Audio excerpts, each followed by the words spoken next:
was the first territory in the United States to grant women the right to vote? Marissa, do we have a winner potentially? So I was getting the Zoom ready that whole time, and then Sam just leaned over and said, "No, he said text in the Yeah, answer." I said text it like so we did. I'm stalling while Sam gets Okay, a all winner good. up. So maybe we could do the first story and then come back. Well, or He's got Casey somebody has on something. the line right now. I'm going to try and buy you a couple of more seconds here. But speaking of Woody Harrelson and the pin reset and Kingpin, but apparently that whole thing, there is a tie-in in Kingpin to something that had actually happened on the show Cheers with Woody Harrelson or Woody Boyd's character. All right. Nick, I thought maybe I told you about that. I wish I remembered. Okay, all right. So there was apparently some guy who back in, what was the name of the town that he was from in Indiana? Oh, geez. Come on. It's not French Lick, is it? No, it's Indiana. It's, oh, come on, Casey. But apparently there was, I guess the brothers who created Kingpin were fans of the Farrelly Cheers. brothers? Yeah, the Farrelly brothers were fans of that and somehow wrote in a storyline from Cheers. Hanover, Indiana. There was a storyline in Cheers, and Okay. you might be able to find it somewhere on the interwebs. By the way, I have verification of the Buddy Valastro.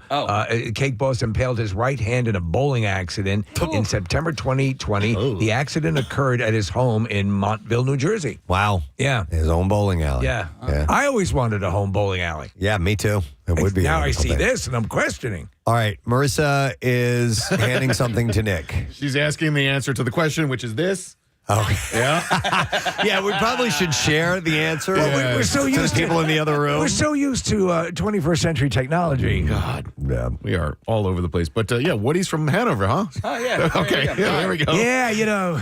Yeah, it was a calling good in. show. What's that, Marissa? To the listeners who are calling in, it's not New Jersey. It's not New Jersey. Oh, people are calling in? I'm sorry, texting we're it. calling and texting. Okay. And we didn't know the answer. So we Okay. just had to randomly choose somebody. Okay. And there was a 50-50 split. And it's not New Jersey. Of the actual answer in New Jersey? Yes. Okay. All right. Wow. What the hell's going on? All right, I don't know. Well, it's very difficult to do these things without the extravagance of having a telephone. Yeah. I feel like Harry Doyle out of Yeah. Major League. League. Ah, to hell with it. Jesus Christ. Nobody's listening. I mean, we're not asking for much, just phones. So while we wait for that answer, Captain America Brave New World won the North American box office once again. The movie managed to haul in $15 million in its third weekend out. Last Breath, about deep sea divers rescuing a crewmate starring Woody Harrelson. There you go. Managed to debut in second place with $7.8 million. Horror film The Monkey took place with a haul of $6.4 million.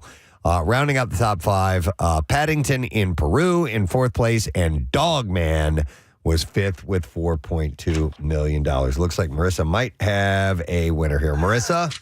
All right. Congratulations to Joe Chiarella from Pennsylvania. He knew that the answer, Preston, is Wyoming. That is correct. And it's just that easy. All right, and since you got it right, we are going to give him a pair of movie tickets to see Mickey 17 from Academy Award-winning writing director of Parasite, Bong Joon-ho, becomes his next groundbreaking cinematic experience. Mickey 17, Robert Pattinson plays unlikely hero Mickey Barnes, who has found himself working for an employee who demands the ultimate commitment to the job to die for a living. Mickey 17 in theaters and IMAX nationwide this Friday. I'm going to trim up that copy.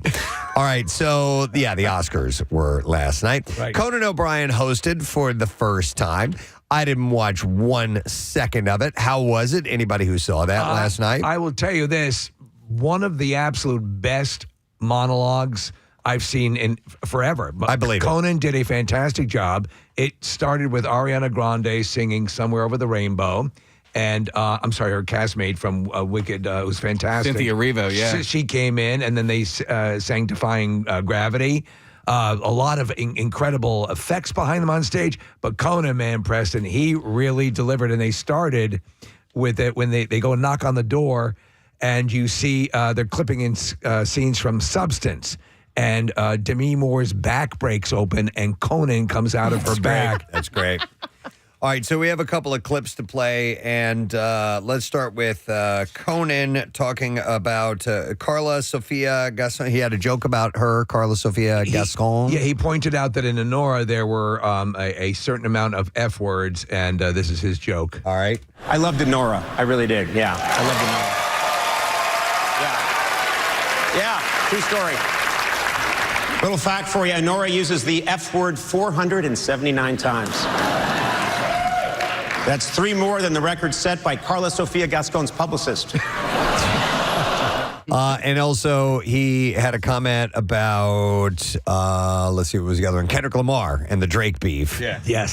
So him joking about that. Here we go. Well, we're halfway through the show, which means it's time for Kendrick Lamar to come out and call Drake a pedophile. I mean, that is a potent joke. That is a ballsy joke.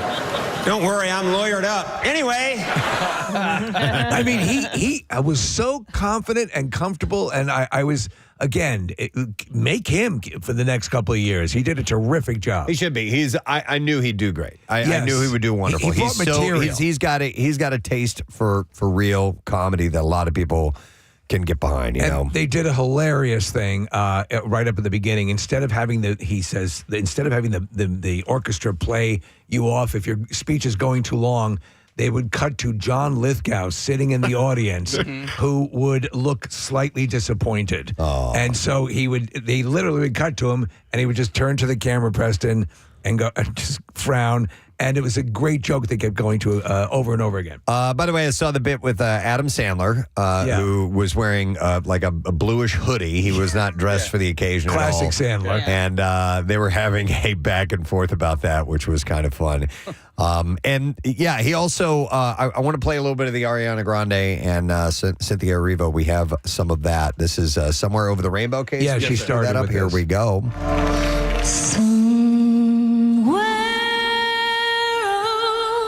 For the rainbow, way up high, is a land that I've heard of once in a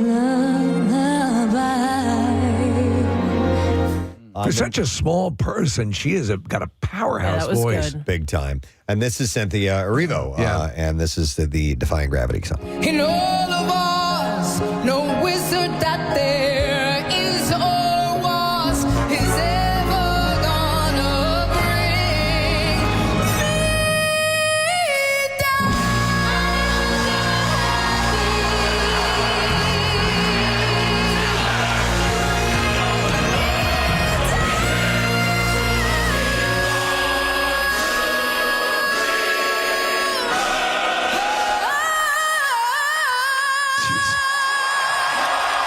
That's some power right there, man. There was a lot to look at on her, but I kept going to her IFB that had purple rhinestones Oh, in her ear? in her ear. Yeah. Yeah. Not only that, her nails had jewelry hanging off her Hang on, nails. I know. Her ears, like just earrings all the way up the lobe. Imagine if any of that sets off the metal detectors in an airport.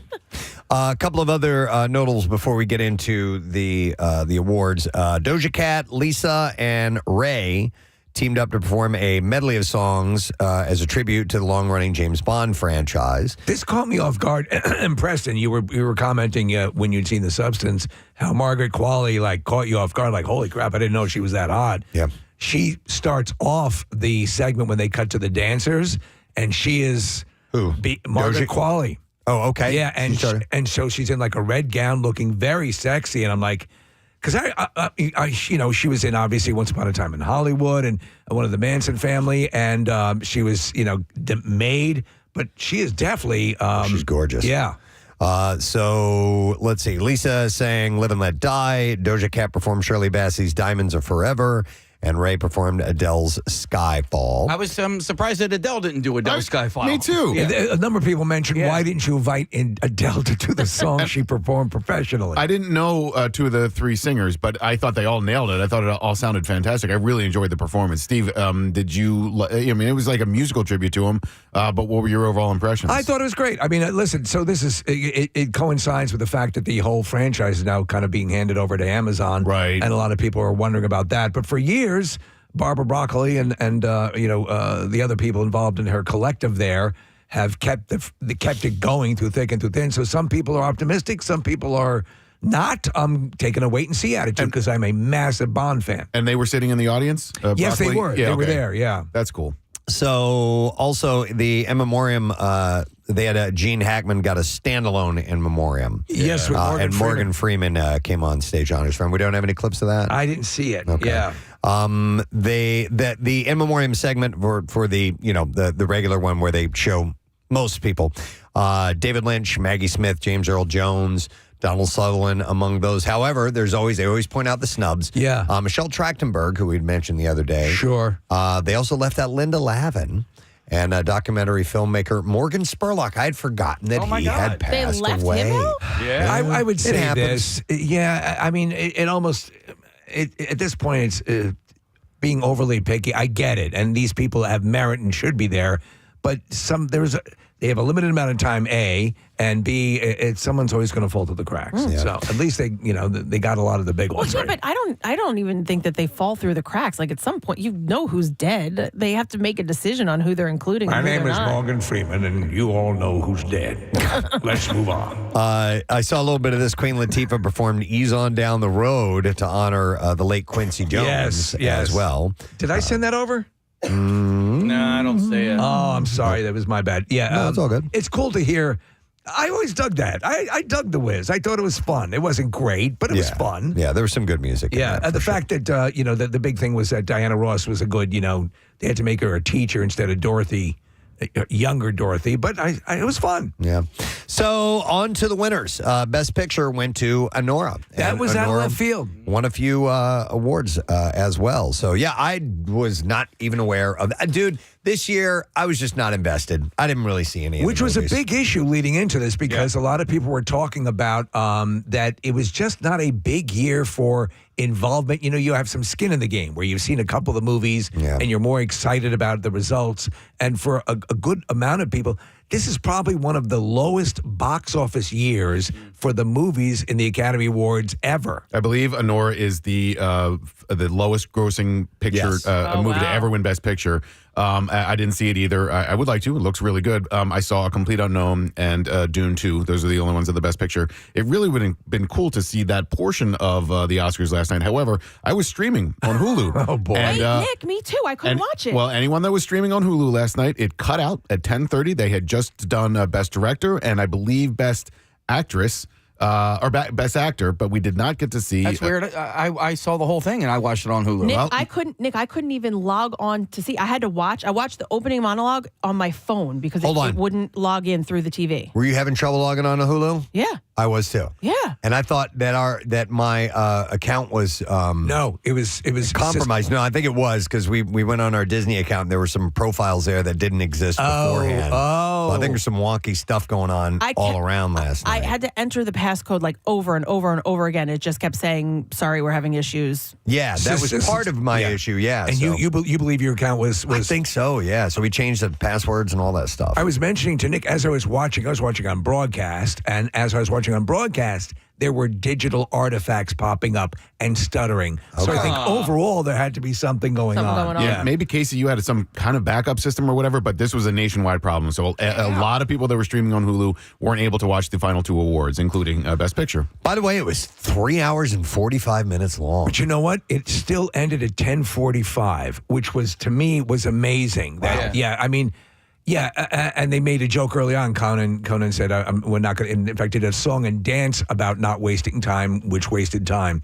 But they were pretty efficient, I have to say, with processing through. It was like the length of our cardboard classic. Right. But you know what, Steve? I felt bad for some of the award winners who got the music came on really soon, and they didn't get to say what they wanted to say. And now some other people went on and on and on. There's and a on pecking and on. order. And I know that there's a pecking order, but I'm wondering, like, do we really need Queen Latifah to sing Ease On Down the Road? I know. Can we cut that out and maybe give, art direction or cinematography or some of these other things, like visual effects? There was visual effects. They got like 30 seconds, and that was that. Like, I don't need to see Queen Latifah singing somebody else's song. But they have to. But there's a balance they have to make between honoring the people who deserve these awards and keeping the audience watching and putting part on of a show. And part of keeping the audience watching, okay, even though not for you, is putting on a show as opposed to this guy who did sound editing, who certainly deserves an Oscar. Well, but we it's would not be that sexy to us as the movie But that goer. is sexy to me. I know. You know what I mean? Like the sound You're editing. exactly right. Yeah. So, and I get it, but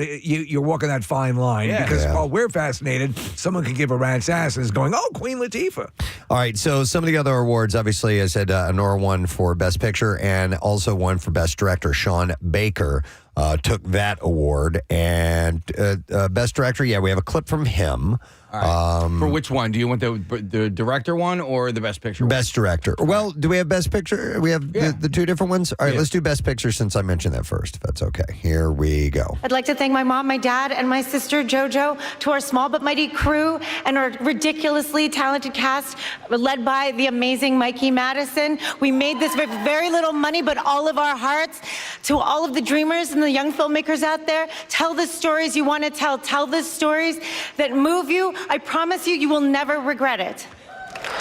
So they talk about Mikey Madison. Mikey Madison and Margaret Qualley were both Manson family girls in Once Upon a Time in Hollywood, which they did a tribute to Quentin Tarantino and the anniversary of Kill Bill 2. Who was that we just played? So that was That the was one of the producers of Honora, one of the producers of Honora. Okay, and who's Mikey Madison? Mikey Madison plays Honora, I guess the title character. all right. Yeah, and she won, as you will say, the best actress. Yeah. All right. Well, let me play the clip though from winning Best Director. This is Sean Baker. Yep. Correct. Okay, here we go. So we're all here tonight and watching this broadcast because we love movies. Where did we fall in love with the movies? At the movie theater. Watching a film in the theater with an audience is an experience. We can laugh together, cry together, scream and fight together, perhaps sit in devastated silence together. And in a time in which the world can feel very divided, this is more important than ever. It's a communal experience you simply don't get at home. And they did a funny, Conan did a bit about the technology of movie theaters, Preston, and he has people in who are used to watching movies on their phones, and they didn't know, what is this room? With this? And he goes, what you're seeing there is 5,000 phones next to each other. Yeah. Oh, it that's was great. very funny. They were trying to figure out how to use the movie theater. Casey, let's play the clip of Best Actress, Mikey Madison, who won for Nora, and this was her acceptance speech. I grew up in Los Angeles, but Hollywood always felt so far away from me. So to be here, standing in this room today is really incredible. There was an interesting thing. We're looking at her. Look at the screen, Preston. Yeah. On her chest, she has, when she gets nervous, a birthmark. It sort of looks like, that becomes more apparent. Like a darker or something? Yeah, so it looks like a heart. It does look like a heart. And that's the second. There was another guy, as they were announcing an award, had a birthmark on his face that was a heart. Really? On the on the side of his face. Okay. I want a heart. I wish I had a heart birthmark. Yeah, right? All right, we also had the actor in a leading role. That went to Adrian Brody for The Brutalist, and we have a portion of his acceptance speech. I'm here once again to represent the lingering traumas and the repercussions of war and systematic oppression and of anti-Semitism and of racism and of othering. And I believe that I pray for a healthier and a happier and a more inclusive world. And I believe if the past can teach us anything, it's a reminder to not let hate go unchecked. And apparently at some point they started playing the wrap-up music. They did. And Twice. he stopped them. That was the last award I got to watch before Hulu cut out. And so they dragged on. And Casey, to your point, I mean, like, they were playing him off And I like Adrian Brody. I think that he deserves to speak. But he said, nope, I'm still going. He didn't leave the stage at all. And so, like, why does he get the right to keep doing that? I know it's Best Actor and it's one of the big awards or whatever. It cuts into other people's time. Yeah, and so he gets to keep going, but other people don't. I don't know. That kind of got under my skin a little bit. Okay. It got under a lot of people's skin. A lot of Academy members were talking about it afterwards. Oh, get out. Yeah. He did one maneuver, Preston, though, when he was going up, though. He had gum in his mouth. I saw He that. turned around and threw the gum to his girlfriend. Oh, no kidding. Yes. Oh, that's funny. Yeah. All right, so actor in a supporting role went to Kieran Culkin, A Real Pain, and he had a moment to step up to the mic. Here we go. He's won a few awards. Here we go. About a year ago, I was on a stage like this, and I very stupidly publicly said that I want a third kid from her because she said if I won the award, she would give me the kid. It turns out she said that because she didn't think I was going to win. Yep. But and people came up to her and were like, really annoying her. I think it got to her. But anyway, after the show, we're walking through a parking lot. She's holding the Emmy. We're trying to find our car. Emily, you were there, so you're a witness. And she goes, "Oh God, I did say that. I guess I owe you a third kid." And I turned to her and I said, "Really, I want 4." And she turned to me. I swear to God, this happened. It was just over a year ago. She said, "I will give you 4 when you win an Oscar." Oh my God. And she's in the audience nodding like, I did say that. It was great. It was That's great. awesome. He was. This is one of the few movies that I saw that were up for awards, and he was excellent in that movie. I just thought the movie was kind of okay. I thought, but he is a great actor. He's tremendous, and I thought the directing, Jesse Eisenberg. I thought the script was sharp. I made the mistake of listening to the accolades a lot before watching it, and so I would say it was a good movie, but I wasn't as blown away as many people were. Yeah. All right. And what then I was blown away with, I'm so sorry, was that the milfy older woman on that tour is was Jennifer Grey from Dirty yeah. Dancing. I was like, holy crap. Yep. All right. We have one last clip to play, and that was actress in a supporting role, won by Zoe Saldana. Yes. And she was. Hang on a second here. She was in the movie Amelia Perez. Here we go. I am a proud child of immigrant parents with dreams and dignity and hardworking hands, and I am the first American of Dominican origin to accept an Academy Award, and I know I will not be the last. I hope the fact that I'm getting an award for a role where I got to sing and speak in Spanish. My grandmother, if she were here, she would be so delighted. This is for my grandmother, Argentina Cece. Thank you so much. Muchas gracias. Do you know what she said there?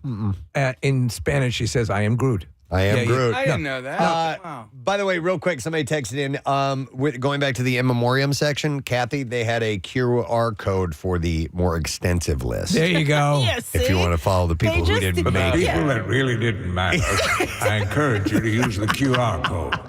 If you want to waste your time, you're more than welcome. I was unimpressed with the list that made the QR code. If they mattered, I'm saying them here.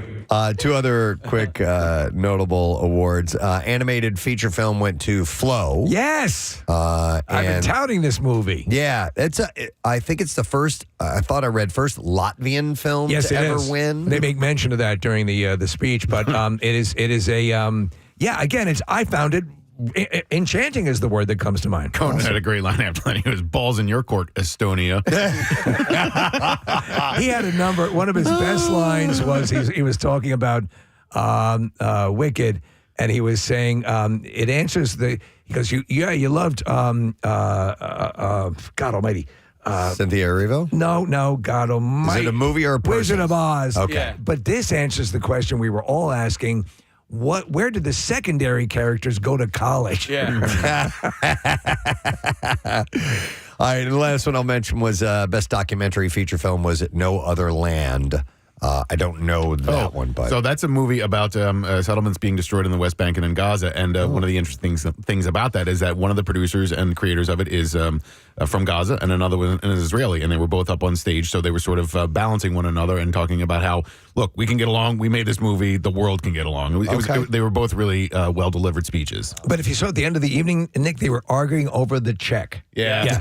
Who had the roast beef? All right, well, there are your Academy Awards for 2025, friend. We do have a couple of clips to play. That's all we're going to touch on entertainment-wise, but we will roll these clips. So we're going to play this one, My Dead Friend Zoe's dark comedy, which highlights the PTSD that veterans from all generations face in the years after combat. And here, Natalie Morales shares the takeaway point from the film. I think just to not assume that the strong people in your life are okay, and also to talk about what's going on with you.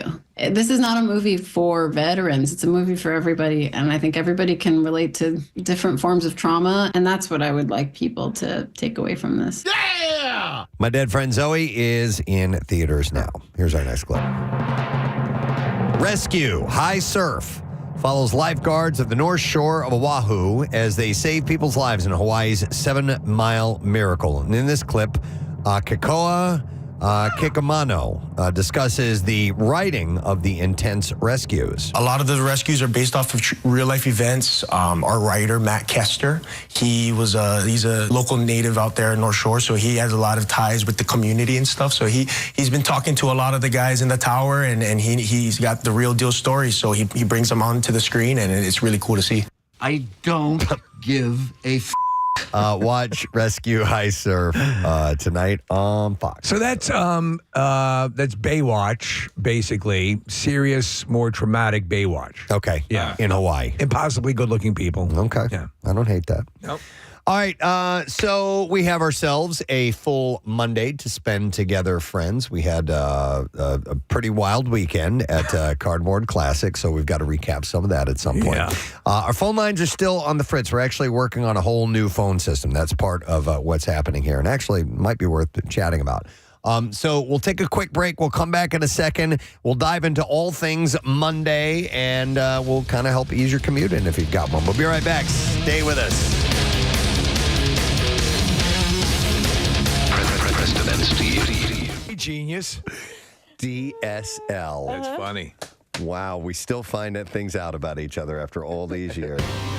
So the Warner Brothers movie A Star is Born remake is pushing its release to May 18th, 2018 from September 28th through Why is that? 2018. You know what? They don't really give a reason why, but they're moving it up. This is Bradley Cooper and Lady Gaga? Yeah, exactly. Cooper plays Jackson Maine, who discovers a talented unknown named Allie. That's Lady Gaga. Her eventual fame puts a strain on their romance, and previous versions include the 1937 film starring Frederick Mark and Janet Gaynor. And the one with James Mason, where I played Norman Maine. Yeah, in 1954. Judy Garland's Esther Blodgett. Yes, James Mason and Judy Garland. It was the first time. It was a musical version, and that was the first time. It was a musical? The original was not. Oh, okay. Like they sang. They sang. There were songs sung. But did they sing? Often. Did they sing dialogue to each other, or was it just songs were in it? There were songs performed. Okay. Yes. Thank you, Mr. Mason. And have some Thunderbirds. Yeah, thank you. When Yes. friends drop by unexpectedly, I break out the Thunderbird and beef jerky. Beef jerky? Absolutely. Okay. And everyone leaves with a small Tupperware container full of taco dip. Oh. That's how we roll at the Mason house.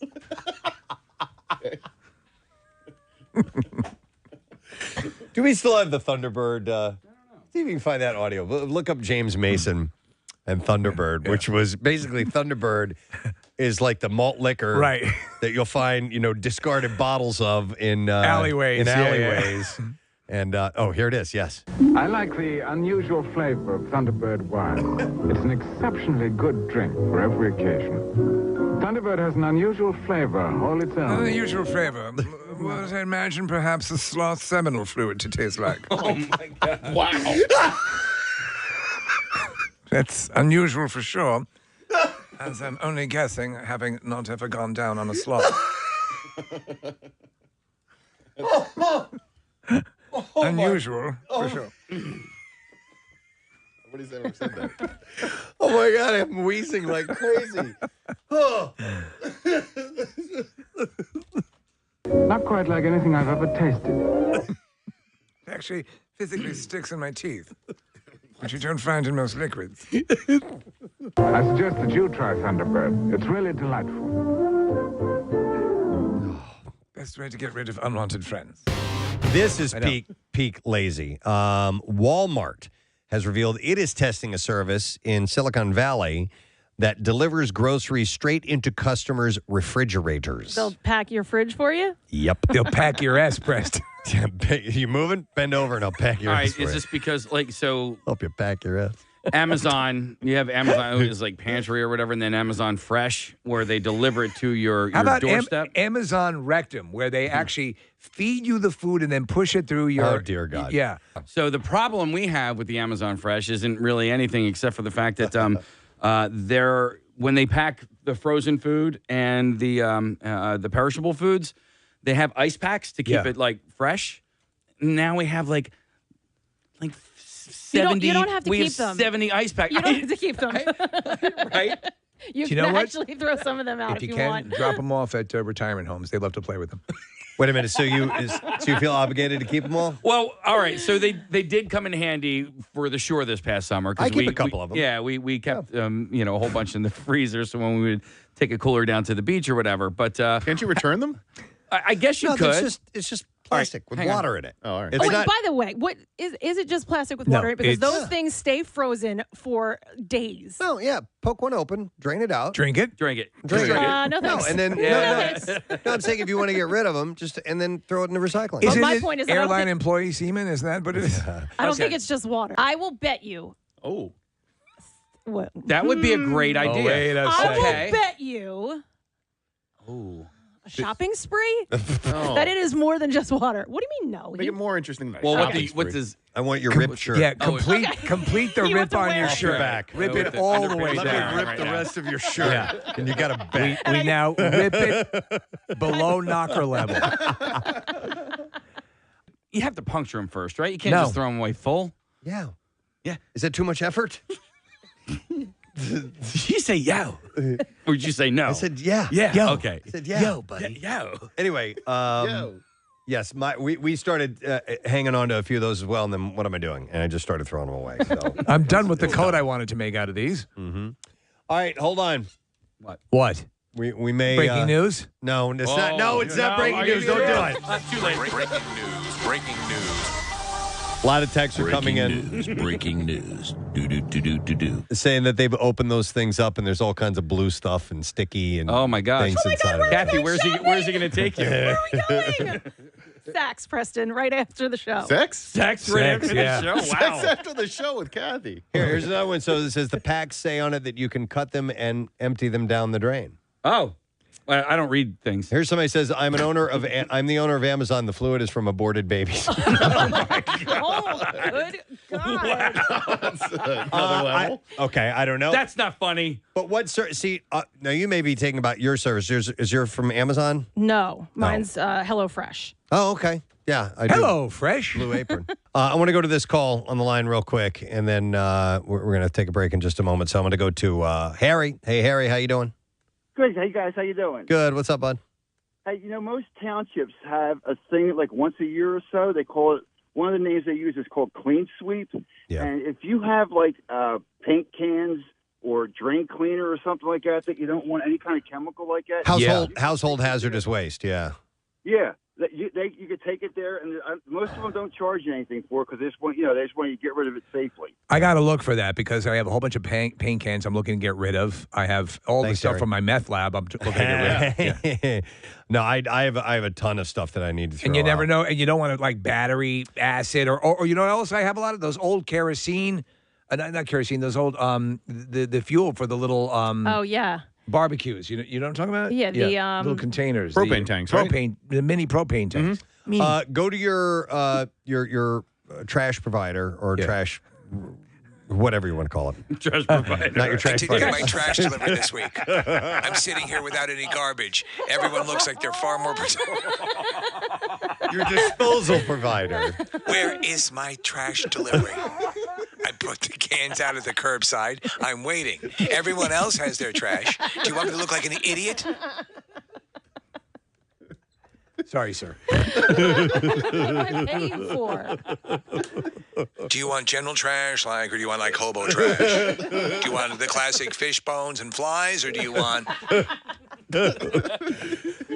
We go with large, Boxes, styrofoam, stuff like that would be fine. Yeah. shredded paper, something documents that made me look important. All right, sir. Sorry for the confusion. We are the nation's number one trash provider. Anyhow, if you call it your trash service, or go on their website, it will tell you how you can go about disposing of household hazardous waste. I always forget to do that, so you end up with 45 cans of old paint in your house. Yeah, that's true. If you're just tuning in, it's Michael Cudlitz who is here with us. The earlier roles, you had 90210. You're also in Dragon the Bruce Lee story, right? Hey, Chinaman, teach us those moves. Wait a minute. You were in that scene? Yeah, he's one of the. I am that scene. Wait, where I'm Bruce Lee. No. Dude, you were phenomenal. I'm amazing. You looked Asian. You looked Asian. Wait, when he was in the going to college and he's training in the. I represent the man. Okay, I have to go back and I've seen that movie a bunch of times. But you were very forgettable in it. I'm sorry. Thank you. What's the show again? What do you guys do? When does this air? Is this on? This will be on TV later, right? Yeah. But listen, radio. They still do that. We're huge in Lakewood. I know nobody's there, so I couldn't tell you. I'll go back and see what's going on. Listen, I got on board with The Walking Dead very, very late. It was I didn't start until the 6th season, and I watched every day. And in fact, it helped me out. It actually helped me lose some weight because I made a decision that I got it on Netflix and I'm going to watch. The only time I'm going to watch it is when I'm exercising. So it became my appointment to exercise. I could only exercise when I was watching Walking Dead. I could only watch Walking Dead when I was exercising. It was actually a really cool thing to do. So I became a huge fan of this. I've gotten all the way up to the end of season 6. And then it stopped on Netflix. It ends. Oh my god! And then I had to wait because I couldn't go watch the credit. I had to wait until it came back around. So that just recently. And we kept you protected. We kept you in the Nobody dark. told me anything. And Casey says, "Listen, before Michael comes in, watch the first episode of season 7." He's a giver. He is. I didn't watch it, but I read on my little prep sheet a little spoiler alert. So I found out today, man. I'm sorry. All right, it's okay. I may or may not come back by the end of the season. There's always flashbacks, man. And no, maybe, last year. She's over here going, no, end of season 7. I mean, even now, there's still some people who are not quite sure what happens to your character. I know. Well, yes. Yeah. And that's the thing where where does that line drawn? Where, you can't talk about that. Yeah. Like, bro, it's like, come on, dude. It's been a year. Yeah. We get to talk about it. Abraham's dead. Dead. Okay, if you're listening in your car and you're driving your kids to school, Abraham is dead. Not only Abraham is dead, then they kill Glenn. Yeah. Oh, and that was You're pretty right. brutal, There needs to be an expiration date. Like a But come you know to what? Jesus moment. Yeah. In fact, there should be, like in the Hunger Games, an announcement across on some universal PA system. Yeah. Okay, now we can talk about it. For some reason, the final scene in the end of season 6 stuck with me for a long. I thought about it every single day, just because it was gripping, and obviously it was you don't know who's on the receiving end of the bat, and I just. I don't know why, but every single day, at least once a day, I would just think Negan, bat, head, and that's Who is it? Who is it? And it wasn't. And we all thought it was going to be Maggie. Let's beat up the sick pregnant lady. Yeah. Right, network television. To me, it Oh, didn't look matter at who him. it was. I just knew that somebody that I had cared about for a few years was going to be gone, and I had preferred it to be Eugene, but it wasn't. Yeah, me too. I was hoping for that. That annoying bastard. The reaction. I'm a fan of the show too, so I was kind of like a little part of me was pissed off that they did us both at the same time. But it's kind of brilliant too because it's so brutal, and it is that reminder that Kirkman always says he wants to constantly remind the audience that it's a dangerous world that we're living in. It's not Star Trek, where Captain Kirk he's in danger, but that's okay because he'll be on next week. Exactly. It's like, exactly. he may actually blow Captain Kirk's head off this week. Yeah, and that changes the whole viewing experience. It does, and I would argue that these 2 deaths were not actually any more violent than anything we've seen on the show, but you don't care about any of those other characters that That's a we good cared point. about these characters. Because other characters have been ripped apart. Oh, Noah got it nailed in the revolving door up against the glass, getting ripped apart. We've had people literally holding their guts, going, "What? I don't." Jeez. I mean, there's been some really nasty, awesome visual stuff. I think for me, I got to the game a season late. It might have been 2 seasons late, and for me, it was because I didn't want to watch a zombie show. And then I realized that this is it's not a horror show. And I didn't realize it until I was probably about halfway through the first episode, maybe the second episode, because I kind of watch horror movies with my hands over my eyes, and I realized that I didn't have to do that. And then I realized that the zombies are a background almost like the trees are. You know what I mean? And it was really all about the relationships between these people and WMMR. Thank you so much, Kathy. All right, so we did it. It happened. The Cardboard Classic 2025 took place on Friday at Montage Mountain, and another one is in the books, and videos galore, by the way, on PrestonandSteve.com and our social media accounts.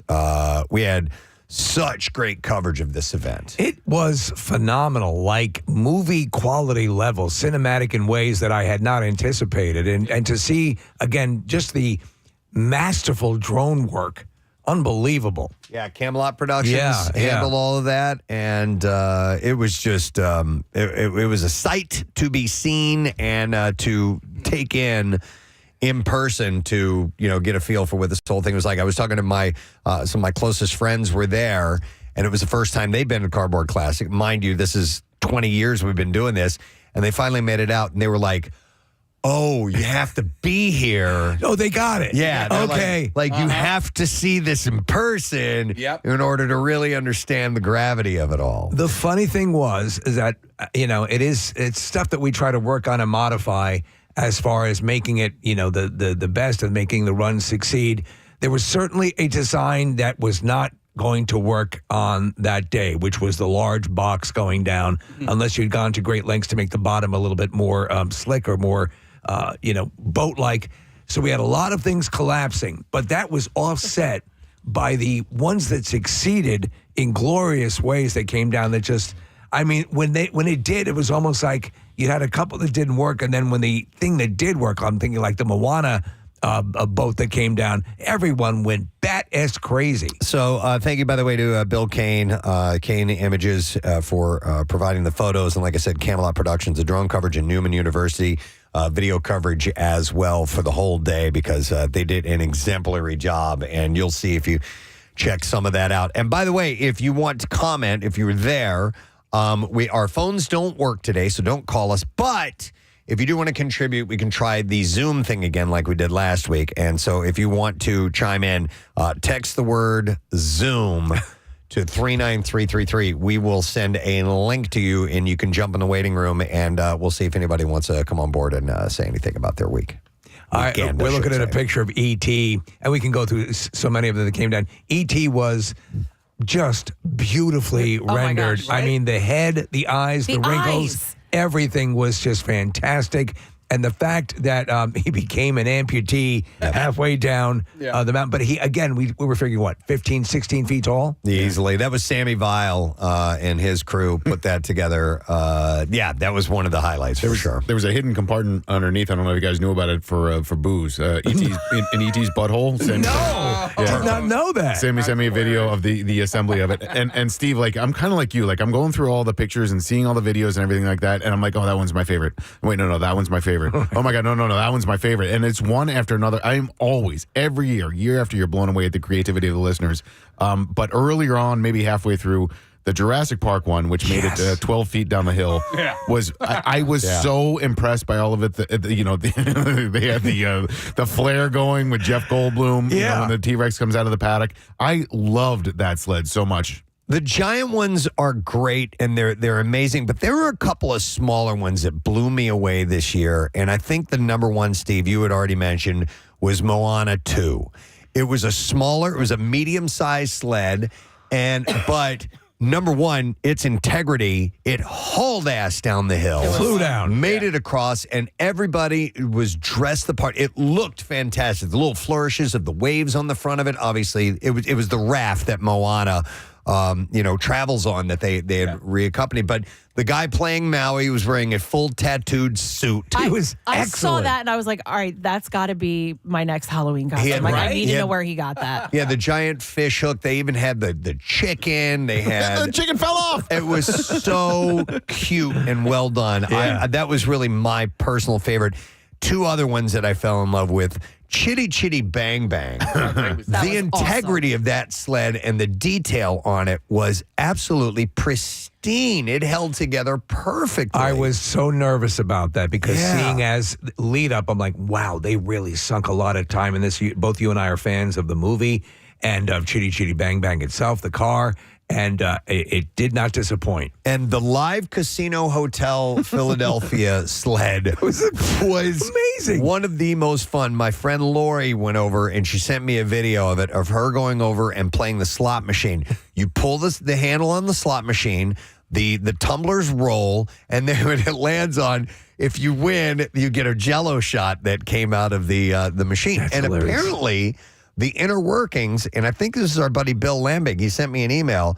He said that the inner workings of that were all made out of cardboard, like the rolling tumblers and everything. I don't know how the hell they did that, but they had a full craps table. Yeah. It was, and it made it down intact, too. I meant to check in with you over the weekend to see how Lori was doing because I think I saw Lori after she took a Jell-O shot or two. Oh. And I Feeling no pain? I was like, did you start drinking? She was like, oh yeah. I was like, oh, okay. So those are three of my favorites: Moana, Live Casino, Chitty Chitty Bang Bang. E.T. was on that list. Our buddy Clutch, who always does something big and outrageous, and a lot of times with moving parts, did this. He did a ride. It was. You know what it reminds me of actually is if you ever go to the Renaissance Fair, they have these big manual rides with spinning apparatus and so on that just use ropes and things like that. Yeah. And he had this ride that 4 people sat in, and they would wind it up and let it go, and it would spin around. And it's unbelievable. It was unreal. And it worked. And actually, the spinning of it helped create momentum because it was obviously very heavy. But it pretty much made the run. So many people worked on things, and we were having fun with the ones that collapsed because obviously they were in the running for biggest fail. But there were like the Voltron, which did win best fail. Was masterfully done. So even if we were making fun of the actual run, so virtually every one of them, there was a ton of time and love put into these things, and it wasn't lost on the crowd. Yep. The Family Feud one was great. It was terrific. Yeah. It had the contestants row essentially, and the actual board with the categories on it, and they were playing games with people. Were during the kind of before the event took place, or while the sled was sitting still, and people could come over and play Family. It was Feud with terrific. them. Yeah.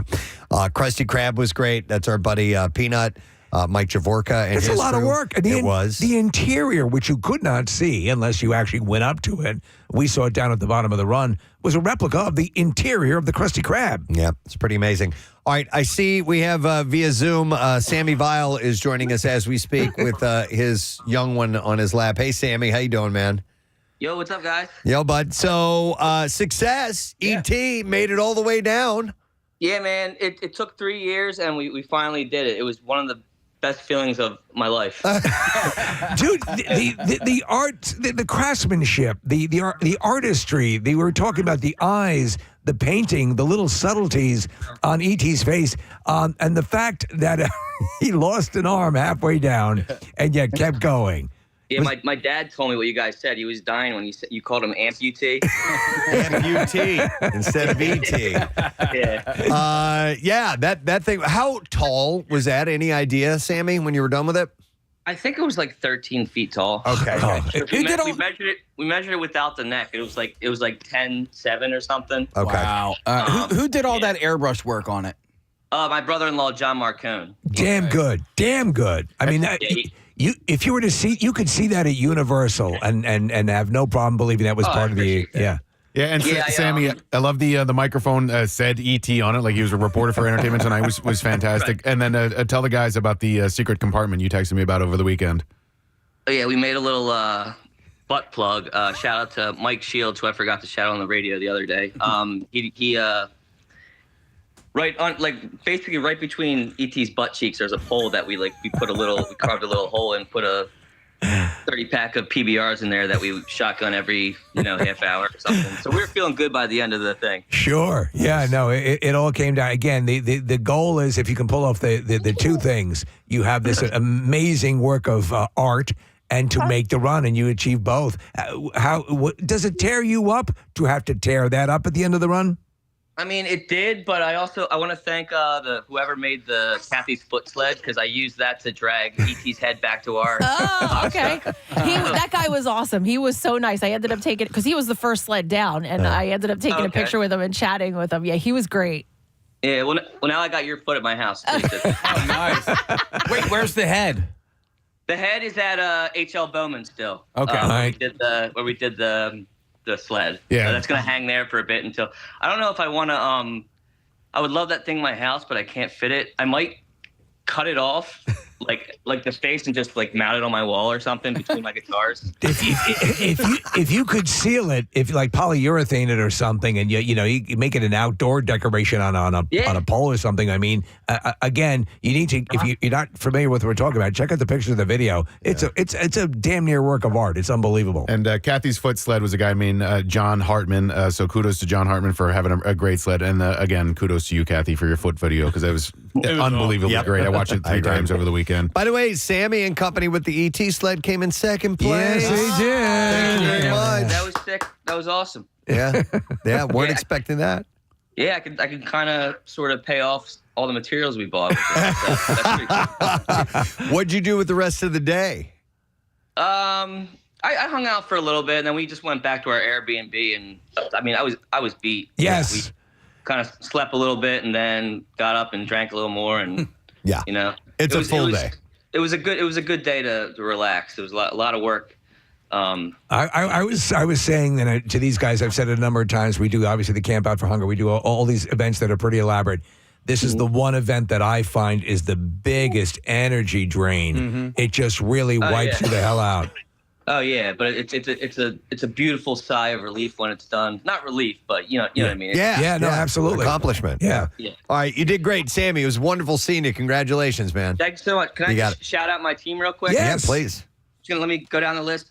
Shane Richards, John Marcone, Mike Shields, Perry Schall, Lewin Baringer, Tom Curtis Jr., Brad Gretz, Brianna Giasulo, Paul Vile, Christy Graybill, Chris Gunn, the Philosopher of Evil, and the Skull Sealer. And my wife, Geraldine, and son, Charlie. Love it. All right. Thanks, Sammy. We'll talk to you, bud. All right. They did. Wonderful. Like I said, came in second place. Third place, $250. By the way, he won $500. A $250 cash prize went to What's in Your Drawers, Preston's junk drawer. Yeah. Which was fantastic. Thank you very much. The issue, I think, with that is that, you unless you're aware, there was stuff actually in the drawer that was so meticulously done, like your driver's license, which was astonishing. A giant working Sharpie, glasses. There was just all kinds of stuff they had in there. I want to see some detailed pictures of that because we only saw it as it was coming down the hill. But that was Lisa Abersold, who is behind that. Great job. And our winner, our first place, went to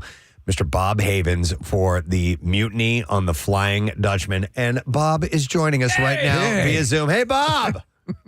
Hey, guys. Sorry to bother you at work. Yeah. I took the day off today. Hey, congratulations. So that's win number 2 for you now, right? Yeah. We we placed 4 years in a row now. Nice. The first year at Montage, we came in first with Gene Simmons riding the chicken. Yeah. And last year, we were the Wally World sled. And this year was actually our 10th year, so we really wanted to bang one out with this ship idea. This dude, you did. I mean, meticulous. Yeah, that was the most detailed thing I've seen you and your crew create with the skulls. Yes. And all that were around this ship. It was a big, for those who haven't seen it yet, it was a big black pirate ship with all the trimmings of evil on it, and the skulls surrounding the whole thing. And those were all, as I pointed out to everybody, those are all made out of cardboard, right? Yeah, it's absolutely crazy, man, what we do. So every year I do a ton of detail work by myself. And this year, it was probably the less work I've done on the sled with the most detail because of all the help I got this year. And who's that help? How many people on your crew that put that together? Well, there's probably about 8 to 10 of us every weekend. Like I said, Preston mentioned, I gave a shout out to my friends from Baltimore last year. They've been at my house every weekend, Danny and Michelle, doing the detail work. The girls, my sister Tina, all doing the detail work inside the house while the guys are outside, doing the construction of the sled. So like I said, it was the least I've ever done, and it was the most work that we ever needed to do. It was amazing. Just the painting scheme. Yeah, the paint scheme itself.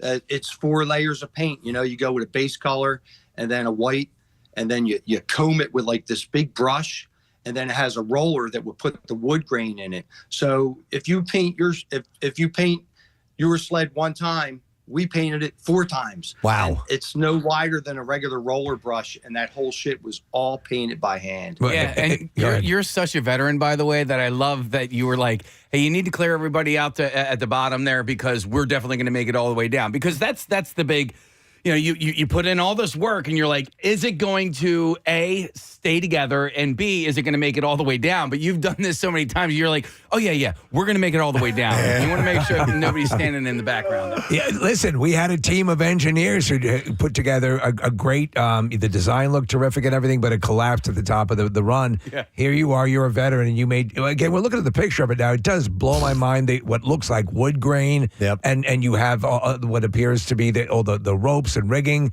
in place, and it was, an amazing accomplishment. How did you get that up there? Did you have an 18-wheeler? What did you do to get that there? Well, we rented a 26-foot truck, and then we used dolly rollers to get it out of a canopy in my backyard, and then 2x4s underneath it, 8 guys, and we just muscled it up, put it on the dollies in the truck, rolled it out, and Montage did a good job this year. So when we backed our trucks up, it was right there at the snow. Oh, great. So, and Peanut and his crew, they helped us get us off the truck because we were right next to them. And once we got it down on the snow and the tarp, it was smooth sailing. Hey, Bob, how much do you think that monstrosity weighs? Yeah. I would say probably about 800 pounds. 800 this one was pounds. pretty heavy because on the inside, I had a second level where I was probably about 4 foot off the ground. And that's all, carpet poles all built up. So, we can stand up there. Let me ask you, as a veteran, we were talking about this, and people review footage, and so they put together these sleds for this event. What would you say are the 2 or 3 main things you really need to adhere to get a successful run down the hill with something that has a little bit of panache to it? What are the things you need to make sure are incorporated into your design? Glue. Mostly glue. All right. Yeah, because when we go in layers and we try to build up, if you got 5 pieces of cardboard together and you just tie some rope around it, it's still going to shift. So we glue in between each layer, and it makes it really solid. Okay. Yeah, that makes sense because structural integrity is everything. Yeah, for us from the ground up. And this was a different build for us. So in the past years, we've always rode on our sledge. This year, everyone was in the sled. Yeah. So it was it was kind of new territory for me also. So those people, they can't see. it's a blind ride for those I've been in one of those where you've been inside and you're like, I don't know what the hell's going to happen, man. Bob, do you guys have a for lack of better terms, clubhouse that you guys do all your building and gathering? It's my little house in Glen Olden in Delco, PA, and we're in the basement, we're in the dining room, and we got a 20 foot by 13 foot wide canopy enclosure in my backyard. So we were outside every weekend working around the Eagles games, working in the cold. Nice. But we got the radio on, we got WMMR playing, and the girls make sure we have refreshments outside. It's usually amazing. Works out pretty good. So you have a championship banner now. So where is the championship banner going to be hung? I don't know. If you look behind me, I got a whole wall of stuff. Wow. That I'm going to have to try and incorporate it in there somewhere. And it's possibly going to go in our man cave down in we got a little place down in Maryland where we have a man cave. It's a big shed that we got a lot of stuff from the Cardboard Classic hanging in there. The big Wally World sleds hanging in there. Wow. That's big awesome. sign. Awesome, Oh, my awesome. God. But I'll tell you, this year, man, it really banged out because there were so many families up there this year with kids. And the highlight of my day again is, we had 300 bandanas, pirate bandanas we gave out. We had Really? little pirate flags. Oh. And we were giving them to everybody. And we had a little dinghy that was about 6 foot. And my buddy Danny was dressed as Captain Jack Sparrow. And people were sitting in the dinghy with him getting pictures. And whenever the families came by with kids, I was up at the helm in the big ship. And I said, you want to get on the sled to get a picture? And they're like, up there? And I'm like, yeah, up here. And just to see the smile on their face, letting them climb on board and get the picture. Oh, that's And then, awesome. of course, our miracle twins that were born Yeah. at the Cardboard Classic, they've been coming to see us every year. I got a picture of them every year on our sled. And this year they turned, 7 years old.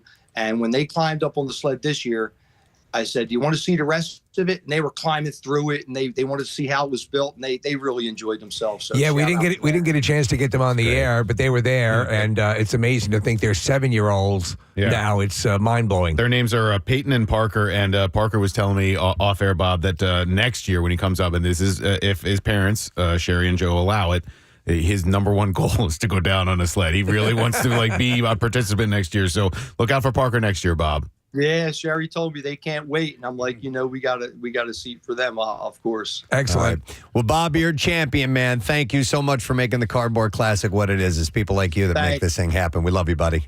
Thanks, man. And again, a shout out to everybody to help me, my sister, my brother, my brother-in-law, my wife, who puts up with everything and feeds us, and she tries to help out working the sled too. I love them all, and I love you guys too. Thank you, buddy. Bob Havens, our champion and his team of Cardboard Classic. It was amazing.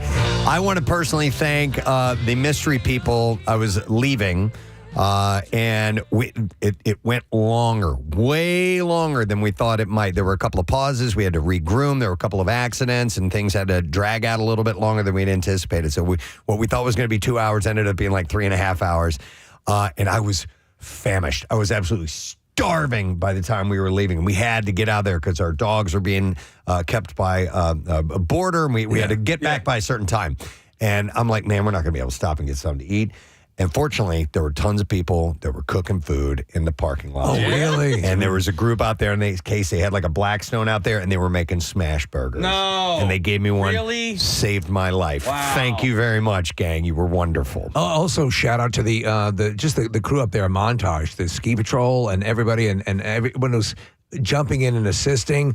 And it was amazing how well coordinated they were. I mean, listen, that's what they do, but it was amazing to watch them work. And who is that stunningly beautiful blonde gal at the bottom of the hill? Kathy, you had to have seen her too. I was working with her on the fastest sled. She was timing all the sleds that came down. She was in like a black, all black outfit. And Steve and I were like, Who's that? Is it just me or is she gorgeous? Yes.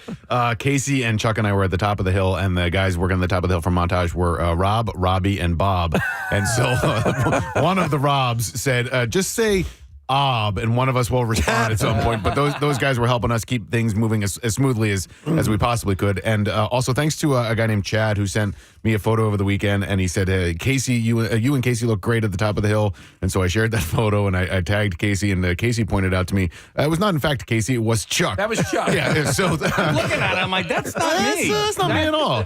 So congratulations to the Best Tito Handmade Vodka Sled. $1,000 cash prize went to Bob Houston and his crew. They had the giant bottle of Tito's, which we couldn't believe stayed upright. It was amazing. All the way down. And the fastest sled, and I think it was his third win, Tori Rose, just destroyed everyone with a time of 27 seconds. And our favorite fail went to the Voltron crew. It was Jeffrey Van Gordon. He was Voltron Defender of the Universe. It was a beautiful sled creation, and it just absolutely crumbled and fell apart the moment that it hit the slope. I would describe that as a complete disintegration, and it was spectacular. And he was pumping his fist when he won. We're going to go do another Zoomer this morning, and she was the crew behind the hot tub time machine. Was that the very last one? Oh, yeah. Oh, my God. Well, so I believe that was a montage-themed sled, and that was to transition into the concert. And we have Meg, who is joining us this morning. Hey there, Meg. How you doing? Hello, good morning. How are you guys? Wonderful. I have no voice after this weekend. I believe it. Hey, congratulations on a successful run, because you guys were the very last sled to go down, and we always want the last one to have a successful run all the way down, because some of these don't make it down. They either fall apart or they stall. They just don't have the right, construction to where it'll lead to a success. You guys hauled ass. How fun was that?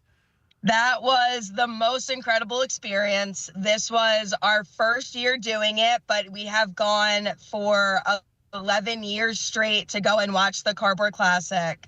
So it was, our goal was to make it down. That's all we cared about. And then second to that was the absolute design. We knew that needed to be incredible. And when we got in line, we asked about being able to be the last, because we had a whole skit that we wanted to do to bring it back. So we were pumped that we were able to make it work and be the last one. And you guys had the full hot tub time machine on there, but everybody was dressed in this outrageous 80s gear, and that was leading into the band, the M80s, who were going to play right after that. So it was perfect timing. What was the skit? Because I missed that part of it. What were you guys doing? So in the Hot Tub Time Machine movie, there's a whole vortex that takes place that brings them back to the 80s. So that's what we had. We had the crew that were sitting in the hot tub. As soon as we went down, they waited a hot second before they popped up so that the vortex could go through. And then when they came up, they were in their 80s gear. We had the guy with the shirt off. We had the guy dressed as a bear. We had the little Chernobyl squirrel was on there too. Yeah, you had it all covered. The guy who was playing Rob Corddry did a great job. Yeah. Yeah. Yeah. With the shirt off, which is always blows my mind that anybody would do that. But yeah. Meg, where's your crew from? So that was my husband. He got real warm with some drinks first. Gotcha. Where are you guys all from? We are from South Jersey, so we're around the Cherry Hill, Deptford area, most of us. Okay. A lot in Voorhees as well. Well, amazing work. You made the run. It was a perfect capper to the to the event, as Preston said, leading right into the band. Did you stay for the band? Did you stay for the weekend? We did. We stayed for the band. They came out. They were dancing with us. They actually came out before we went down and gave us some of their stickers to pop on the side of our sled, and we got some photos with the band. And then we did. We stayed for the whole weekend. Some of us went on the slopes right after that. Some of us got some food and had some more drinks, and we get a house up there for the weekend, and we actually have huge games that we put on inside our house and a huge competition in our house. We had it Super Mario Party theme this year to go towards the 80s too. So wow, you guys really do. I was thrilled just to have 5 guys on the front. But that's awesome. There was 24 people in our house this year that we rented. God. Yeah. Wow. Well, that's how to do it. You guys roll in style. Anybody you want to mention, Meg, that helped you out with this? Yes, please. Oh my gosh, a huge list. So on the sled that helped build it was Kyle and Kai, Jamie, Emily, Bobby, Brandon, Allie, Meg, Dave, Kevin, Christina, Mila, and Adi. So without them, we all brought tape and glue and hours upon hours of friendship tested and made stronger through this whole experience. It sounds like it. It sounds like it. And so plans for next year? Yeah, we're in. We're okay. Done and done. Excellent. Well, nice job for your first run. I can't believe you guys did so well your first run. That's fantastic, Meg. We're really happy about it. Thank you. Thanks for checking in. We love you. All right. Thanks, guys. Time Rock machine. on. Wow, man. That was impressive. It really had momentum behind it. But all of these guys just, and looking back at the videos afterwards, because we all have different perspectives. Casey and Nick were at the top. Me and Marissa and Kathy and Steve were all at the bottom. Oh, and by the way, shout out to Brent Porsche. Oh, my God. Yeah. Brent supplied the perfect soundtrack for this event. every single sled that came, almost every single one had a tailor-made song that he would play as they were coming down. Last second special requests, he was able to rise to the challenge. There was one, it didn't do well at all. But it was a nod to The Godfather. It was the horse's head in the bed. Yes. Right. And he plays the Godfather theme as it was coming down the hill. The bed and the whole design was really great. I just wish it didn't make it far at all, but it was really a great idea. It was funny because we were at the top of the hill, and there was a guy who was in an Eagles sled. I don't know if you guys know this, but the Eagles won the Super Bowl, so there were a couple of Eagles sleds, and he's like, I need the fight song. I was like, don't you worry about it. I'm like, relax. like, even when there was a break in the sleds coming down, Preston, I think you said to him, play a sing-along or something like that, and he did. Well, I worked that out with him ahead of time. I'm like, Brent, in the condition where we have to stop for a little while, I need sing-along music. I need stuff that people are going to enjoy, and he had a great playlist ready to go for that. He had Holiday Road for the truckster from National Lampoon's Vacation. Yeah, there was a Star Wars theme sled, the speeder that went down the hill. That one got a Star Wars theme. That was terrific. Multiple SpongeBob. Yes. So he used that a few times. The Chitty Chitty Bang Bang theme, he played that. He had that. Yeah, I mean, he was just well equipped. Hey, I also need to thank the Santas. Marissa got in contact with the Santas last week, and they were there at the top of the hill pushing all of the sleds over. What a team. They Yeah. were great. Yeah, well, I met them before everything got underway. They were pumped. And speaking of theme songs, Brent also played the Family Feud theme when this sled went down the hill. It was a Family Feud themed sled. It was amazing, and we want to welcome Dave to our show this morning via Zoom this morning. Dave, you guys killed it, man. Oh, thank you. Good morning. Nice to see you once again, bud. You're there at work right now where you guys put all this in. Where is this? This is a Lakeside Collision in Mount Laurel, New Jersey. All right. And this year you went with a Family Feud theme. I remember a friend of mine went over and looked at it, and he goes, oh, there's no way in hell that thing's going to make it down the hill. You guys did. You made it successfully all the way down. I've made it down the hill every time we've played, every time we come there, only because I'm a little bit of an engineer, so my stuff's not going to fall apart. It's going to make it down. So do you? I had asked Bob Havens about this as well. Would you agree with his assertion that really the key is structural integrity? If there's any, definitely the structural part of it. One of the things I've dealt with this with Marissa. There's a Facebook page with Preston Steve's cardboard class, the photos and all stuff like that. And last year and maybe the year before, she had asked us to put on there. People that build sleds to help other people come up with good ideas for the construction of them. What's going to structurally make these things go down the hill? Glue, definitely with that. One of the things I put on there is tubes, and Bob will agree with me on this thing. He goes and gets these carpet tubes. We use tubes that we use every day. They're just a couple inches around, but they're solid, and it's the base of it to use them to make everything work. It just works out perfectly. Okay. By the way, Dave, did you guys have a variety of categories for people to play Family Feud, or was it just one? We went through 18 rounds of play. When I first got there, we were like, okay, let's see if we can get everybody to play. Yeah. And we grabbed a couple of other people that made sleds. The first ones were the bears and the lobsters, so we had those versus each other. And what happens with it when we go through it, and I made it so we could reset the game pretty quickly. And every time I reset the game, there was people out there ready to play. It was great. And one of the other funny things was, of course, on Family Feud, we put name tags on everybody. Mm-hmm. So everybody put their names tag. They made whatever up names. They told, don't use your real name. Come on, guys. But later on the day, if you saw them, even towards the 80s party and all stuff like that, there were still people walking around with the name tags on. Oh, that's great. That is fantastic. I love it. Excellent. So you're also providing entertainment by letting people play the game. See, there's all this stuff that we're unaware of that's happening as you're processing up the hill and just hanging out as we're broadcasting. And it almost, Preston, we miss out on a lot because we're doing the show. It sounds like the real party's out with these guys. Yeah. Yeah, and that's why we have people like Jackie Bam Bam out roaming around and getting a feel for what's going on. So it was, it was definitely one for the ages. It was a great time. Now, Dave, do you guys stay there overnight after it's done? Nah, actually, we get up at 3 o'clock in the morning, drive all the way up, do the whole thing, hang out for a while, and then drive all the way back. So we're back home by 7 or 8 o'clock at night. It's a 3-hour drive there and back. With the truck that we had to use. Real fun drive. Don't drive a truck every day, so it's fun to get up there and back. It wears you out a lot. Like you said, it's a long day. Dave, anybody you want to mention from your team? Well, I had Biscuit was really helping me out. My son Greg really did a great job. I had Elvin, Logan, Anthony, everybody. And this was the first year my wife actually went up to it. Oh, cool. She's like, yeah, it's basically the drunken fest that she thought it was. Yeah. By the way, I loved your suit that you were wearing. Where the hell did you get that? Oh, that was actually one of the things when I was researching it. I went through and I'm like, all right, you watch the game on TV.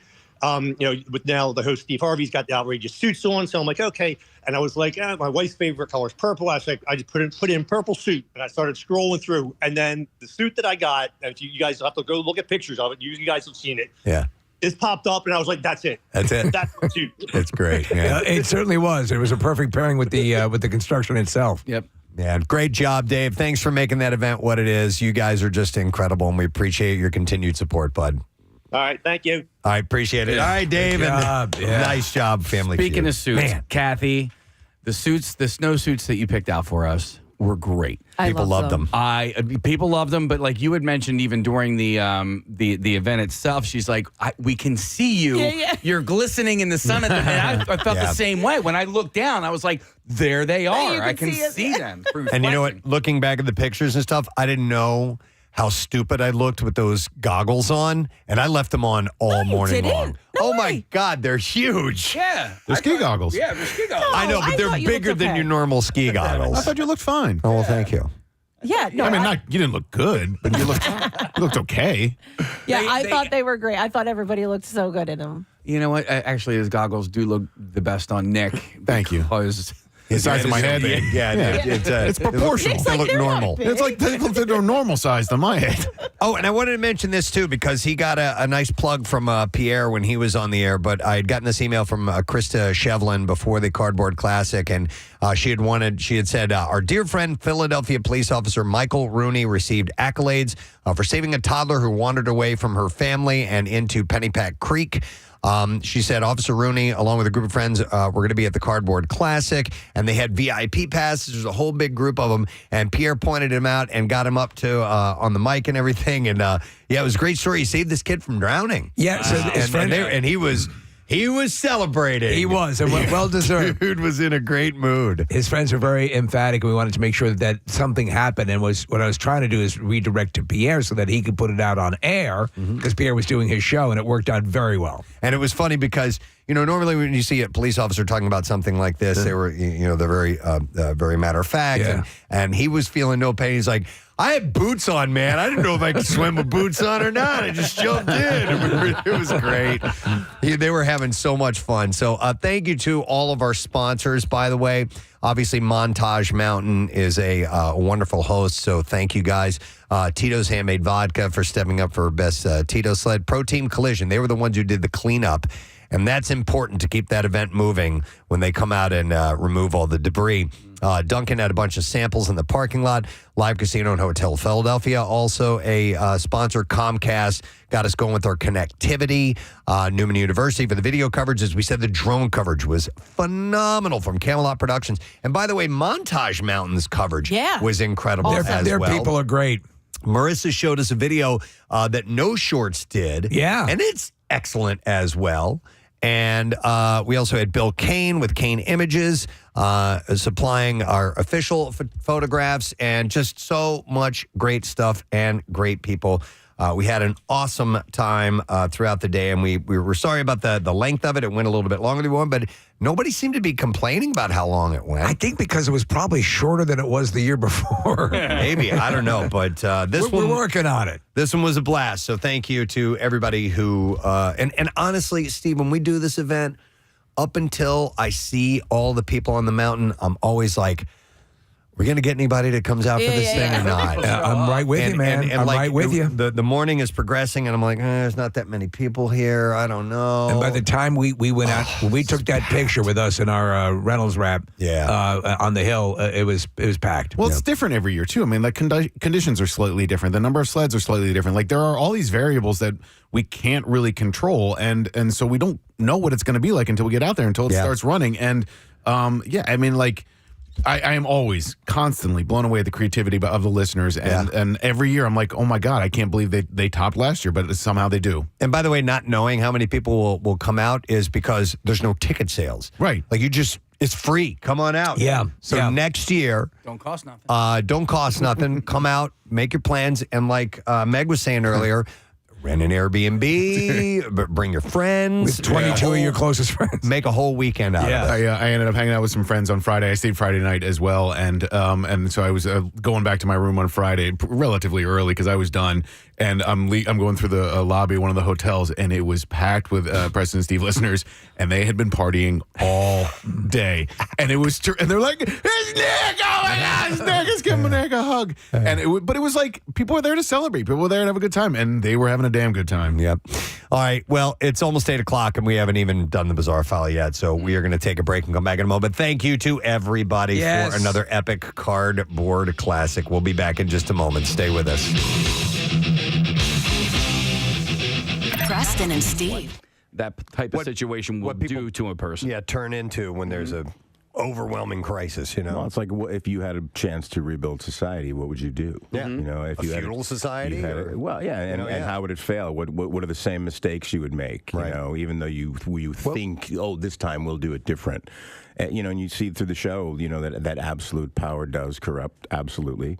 And you see people change, and you see people make mistakes. The show's very human. I want to ask you, how much does the Talking Dead series add to the fandom of this show? Because the show's a very emotional show. You get very connected to the characters, and horrible things happen to them, and then you're left home alone with that. And this is a way to, I think, share what you're feeling, to sort of know you're not alone. And Chris has described it as the warm hug after the show, and we laugh at that, but I think it is. You get to process the show. You get to hear what other people thought about it. If you were, maybe you think, well, I think he or she is feeling this, or they're going through that, and then you hear people talk about it, and you get to sort of bounce your ideas off their ideas. So it is an extension in a way of the sort of the social media of it all, and that I think we like. I mean, we like that interaction. We like, knowing we're right or wrong, or being not necessarily corrected, but sort of like, what happened there? And if somebody talks about it, and that is what happened there, it's brilliant. It's great. Yeah. Michael, I wanted to ask us. I know you've voiced some characters in Call of Duty. They have a new World War II game coming out. Steve and I are massive fans of the World War II. I know they've spanned all kinds of different campaigns and so forth, but my favorites have been the one in the World War II. Did you voice any in that particular nothing game? recent. I've been out of town for the last 4. Okay. Is voice acting for a video game a much different animal? Is it? We always hear it's sort of weird because you're kind of just freelining it, and that's it. You're like, basically, this is a session, except you do it for 2.5 hours. Reload! Reload! Over here! Over there! Under there! Under here! Behind the tank! Behind the Jeep! For 2 days. 2 days. 2 days of that? Yeah, and that's like, I wish I was kidding. I wish I was kidding. That's great. So, with the cutscenes, at least, you have a little bit of... Yeah, reload! Can't use that one. Reload! Reload? That's great! Yeah. What? No, it wasn't great. Great to have you here. Thanks, man. Thank you, guys. Michael Cutlitz, guys. It's here for Walking Dead, 93.3 WMMR. Visitor to Oktoberfest noticed a man slumped over at a festival exit with a baby attached to his front on Thursday. As the tourist slowly fell to the side, the anxious man took his baby from him. And Oktoberfest is the largest beer festival in the world, attracting a global audience for its mixture of strong beer, traditional Bavarian food, and fairground rides. You know who went there this year? Matt Cowper. Oh, yeah? Said it was sick. It must have been sick. That's one guy who was there. He was getting sick all over the place. His baby was there and he was getting sick. It took a lot of people got sick because they drank too much and they got sick. Organizers expect visitors numbers to hit 6 million again this year. That's crazy. Cowper said that there are, what it basically is gigantic tents, benches, and that's it. Yeah. Drinking. Yeah. That's all it is. And people getting sick. And people getting sick. Yeah. How many million? 6 million. Million sick people. What was that again? 6 million sick people. Sounds sick. All right, and then we'll do one more story. Man, this is wild. Amazing pictures from the Arctic show an army of more than 230 polar bears feasting on a washed-up whale. We will control the humans. Our time has come. After a bowhead whale became stranded and died on Russia's remote Wrangel Island, the extraordinary sight was witnessed by tourists on an Arctic cruise. Look at all those suckers. Yeah, a source at Wrangel Island Nature Reserve said there were at least 230 polar bears, including single males, single females, mothers with cubs. Hey. Mothers with cubs, even. Where are you from? Oh, wow. You've got a Russian accent. Yeah, that's great. Do you like whale? Well, let's go over and have a bite. You could tell her about that time you went to Oktoberfest. Yeah, it was sick. Everyone got sick. We were eating blubber and drinking beer, and everyone just got sick. What's my name? Cowper Bear. It's a big singles. It's a big polar bear singles mixer. Are you kidding me? It was, there were single males, single females, mothers with cubs, and even 2 mothers with 4 cubs each. MILF bears. Sick. Cowper Bear.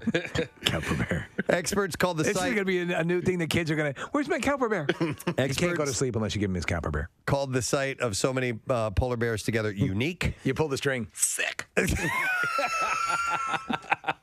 Pull it again. Sick.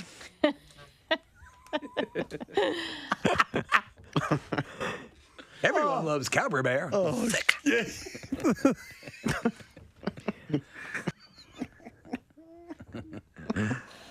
Oh, my God. Okay. So anyhow, the huge number could, in fact, amount as much of 1% of the entire world's population of the creatures. Yeah, tourists initially thought the bears were a flock of sheep. Sheep. Sheep are sick. Although viewing them, after viewing them from a distance, but as a boat drew closer, the lucky Those aren't sheep eating that whale. vacationers realized that they were what they were witnessing. The mainly Russian tourists had Just some to sheep eating a whale. depart from a stopover on the island when they spotted the bears. That seems normal. Just seems like a flock of sheep eating a whale, the way sheep do. I think they just saw them on the hillside and they thought they were sheep. One of the things that I've been wanting to do for a little while, I have Kathy and I both share a common ailment. We have lower back pain. We have a mildly herniated discs, which causes pressure on the nerves in your back and all this stuff. Our backs hurt all the time. But my neighbor has the same issue, and he's gotten past his problems. And so my neighbor Jaime had he had done all these things, and he also goes, oh yeah, and I get acupuncture. And so all of this together has helped completely alleviate it from his life. And I'm like, well, I'm game. Oh, yeah. I'll do whatever I can to help get rid of this pain. So I've never had acupuncture before. And we're going to stick me with these little needles. Today! From Virtua Acupuncture, we want to welcome Heather Schultz to the show this morning. Hey, Heather. Thank you. Hello. Hello. And how long have you been doing this, by the way? I've been practicing acupuncture for 7 years. 7 years. Mhm. Okay. And let me ask you this about acupuncture. Now, this has to do with the body's nervous system?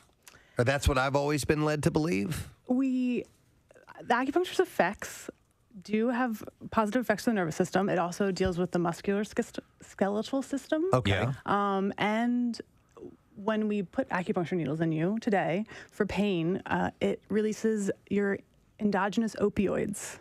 Your natural painkillers. Okay, that are in your okay. body. Well, also we've had some really exciting research lately. It affects brain neuroplasticity. So your brain changes in response to stimulus.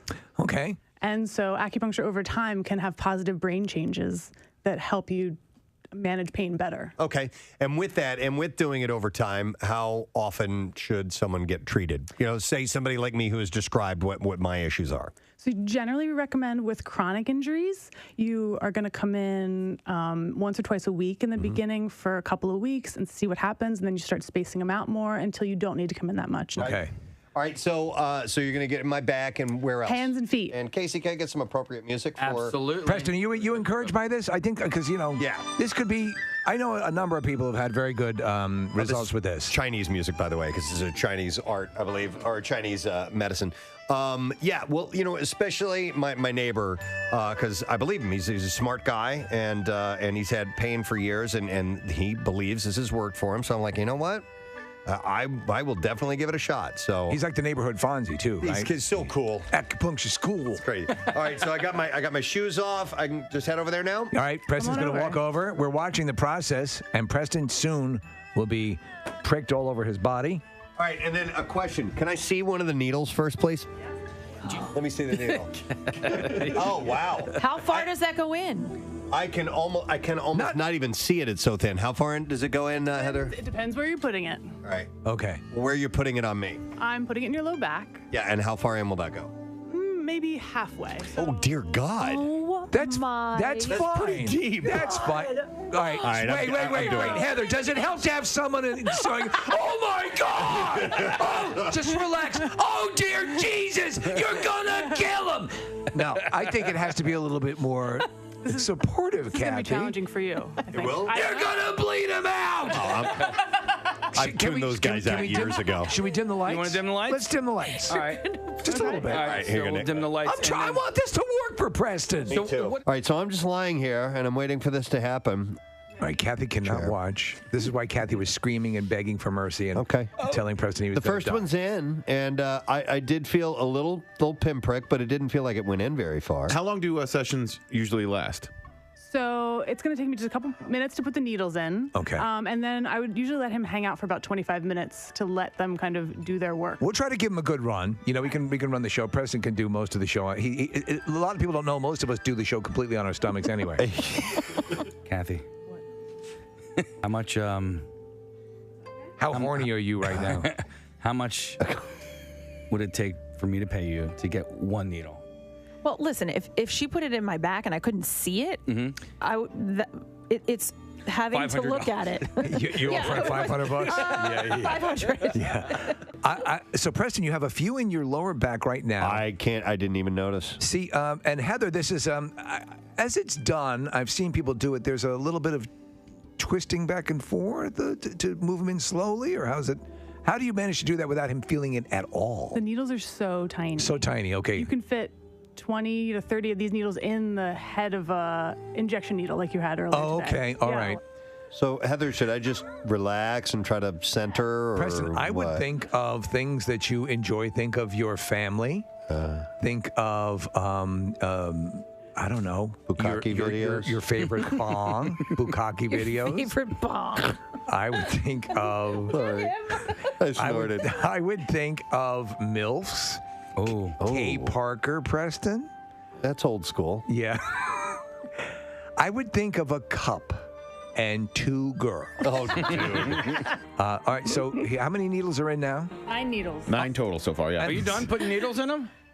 I was going to put one on the top of his head. Please but do it. his, Do it. He cut his hair extra short. Yep. Oh, there we go. Now, this is the one, Heather, you said has to be driven in with a hammer, correct?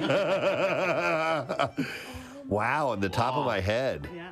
You feel that one, Preston? No. Okay. Is it already in? Yeah. No, I didn't feel that at all. I'll say this. Do you seem at peace, Preston? I know you usually come in here screaming and throwing things around, and here you're at peace. I'm enjoying this. Do you feel anything? All right, so let's get into the Bizarre File. We're crazy late with this today. WMMR presents Preston and Steve's Bizarre File. Brought to you by Pro Team Collision. If you find yourself in an accident, trust the pros at Pro Team Collision. Your trusted auto body repair shop located in King of Prussia. Go to proteamcollision.com. Out of North Carolina, the Monroe Police Department on Tuesday released a 911 call related to a man who was locked in a storage unit by his girlfriend over the course of a few days. Holy hell. What prompted that? On Monday, police received a 911 call from a man whose identity has not been publicly revealed, stating that he had been locked in a storage unit since last week. He said, "I've been locked in the storage unit for about a week now, and I've just now found my phone." He said, "Yes, my girlfriend locked me in here. She doubled up my lock, and I don't know how she put me in here, but she put me in here, and I just now found my phone inside the storage unit. I've been here since last week." Quick question. Have you been going to the bathroom in there? Police Lieutenant Morgan Malone said that the man and his girlfriend, Robin Deaton, had gotten into an argument before he was locked inside. Deaton allegedly closed the door to the unit behind her boyfriend and locked it from the outside. The 911 operator asked, all right, I'm going to get them headed your way. Do you need EMS to come and check you out as well? He said, "I just need out of here. I just can't breathe. I haven't had anything to drink or anything." God almighty. And I know there's 2 locks on this unit. She put 2 locks on it for some reason. So the man actually had been in there. He was found on Monday. He had been in there since Thursday. He wasn't there for a whole week. So he was there for a course of days, like 4 days. He was reportedly unable to find his cell phone until sometime on Monday. So was it pitch black dark in there? Yeah, because the unit was so dark and full. Police had to force their way into the storage unit. The man locked inside was dehydrated and reportedly taken to the hospital to get checked out. He has since been released. She was issued an arrest warrant, and she's being charged with attempted murder and first-degree kidnapping as well. Wow. All I could do was sleep on these boxes of water and sandwiches. A Washington man was arrested earlier this month after he allegedly stole an 80-foot commercial fishing boat with the crew still on board and tried heading out to sea. Wow. The 42-year-old suspect, Joshua Stedman, had gotten onto the $8 million boat by pretending that he was the captain. He was able to convince the crew to leave the dock, at least for a short while. Stedman, I'm the captain. Stedman, who remains in jail, reportedly boarded the 80-foot vessel with Jamie Marie, or it's called Jamie Marie, around 9 a.m. Now, the boat was docked in Westport, a popular commercial fishing port. He immediately woke the crew and told them they needed to get underway. Police said the newer crew did not know the captain, but didn't argue, thinking he was an alternate operator or someone sent by the captain. Why would they think otherwise? They said he surely acted the part as he knew how to start and operate the large vessel. Did he say things like "shiver me timbers"? Stedman's charade didn't last long, however, as he started saying some questionable things that made the crew suspicious. He was apparently, according to the police, talking about meeting the Chinese mothership and was not making sense. I've got some concerns about the captain. He certainly was not describing fishing activity. Authorities say the boat was on its way out of the harbor and about to head into the open ocean when one of the crew members finally called the real captain, realizing they had been tricked. The imposter skipper then turned the ship around and brought it back to port. So, all right. Sergeants were waiting for him back I at just the always dock. wanted to be a captain. Where he was arrested, he was found in possession of $4,000 in cash, along with a large amount of marijuana that was already weighed and packaged individually for sale. Authorities also learned that Stedman had boarded another commercial boat earlier that morning, but had been run off by the crew. What the hell's going on? They didn't report the incident until later when they heard about what happened aboard the Jamie Marie. He's currently being held on a $250,000 bond. In Indiana, a driver stuck on a set of railroad trucks made it out safely from his car before it was struck by a Norfolk Southern train. The crash and his arrest may not have happened had he not been highly impaired before a woman had showed him her breasts while they were FaceTiming each other. Yeah. And that's the picture drawn from police investigating this that led to the charges against 27-year-old Zachariah Vigil. So he's facing misdemeanor counts of operating while intoxicated, leaving the scene of the crash. It was about 2 a.m. Monday when Vigil was driving to his girlfriend's house. He told investigators he became distracted by the sight of her breasts she was showing him on FaceTime, which caused him to drive up onto the rails of the train next to the crossing. And police said Vigil tried pushing the car off the tracks before the vehicle was struck by the freight train. According to court documents, a woman picked up Vigil and was leaving the scene of the crash When stopped by one of the responding officers, Vigil, who was in the front passenger seat, had an alleged blood alcohol level of 0.273. He described them as major league yabos. And then we'll do one more story, and then we will wrap it up. And this is a story out of our area, Delaware County. Multiple customers have fallen victim to one man's disturbing proposition, and officials believe there still may be more. Brian Steiner has been charged with multiple counts of sexual assault, threat of rape, indecent assault, false imprisonment, and related charges. So the Delaware County man is accused of soliciting sexual acts from customers while working at 2 optical shops in Fulcroft and Collingdale. Officials said, that he would lure customers to the back of the stores by offering free glasses in exchange for sexual acts. What? So he's dangling free glasses and hoping to get, a Hummer or whatever. Throwing a pair of bifocals for a Hummer. Further details have yet to be released, including the number of victims. However, officials said that there may still be more, and they're asking them to come forward. So if you or you know someone who was approached by this guy, make sure you reach out to police. That's bizarre. Yeah, that'll come. All right, and there you go. That's what I have in the bizarre file for you this morning. Sorry we're running so late with this, but we had a lengthy conversation about Cardboard Classic. We're going to take a quick break, and we'll come back in just a moment. Stay put. We have a concert announcement coming up around 10 as well, so heads up. Preston and Steve.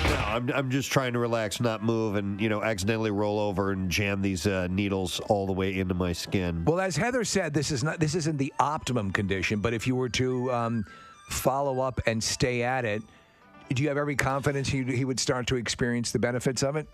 Yes, certainly. Okay. He would start to see benefits within a treatment or two. Within a treatment or two, Preston. Yeah, and I plan on it. You remember I'd said earlier in the week that I think it would be nice if everybody tried to do one nice thing. I want to thank my buddy Casey here.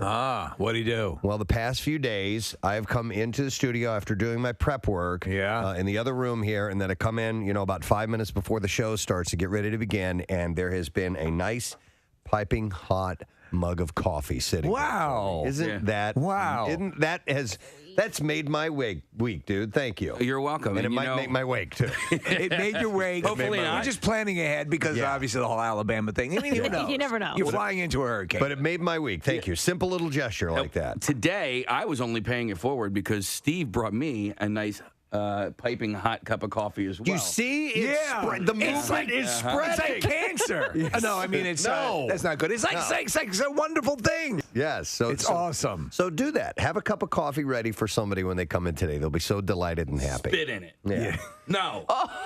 Don't spit in it. Don't spit in it. It's the wonderful, and you feel good when you pay it forward. And you know what else has been nice? What? Kathy's been extra gussied up the past couple of days. Yeah. Really? Oh, yeah. I think it's the glasses. Yeah, maybe it's you a look different really, look That's for a you. sexy look on you. Jesus. You looked Thank much you. better yesterday. Until you just that face. You ruined it. Dear God. All right, thank you. Why, thank you. I'm having issues with my contacts. That's why I'm wearing my glasses. She smushed her face when she said, thank you. You do look great in glasses, though. You do. If you have people with you have beautiful eyes. Thank you. The glasses look. I think girls with glasses. That whole thing is BS. I think I think they look. It's a great. When my wife got these great frames, I'm like, keep wearing. They look awesome. Yeah. I wear glasses every day, but at night, right before bed. Where I'm in my house, I don't usually go out in them. But the past couple of days, I've been wearing them. Why not the contacts? Sometimes do they irritate after a while? No, it's called pink eye. Oh, really? Oh, okay. So now we're going to move on to something that I've had in mind for a long time, and now the dream is coming true. I actually have sitting next to me a bag full of vibrators. Yes. So if that gives you Because any it's indication. Friday. It's Friday. Yeah. And sometimes someone likes their butt tickled a little. Well, the best thing was Marissa comes in today, and she just walks up next to me. Her desk is directly next to mine. She turns this bag upside down and just dumps 5 vibrators out on the table. But there's a reason for this madness. There It's is. something that has caught your fancy. You saw a video. I did. And you said, we got to try this. Probably a couple of years ago, and I'm like, why have we never done this? So we've created, actually Casey created this. I said, dude, can you build me this? He said, well, let me look into it, and sure enough, he has done it. We have in our studio a vibrator racetrack. So we're gonna do a live test of this track here in our studio, and if this works, then we'll have an idea of something that we can expand on this, Okay. and I'll get you that in a moment. So We'll expand on dildos. do you want to try this out? I do very All right, much. so I'm gonna reach in and just randomly grab one. Now, you've and never met these dildos. I've never met this. So I grabbed a. You picked a good one. Is this a pink one? Yeah. Yeah. So it's that's kinda- yours? Yeah. So this will be me. Okay. And then here. I'm rubbing it on the microphone. The force is strong with this one. And we'll do a couple. We'll try a couple of these and see if it's I don't want that one. Well, just grab one. Preston, at the adult store, is this the way most people select their stuff? Yeah. They reach into have a bag. big bag. You reach in here. Goes. All right, thank you. I went with this one. You can see it vibrate. That one's much louder than mine. Hang on. It's big. Take it away. This is mine. And then yours. Okay, Casey has what I would call the hot rod. What color is this? Copper? Like a maroon. Nah, like a Maroon. burgundy. Burgundy, yeah. Burgundy. I'm like, on, mine is Kathy. sort of a happy medium. All right, Kathy. There are two Well, remaining. I- Pick a vibrator. I feel bad that Marissa can't take part. Kathy's reaching in. First time ever her hand has been on a vibrator. Oh, she got one that's kind of contoured and has a little curl at the end. Now, this is a European model, Preston. Turn that on, Kathy. Let's hear it. Ooh, that sounds almost nautical. The two of you just got like turned Well, on, it- maybe. No. It sounds like it's singing. It's like my voice. Hang on, let me harmonize. Hold on. No.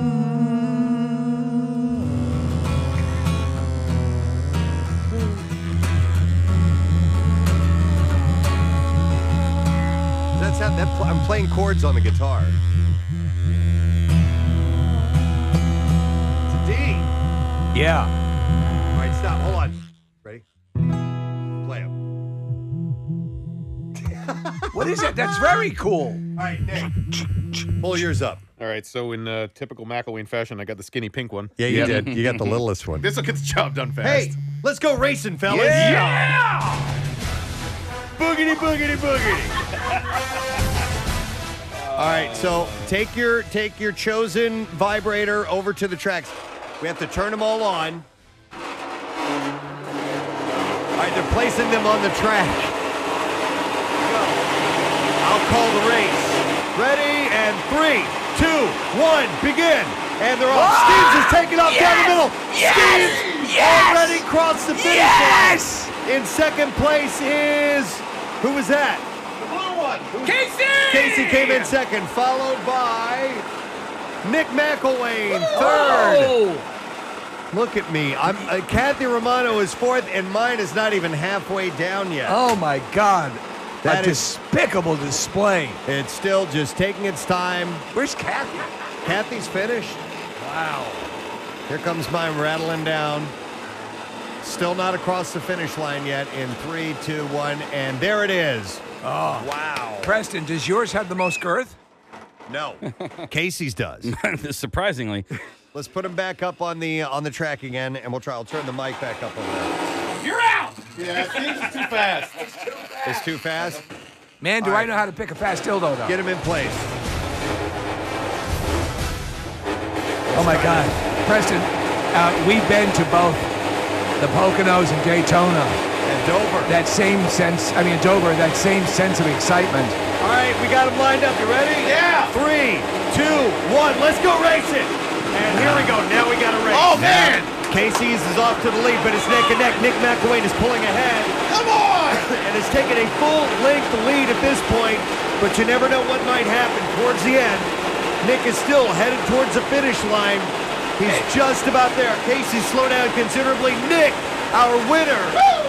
All right, now it's neck and neck for third Head and and head. fourth. It's head and head. Kathy is making way here. Casey's is coming up, and Kathy's is slowly catching mine, which has now trailed the third place. All right, Casey came in second. Kathy looks like she's going to take. I'm going to come in last place again. Again? Man. Look at this. And Kathy in fourth. All right. Me in last place. Son of a bitch. Now, I want a new dildo. All right, our next guest is ready to go. Man, we've had so many people here in the studio, and we saved the rock and roll for last because it's rock and roll time late in the show. But we're happy to have him here this morning performing at the TLA tonight. Please welcome Andrew WK. Oh, thank you. Thank you very much. Good morning, sir. Thanks for being here. Good morning. Yes, thank you for having me. Yeah. As I said, rock and roll time early in the morning. You build up to it. Yeah, you build up. It's sort of a way of calibrating your system.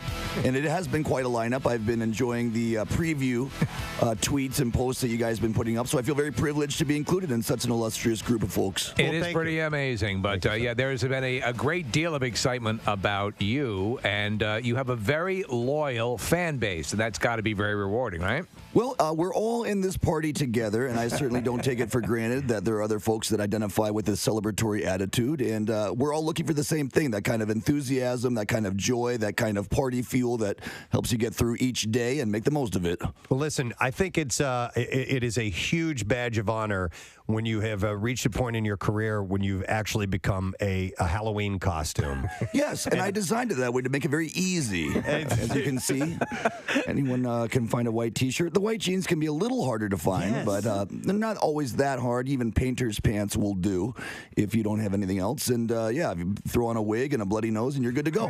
But generally, you go with denim for the pants? I do. White denim? Yes, the denim is durable, and I need durability. I need support. I need that harder, thicker fabric.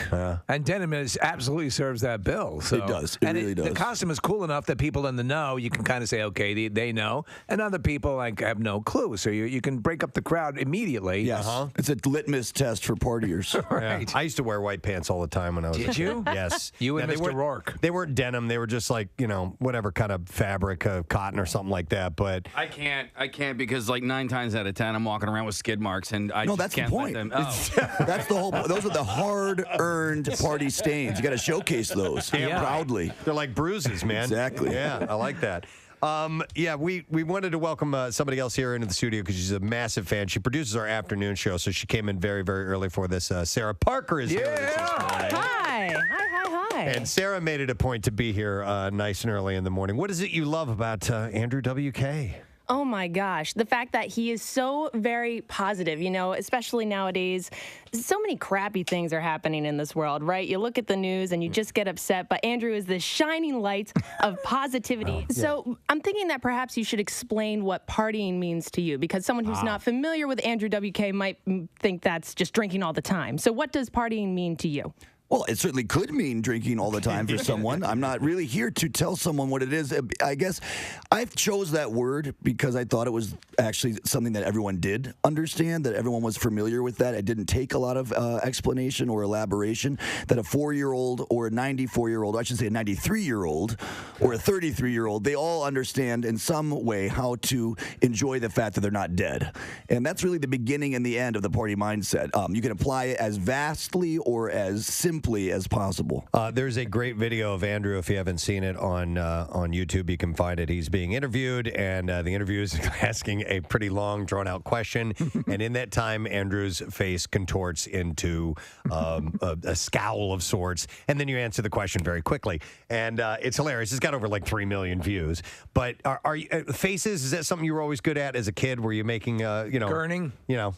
Yeah, hamming it up. I mean, the face is a very fun thing if you can control it. I don't have complete control. I think in that video you're talking about, maybe some kind of demon took control of my face. But very much so. Let them have at it. UMMR. All right, thank you very much, Kathy. So our phone lines aren't working again. We've had a company-wide issue. We have found a way around if we do want to talk to people who are tuning into the show this morning, and that's via Zoom. So if you hear something you want to contribute in, just text the word Zoom to 39333, and we'll send you this link, and then we'll pop you up, and then you'll go into like a queue, and then we'll randomly pull some people up. But what I was interested in talking about for a moment does have to do with our phone lines. Yes. I was talking to Chuck, our program director, Chuck D'Amico, while we were at the Cardboard Classic, and we were talking about the phone issue. And he said that, and this has apparently been in the works for a while, about getting a new phone system overall, which would mean a new phone number for us to use here at MMR. And we've used 215-263-WMMR for a long, long time. And one of the questions about changing the phone number was the fact that we say 215-263-WMMR as a phone line. I can't even tell you what those numbers are because I never call the phone line. I could look on my phone and figure it out. but the days of using letters to spell out numbers have been gone for a while. I stopped using WMMR when describing our phone number a long time ago because of that. It's 9667. And so many people had no idea what I was talking about when I would say call 9263 WMMR that they just didn't know. So, people just don't use that ever. I mean, you can see why it was used in the first place. Yeah. Because you can co-brand something and then people can figure it out eventually. But it's an antiquated system. Yes. So we're going to go to another number. That's the case. That's what I've been told. Now, here's a question because Chuck was having a discussion with me. I don't know the exact number, what it is, but he had given me a placeholder number, and it's going to have the 610 area code. So we're going from a 215 to 610. And part of being a program director of a radio station is how you present certain things and how you want them to sound on the air. And Chuck was kind of wrestling with, does he want it to be 610 or 610? Mm-hmm. And he's kind of siding with 610. So I have a 610 phone number for my cell phone. And I say 610 all the time. And I brought this up here in the studio while we were off air. And Kathy was like, never say 610. Well, no, I go, well, why would we say 610? Nobody ever says that. And you were like, yes, I do. Yeah. I do. And lots of people I know say 610. I'm wondering if, because I grew up with a 215 number, I grew up in a 215 area code, we would never say 215. So I wonder if that, I've never heard anybody say 215. Do you ever say never. Do you ever say 610? No. Okay. So I would say 610, and then also like the Jersey Shore numbers were always 609. Right. I've heard on that 610 610 I've heard probably a 50-50 split. When someone has that kind of number, they'll relay it, half one way and half the other way. So your preference is 610? I go either, but so like when I'm at our local grocery store and they ask for your reward number or whatever, it's our phone number. So I always say 610. I lead it with that because it's just a smidge quicker than saying 610, and so because it's one less syllable, and so it's kind of a shortcut. But I'm curious if there are some people that it really bothers. Right. When somebody says 610 or not. I guarantee you there are. I know it doesn't bother you, but you were like, nah, that you shouldn't. Nobody says that. But I'm curious if there are people that it gets under their skin or not. Yeah. If you say one If or you say the other? 610. You're exchanged the wrong way. Or you refuse to give in and say 610 like you've heard other people do. Right, like when people say Route 3, I'm like, nobody Westchester Pike. It's Westchester Pike. Nobody says Route 3. Right. And it's you sound like an outsider when you say that. So like if you do say 610, do you sound like an outsider? Like who not are there certain people that use 610 or 610? Like who are those? Who are you? Because I feel like I'm a 610er. Yeah, I'm 610. Yeah. I am as well. Yeah, and I had to say it in my head. I guarantee you there will be people who are angry if our new phone number starts with 610 instead of 215. People will look at 215 and they will say that's a Philly number. Yeah. 610 is the suburbs. 610 is the suburbs. So people are going to be angry. But we are technically the suburbs. I know, but people are going to be upset about it because we are a Philadelphia radio station. Right. The point you just raised. that. No, that is a very valid point. 215 is considered the Philadelphia exchange. Yeah. So 610 is going to be a little bit of a departure, but you get what you get. I could see that battle break. So Nick, if you were to have 610 and your number was 400, would you say 610-400 or would you say 610-400? That's a great question, Steve. I probably would say 610-400. Okay. Not 400. Right. Well, I would say 400. Okay, I get that too. Well, because 610 and then 400. I bet you some people would think that you were saying the letter, even though that's an antiquated thing. You would say, because people, my mom used to say my Aunt Mary's phone number was OL9. She lived in. Oh, that's right. She lived in Willow Grove area, so it was 215 OL9, whatever. And but that's how she identified my Aunt Mary's phone number. Right. Yeah. So people are texting in. Why say O? O is a letter. Yeah. Totally. 0. Yeah. Right. And so I get it. OL9. 610. as opposed to or 609. Nobody says 609, do they? Yeah. Or did you just mention no, that? 609, I would Yeah, say. 609. And so, how come people don't say 2,152,639,000 WMMR. That's our new number. That's our new number, 2,152,000,000. All right, we do have some Zoomers that are checking in. This is Mason, who we're going to go to. Hey, Mason, morning, bud. Hey, good morning. Can you hear me all right? Yeah, we can hear you just fine. All right, 610-610. What do you think? My family and I have always had 610 numbers and say 610, but it's weird in certain applications. Like if I'm at like a doctor or something, or I'm saying it over the phone, sometimes I catch myself saying 610, but in person, I'm always saying 610. Why do you in person? Why do you think that is? Why do you think you delineate? I don't know. Maybe if I'm on the phone saying I have no idea. Maybe you have less of a personal connection to that person because you're not in front of them personally, and you can kind of shortchange them a little bit. Yeah, for sure. That could be it. Or maybe it's like you kind of like side handing on 610. Between you and me, now that I can see you, it is though. I can see that there are certain ways you react, especially if you're giving out the information. If you're filling out a form or you're giving information you're applying to something on the phone, you're going to want to make sure they understand exactly what you're talking about. So I think you're going to go 610 because, O is going to be, to me, that seems a little more vague. It really isn't, but 610, you want to be as precise as you can be. Does that make sense? Yeah, definitely. And I think it also goes to the fact that like some of my family's numbers has 310 as the second one. So it's 610, 310. Oh. Whereas mine's not, and I always say 610. But I think it just clicked. When I say the 610, it's when I'm saying 310 after. Do you know what the consideration here is? Is that when you're doing something, you're giving out, when you're doing something for advertising, for marketing, you want it to be instinctive to the person who's saying it. You want it to roll off the tongue. You want to think about how it's going to sound in promos and positioning statements and things like that. And so there's an aesthetic now that you have to consider. And that's part of the deal, right? Yep. All right, Mason, thank you, bud. Appreciate it, bud. Yeah. Have a good one. I'll say bud one more time just so. Yeah, bud. So what I would never say is if there are zeros back to back, I wouldn't say oh. You know what I mean? Right. 2005. It'd be say 2005. Right, same. Yeah. People are texting in that 610 belongs to a radio station.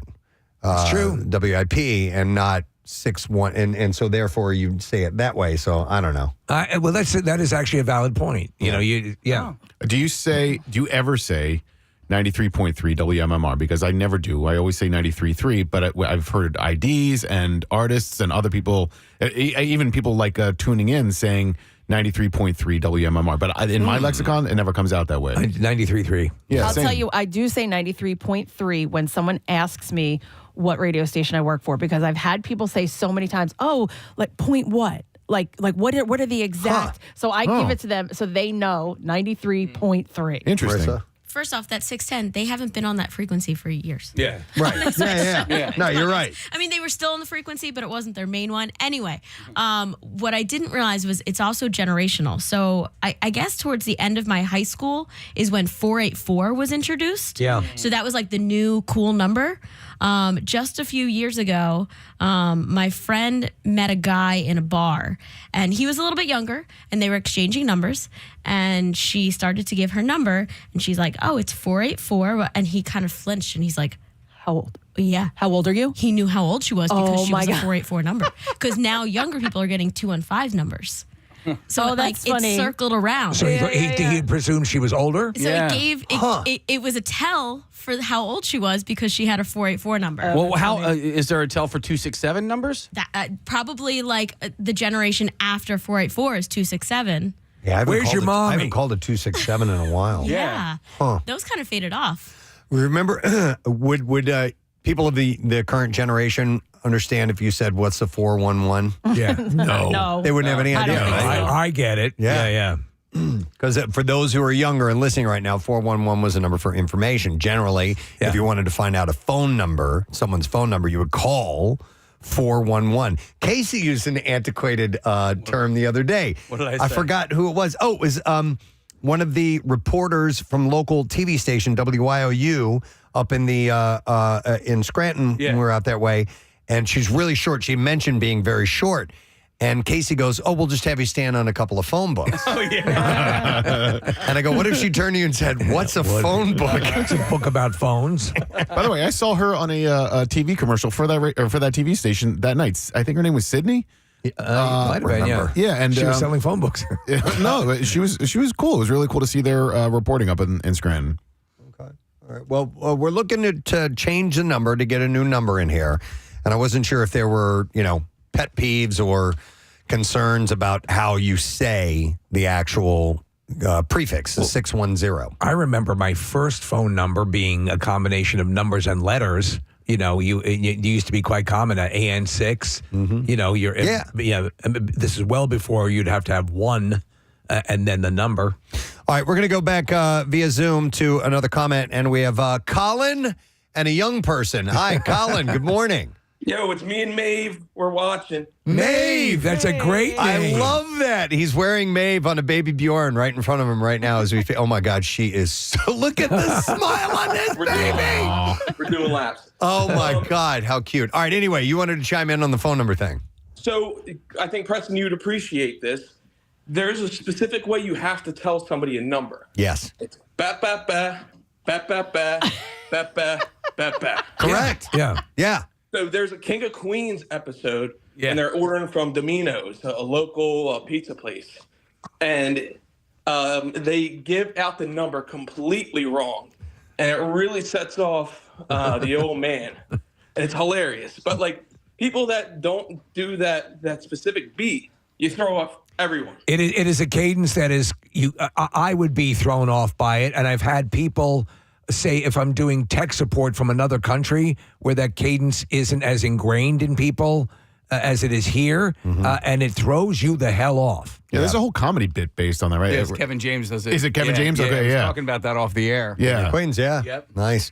Good point, Colin. You are absolutely correct. Thank you, sir. And give Maeve our best. We'll see you, bud. Adorable. Do you know when that's similar? When you're giving a credit card number in the 4-number clusters. Yeah. But people will string them together. No, they're separated in clusters for a reason. So this is a wholly different topic, but since he had mentioned the rhythm of that, I'm going to bring this up because I saw an Instagram video, and we'll go back to these calls in a second, but maybe Nick can look this up. And a guy had posted a video where he is explaining how adjectives are used and how there's an unwritten English rule that we all understand. And the example that he used was a rubber ball. Right. Okay, so it was a red rubber ball. And he pointed out that if someone were to show you a picture of this, how would you describe that? Well, you would say a red rubber ball. You wouldn't say a rubber red ball. Yeah. And if it happened to be like a small rubber red ball, you wouldn't say a red small rubber ball. You would say a small red rubber ball. Yeah. And apparently there is a series of which you are supposed to use adjectives. Whoa. And I don't have the list here, but it has to do something with size, color. Like there's an unwritten rule that we all follow. And if people don't follow it, it sounds like gibberish. And I found it so intriguing, and I need to do a little bit more. It is ingrained. So to that point, research on that. I would say a big red rubber ball. Yeah, exactly. Yeah, a big red rubber ball. Yeah. Yeah. So color went in there. So if you did, the material before the color, it would sound strange. A red big rubber ball would sound awkward. So here we go. Here's the list of them. Thank you for pulling that up, by the way, Sam. Okay, so it's determiner, as in a and the, both, either, some, many. So a description of that. Opinion, meaning good, bad, great, terrible, pretty, silly. Then size, shape, age, color, origin, material, and purpose. In that order. That's how we describe things. Now, that doesn't mean that for every time you mention something, you're using 9 descriptors. In other words, in the pecking order, if you have information, you would go. Yeah, so purpose would not come before age. Right. It doesn't have to be all those things. Right. But that is the order. If you did have all those things, that is the order that they would fall in. It's a really wild, man. interesting look at how we communicate. Was the point that in other, because we know in other countries they're switching around of, say, where a verb would fall in a sentence or so on and so forth. Is there, did they make a point about how other countries approach? No, it was only about English. Yeah. Because English has so many odd rules or unwritten rules or, indicators that we use to communicate. But I had never heard of that before. And once he started describing it, I'm like, that makes perfect sense. And we don't even have to think about it. We're just used to it. We just follow those rules. We spend so much of our lives being indoctrinated into that progression that it becomes second nature. Yep. Steve, to your point, like there are in French, there are some French adjectives that come before the noun. Most French adjectives come after the noun. Isn't that wild? So you would say la belle époque, which, the beautiful era, but it would be, if you were saying the beautiful yellow era, it'd be la belle époque jaune. You would put the color after, the beautiful comes first, then the noun, then the color. And who knows why. It's wild, yeah. Yeah, I found that quite intriguing. It is. It's interesting. It's the way we are used to hearing things and what doesn't sound right to our ears, as with the phone number, the way you read the phone number and that cadence that you. Exactly. And Colin was right. It's ba ba ba, ba ba ba, ba ba ba ba. Right. That's the rhythm. 3322. Do you know what the most annoying thing is when you are reading your number to someone on the phone and they jump in? It's like, I'm going to give it to you all in one shot with that cadence. Dun, dun, dun. Yeah. Dun, dun, dun. And they jump in and repeat. And repeat. I'm going to start again. Yeah. Let me finish and we can check our work together. You know what's funny when you're doing that or a credit card number, there needs to be an affirmation on the other end, right? So, okay, can you give me your credit card number? Oh, yeah, that number is 1122. 2233. Yeah, it's four numbers. Yeah. Well, you got to get the 3344. 4455. Actually, I'm going to say this now. I don't want that. Stop saying mm-hmm. Oh, I need the Oh, God, it's so annoying because then I go to speak and she's saying mm-hmm. And then I'm like, oh, okay. Then I got to start the four set of numbers over again. Would you prefer yes, queen? Yes. In between each number. That's funny. I need the affirmation. You know what? Because some people don't and they'll just stay quiet. And then some people do the oh my God, Debbie's dead. Oh my God, Debbie died on the phone. All right, we have another Zoomer. We're gonna go to Todd and check in with him. Hey, Todd. Morning, bud. Morning to actually see you. Yes, actually see us. Nice, Todd. All right, you work in retail, right? Yes. All right, and so you are constantly talking to people and swapping numbers, right? Credit card numbers, phone numbers, all that stuff, right? Right. Social security numbers, all of it. I'll share a couple social security numbers on the line if you want me to. Sure, please, if you don't mind. So what's your observation on all this?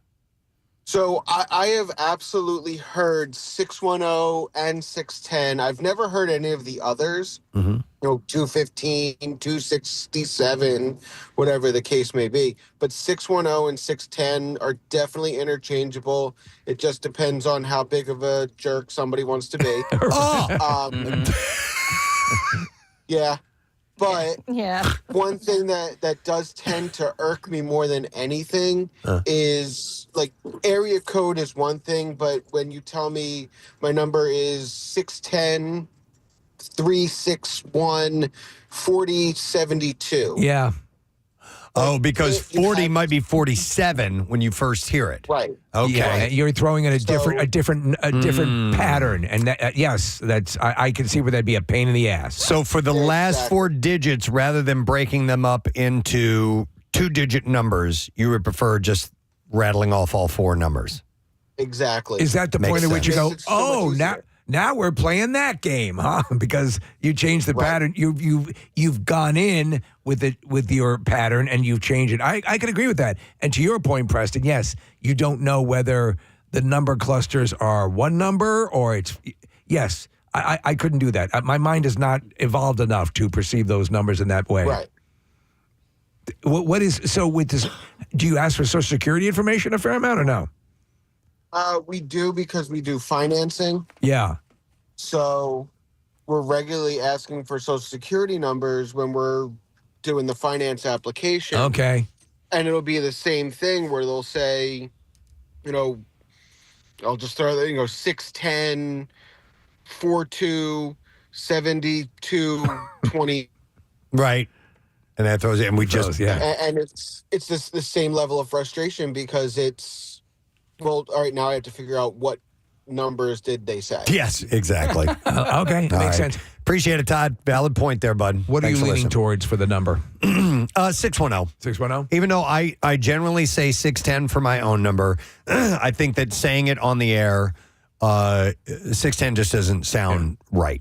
So I think we're going to go with 610, ba ba ba, ba ba ba ba ba. Although I think the last 4 digits are going to be 9333. Just so you try to have numbers that make it easy for people to remember. So obviously 93, 3, 3. Yeah. 3. What was that? That was a, oh my God. Not your average listener. Not your average listener. Yeah. Text 3. So I think that's probably what we'll end up doing. But whether or not we get this new number in the next couple of days, I have no idea. Which is apparently it's going to allow for a more seamless back and forth experience. It'll open up more opportunities if you've ever had issues. For all the years that I've worked in this business, people always ask if there is a secret to calling in to win. And we always tell them no, because each jock is different when they start answering the phones. And, it's just, who knows? But one thing that I think we've made note is that because sometimes, or it hasn't happened in a while, but you get people who win a lot. We would call them contest pigs, was kind of the industry behind the scenes term for people who win contests all the time. But there are some phone lines that get through easier than others. It's a bona fide fact. We've had certain exchanges, certain areas, certain subsections just come through quicker. And in addition to that, Preston, this might have an effect on that. Also, the actual quality of the phone calls themselves.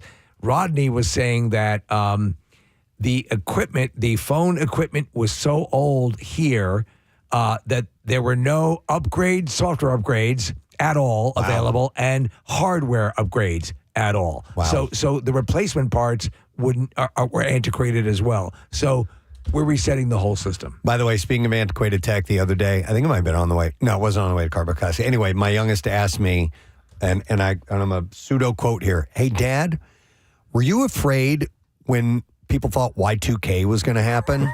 Oh, wow. And I said, no, I wasn't afraid. And then they also asked if I believed that everything was going to crash. And I said, I was 95% sure everything was going to be fine. But there was a little 5% of me that was like, well, you're waiting. Listen, system-wide things do occur. I actually, at that time, knew 2 people who were hired by massive companies to go in and the word was well in advance. So for companies to correct, if you weren't familiar, was the inability for the calendars within software to roll over to the new century. Yeah. And so, but yeah, they modified it and nothing happened. No. I hosted a party that night, and there were like 200 people. It was a black tie party. It was at the Sheraton in King of Prussia.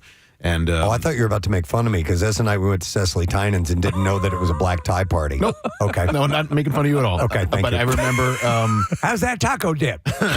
It was a lot of fun. It was a great party, but there were people at that party that night who were thinking, is this the last party we're ever going to go to? Is everything going to hit the fan at midnight on 99 into 2000? And my friend Brian Vendig, when the clock turned, people were rolling video and whatever with video cameras, by the way, not with phones. The clock hits midnight and everybody's celebrating and kissing and having a good time on New Year's Eve. And Brian Vendig just goes, "The world is still here." Listen, the semi-fear was like planes are going to fall out of the Yeah. sky and ships were going to just continue and slam into bridges All and those things systems. like that. Yeah. There was a movie that was made last year that was sort of a comedy movie about the Y2K. You're right. With, Kyle with, Mooney. Yes, Kyle Mooney. Yeah. I missed the perfect opportunity to shut the circuit breaker box off right at the start At of home, midnight. yeah. Oh, That yeah. would have been At home? Mm-hmm. Yeah. But I hadn't thought about that in a while. And you mentioning the antiquated tech made me think of that. So, all right. Well, anyhow, we're as of now, no phones, but we do obviously have our Zoom to communicate with. So, and by the way, did you guys see Skype is dead? Like they're getting rid of that altogether? We were talking about it last week. It was used, and apparently it had been used and was being used sporadically, but they finally figured what the hell. Zoom has such a dominance over it. And besides, there are other software like the Microsoft Teams, I guess, is... well, Microsoft bought Skype. So Microsoft is basically using its own well, it's using its own technology in Teams, and there's no more reason for one company to own two Zooming type of technologies. Okay. Yeah, and there's FaceTime, obviously, which is great. Absolutely. So, all right. On the fancy thinking box. Hang on. Another call, Maurice? Another Zoom real quick here. All right, let me go. Oh, here we go. It says Lee was a prize whore. All right. Yo, what's up, guys? How you doing, Lee? Good morning. Good morning. I'm calling from North Carolina. Oh, wow. Looks like, are you, is this your home that you're behind here? Yeah, this is my backyard. We're surrounded by tobacco fields. I got chickens, a turkey, Oh. 5 dogs. We moved down here 6.5 years ago from Philly area. And yeah, I was a prize whore for quite a bit. All right, what were some of the great prizes you won, if you recall? Back in the early 2000s, Yeah. I won round trip tickets to Vegas for the Killers for their Hot Fuzz tour. You guys set me up in the Mandalay Bay. It was awesome. Dude. Hershey Park tickets, 6 pounds of bacon, $500 in lottery ticket scratch offs. My kids had a great time with that. So Wow. Did you know you were a prize whore? Like, did you know that's? Oh, absolutely. All my buddies said that I was I had something silver up my butt. But as Preston was pointing out, do you believe that it had a lot to do with the exchange or the area you were calling in from?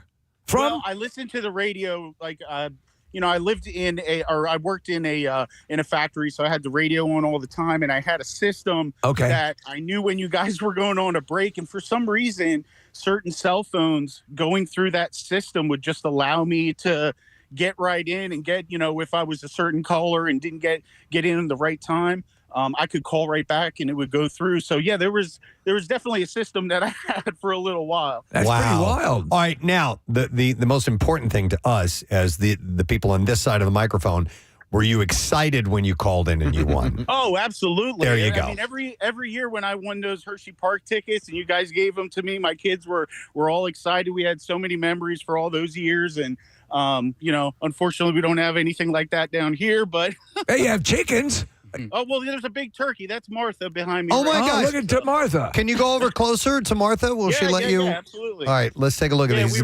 We rescued her from an auction. She was about to be food 2 weeks ago. So, how are turkeys as pets? She's very smart. They're supposed to be smarter than some dogs. Yeah.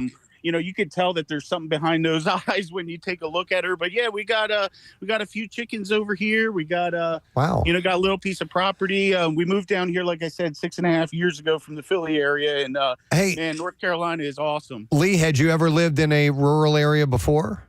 Yeah, I actually grew up outside of Allentown, and got a Nutropoli area, which was surrounded by that. But we basically just threw a dart on the map, and it landed down here in Richlands, North Carolina. It looks like really rustic area. It looks really, really beautiful.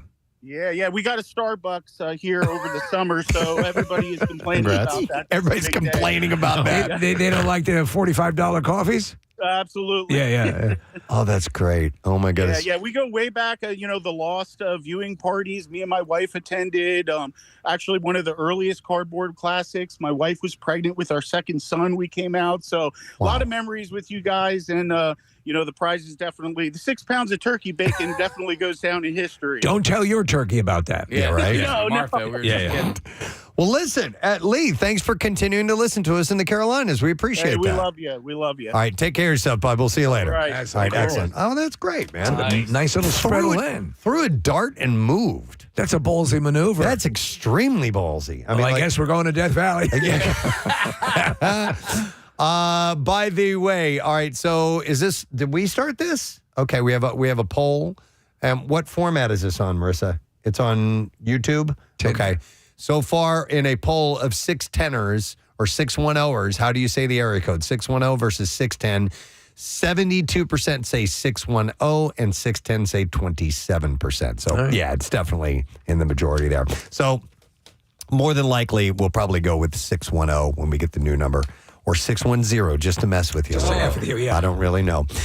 Well, thank you for the Zooms. We appreciate that. We are going to take a quick break. We'll come back in just a moment. Don't forget, we have a concert announcement that is on the way around 10 o'clock this morning.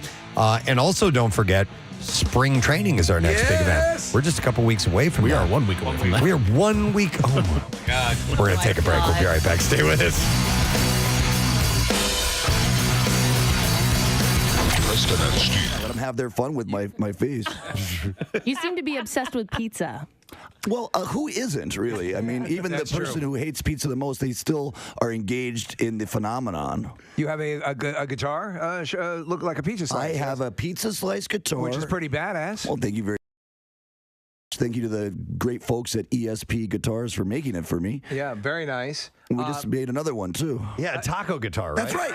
Yes. Literally, it's just days old. It's still a very fresh. Yeah, I've only played it, I think, maybe 5 times now on stage. We just got it during this tour. Okay. Hey, Andrew, with your signature look, the whites and the bloody nose, did the bloody nose happen by accident at some point? And then you were like, hey, that looks kind of cool. That was part of the initial vision I was presented with, so I executed that in a rather painful way. But I have gotten bloody noses on stage by accident, much to my dismay. Right.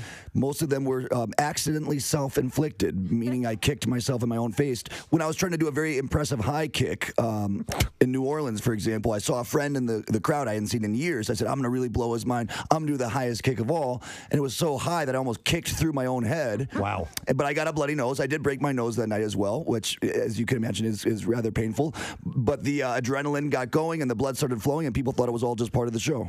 Hey, listen, man, thanks for getting up early and stopping by. We appreciate it. Thank you. Thank you for the opportunity to talk about partying. Of course. Have a great time in Philadelphia. Andrew WK, friend. We love this guy who's in our studio. He's a great guest. He's a great star, and he's got a film that he is promoting. It's coming up on Netflix, and it is called Wheelman. Let's welcome him back to our studio, Frank Grillo. Awesome. How you doing, man? I'm doing great. It's good to see you again. Yeah, I miss you guys. We miss you as well, bud. You came in and you blew us away the first time we had you in the studio. Great stories and full of energy. And we, obviously you were attached to something. We were just, it was the Purge and obviously the Marvel Universe as well. Got to tell you, man, the Wheelman is a solid movie. Yeah, you saw it? I did see it on we got the advance. It's going to be on Netflix, which is turning out to be Valhalla for these kind of films. It's amazing. I mean, this film, cost $5 million. My buddy Joe Carnahan and I. Joe Carnahan is the Gray. Yeah, the Gray and Smoking Aces and Narc and love his stuff. Yeah, he's great. So we're partners with this company War Party, and we made this movie for like $5.5 million. Which is insane because but that's the deal. You're producing this movie. Yeah, is your first and really we boots on the ground, like we produced the movie. Yeah, so you did it in Boston. In Boston, okay, at night. That's a point I want to make about this movie, which makes it so unique. You have the first time director Jeremy Rush, who wrote the screenplay. By the way, the guy was a PA for 13 years. Right. Never directed anything. This idea that he has, which is very cool. That so you're in this car and you're a wheelman. You're a driver for hire for criminals. Right. You're going to go on this, you take these guys out, they're going to rob a bank, but you get this call. The guys, when they get back in the car, are going to kill you. And now there's this stuff, and you're off and running, and it has everything I love about a period of time in Hollywood, 70s movies. That's it. High. You're good. Wait a minute. Did you talk to somebody? No, but when you turn badass, there's a scene where you grab a guy, you pull up. But to get back to my original point, there's angles from the car. When you leave the car, a lot of times you're seeing you through the windshield, and you're hearing. And you bring the guy back, and so the car itself is a character in the thing, and so you have your claustrophobia, but it's also your one way of getting away from the crap. Yeah. And there are angles and stuff that I thought were just really brilliant for a first-time director. I'm like, that was all him too. This guy was knocking on trailer doors for 13 years and writing scripts, and he sent it to Carnahan, and Carnahan read it. And gave him some notes, and they started dialogue, and he sent it to me, and I was like, man, this is really interesting. Like, this could be really bad or really good. We brought it to our agency. They brought it to Cannes, And Netflix bought it like the next day, and we were making the movie in a month and a half. That guy was knocking on doors for 13 years. But it took like if not for Joe Carnahan, it wouldn't happen. What did you not anticipate being a producer of a movie that caught you off guard? At one point, this movie was going to be 23 days, which is kind of Herculean in itself. And we were like, I think we could save money. Let's make it 19 days. So I shot like 35 pages of dialogue the last 2 days of the film. Wow. So we could save like $11. Well, because you're on the other side of the the check now, and you're now to save. As an actor, you might piss him on as I need a little bit more time or whatever. On the producer side, he's just saying, can we do this for cheaper? I have to bring this up too. Doing the research on this movie, Wolf Warrior 2, which is, explain where this is. Now, we have not heard much about this movie. No, because it's not in America. But globally. How about this? So I do a movie in China last year, right? And it's a big deal because you want a Chinese kind of presence. But there had been a Wolf Warrior 1, it was very successful, made like $100 million. And they paid me a lot of money to go to China. Joe and Anthony Russo produced it. They're the directors of Captain America. Yeah. They said, go do this. It's our whole stunt crew is going to really...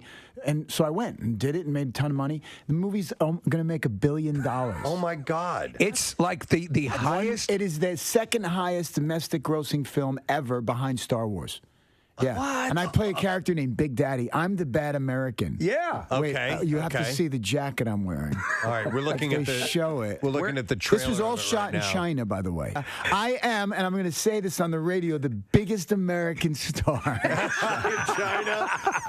Yeah, this movie is a phenomenon. I was reading the numbers on it, like surpassing. Yeah. You got to realize globally where this movie falls into the list. We live in this tiny little bubble in the United States, right? And there's there are more people in China, meaning there's more money to be made, I guess, over there. Yeah. Well, that's what happens, and they talk about you opening up in other markets and so on and so forth. Their movie opens up in India and does well. The Bollywood, is a I mean, this is literally the second. This is only behind Star Wars. So like Joe Russo called me and goes, "You are a unicorn now in China. We're gonna go make Lethal Weapon. It's with you and a Chinese movie star. We're gonna go do Lethal Weapon next year." So when you play a bad guy and you're known for you're sort of a bad guy, and I played it campy, like I was over the top. Oh yeah, oh, that's in China. I didn't think anybody was gonna see it. I was like Al Pacino in Scent of a Woman. Hoo-ah! That's great. Look, that's Big Daddy. Oh man! Yeah, I represent everything bad about the world. Wow. Hey, where did you guys shoot for Captain America: Civil War? Was that in Africa? Part of it was in. I think part of it was in Africa. I didn't. I was always in Atlanta. And by the way, Crossbones is not dead. Is he dead? I don't know. He seems dead. Come on, man. He seems dead. Dude, seems dead. I was just down at Marvel, with every said nobody mentioned that he wasn't dead. He's dead. They don't. That's one of the. I think he's definitely dead. He's definitely dead. He's dead. Man. That uniform's too freaking cool. No, he's dead. I know. So, I'm too old. Listen, I think at some point they're going to have to change the Avengers. They're getting a little long in the tooth. Can I ask a question? When they first get their AARP card, I had a question about your scene in Civil War. Yeah. The spit on the side of your mouth, was that makeup spit or was that your... No, it's real spit. I have it right now. I get excited. I'm really sweating right now. That's got to be wild, though. Just listen.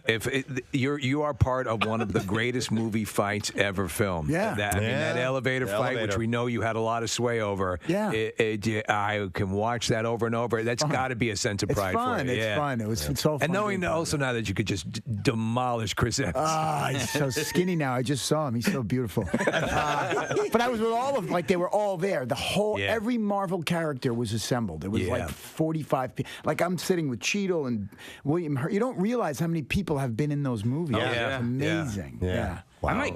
I think I would cry if I was in the presence of all of them. Yeah, I mean, it was fascinating. Yeah. All right, let's hear it for Frank Grillo. Regis Philbin did not like to chat with Kelly Ripa when the cameras weren't rolling.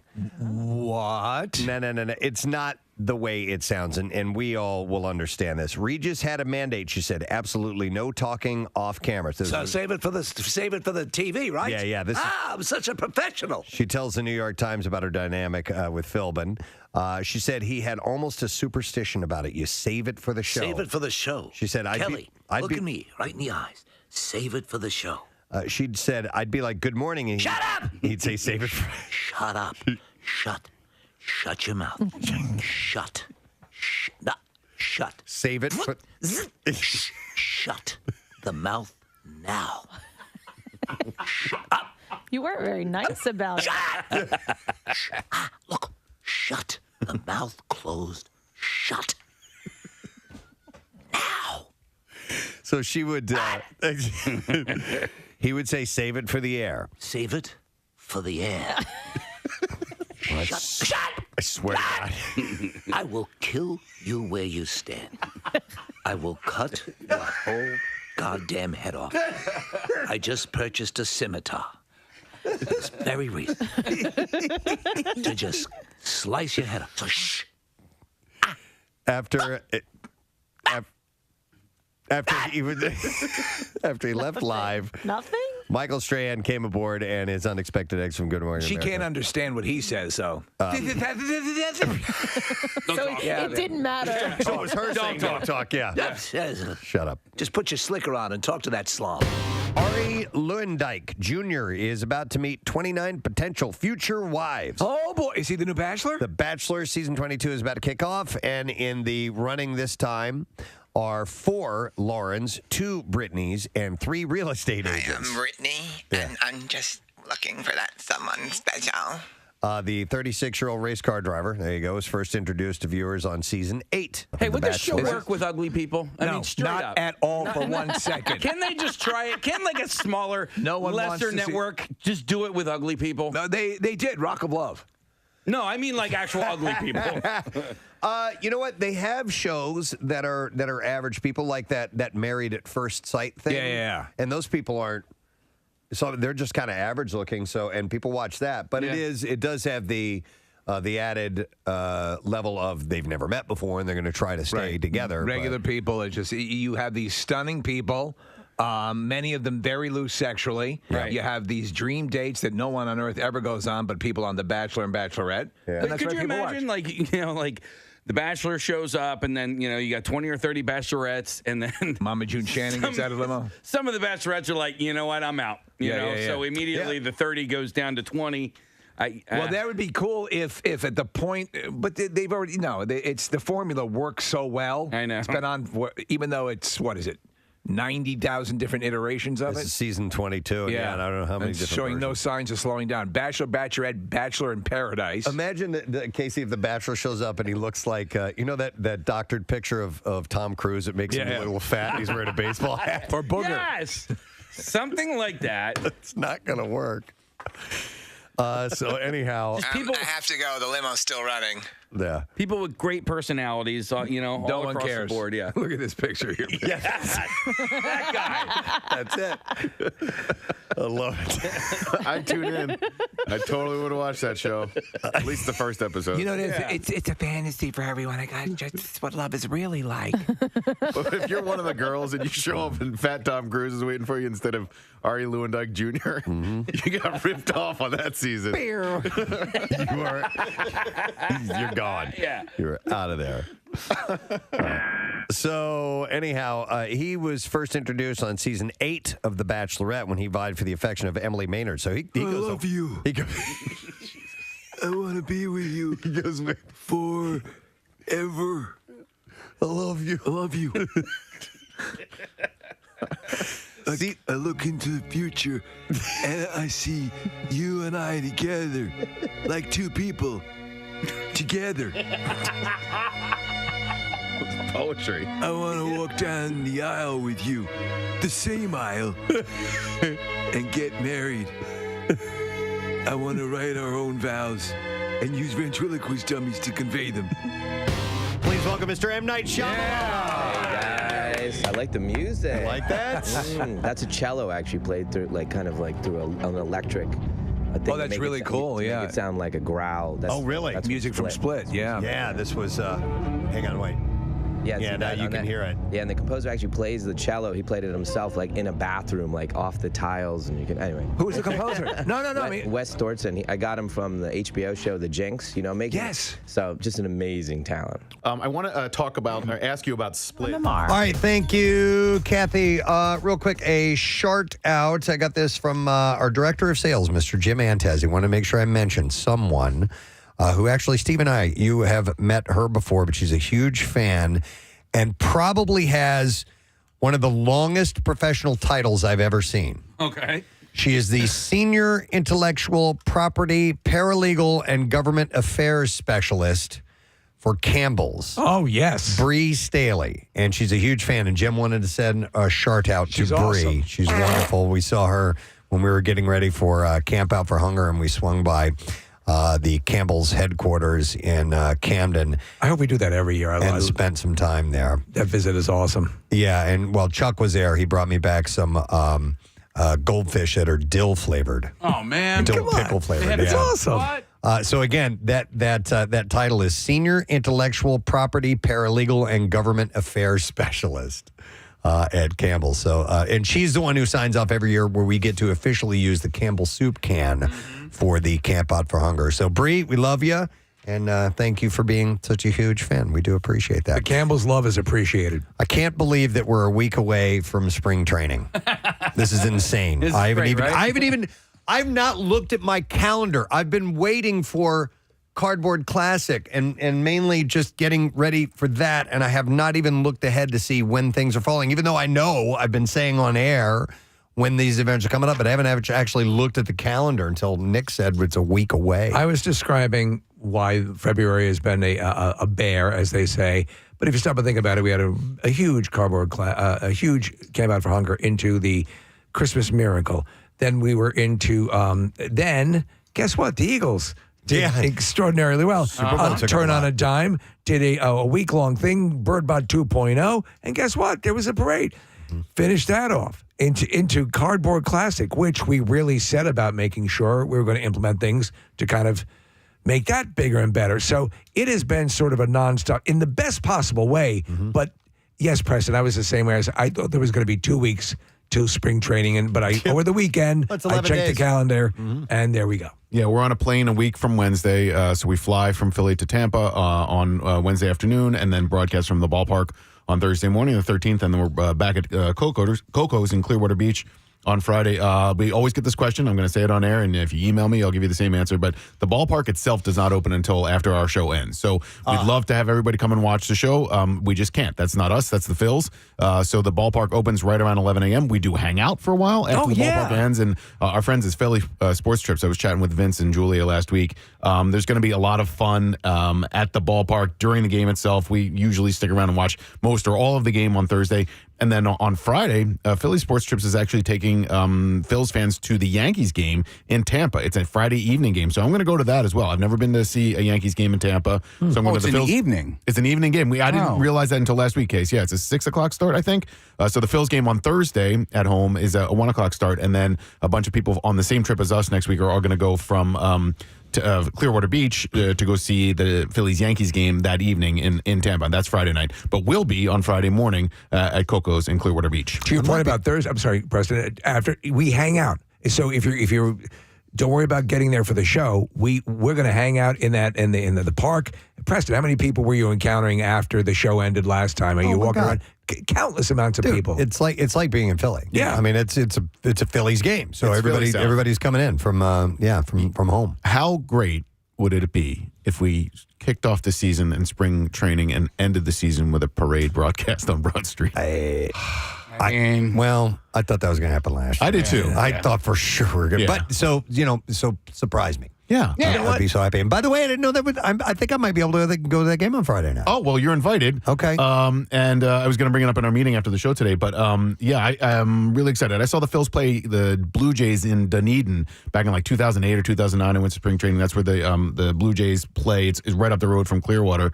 But I've never seen the Yankees play in Tampa, and it's not too far from the airport, Preston. So where you fly in, you can see the Buccaneers Stadium. Yeah. The Tampa Bay spring training facility for the Yankees is not too far from there. All right, then.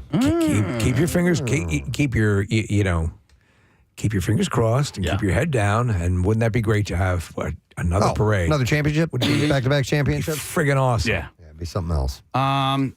So I got to go to Italy on Friday. You gotta. Yeah. I have to. There's a papal conclave. Yeah. So, but I'm not going to be anywhere near there. No, but my main concern is, and now that you're saying that game is not till a little bit later on Friday, I don't know how my body clock is going to adjust. It's going to be so because I'm going to Italy on Friday, and then I will be back in Clearwater on Wednesday, and so. I fly in basically same time as you guys, just from a different airport. So I'm wondering how my body's going to adjust. Wait a minute. What is your schedule? My schedule is I fly to Italy on Friday. Wait, this coming Friday? Yeah. Okay. Yeah. So this Friday, and then I come back. I fly from Venice to Tampa on Wednesday morning. I'll get there Wednesday night at some point. But I don't know what I'm supposed to. You'll be tired, right? But it's usually better coming back than it is going there. They recommend you stay awake the entire time you're in Italy. Well, you know what's funny, Steve? I bought the Brutalist movie to watch on the way home because I feel like I'm not supposed. That'll keep you awake. I'm not supposed to stay. Well, I bought that and another movie, Complete Unknown, and I was like, oh, this is what I will do to keep me awake on the plane on the way back. Because I don't want to sleep. Right, I want to stay awake the whole time on the way back so that I can fall asleep when you get back here when I and get get back on the here. schedule. I don't know. That's my only concern. More practiced travelers would probably have a better piece of advice. I'm not. It's been a while, but I would think what I've heard of The Brutalist, while it is good, I hear it is not probably your I'm going to stay awake movie. No, I'd probably watch Kathy's foot video on I could do repeat that while you're on the flight back. I just want to watch her toes over and over again. Stir the margarita. It's the best That's part. the one that got me. It's That's so just the good. absolute best. By the way, last thing real quick about Florida is that Philly Sports Trips is actually keeping some people in Florida for an extra day because the Flyers play the Lightning on Monday night. So some people are signing up for the Phillies spring training game on Thursday, and then they're staying the whole weekend, and then they're going to see a St. Patrick's Day Flyers game in Tampa Bay against the Lightning on Monday night as well. That's cool. Yeah, so Philly Sports Trips, man, those guys they're just so good at what they do, and people are sticking around in Florida. And why the hell not? Why the hell not? Yep. And like Nick was saying at the top of the conversation that we will be in the ballpark before anybody gets there. We show up, when it's still dark, and then we end up doing our show, and we're going to plan on hopefully having a couple of players stop by and saying hi. And then by the time we're at the last 30 minutes of the show, they open up the gates and people start coming in, get ready for the game. And then it's just a great time hanging out watching baseball. So we're very much looking forward to that. And then the following day, obviously at Coco's in Clearwater they have 15 different kinds of crushes. Yes. People try to get the passport and drink every crush. I don't know how the body can withstand that. Yeah. So that's coming up. It's only a few days away, so we'll be excited to bring that to you. Speaking of spring and spring break, I saw this article this morning about surprisingly affordable spring break destinations.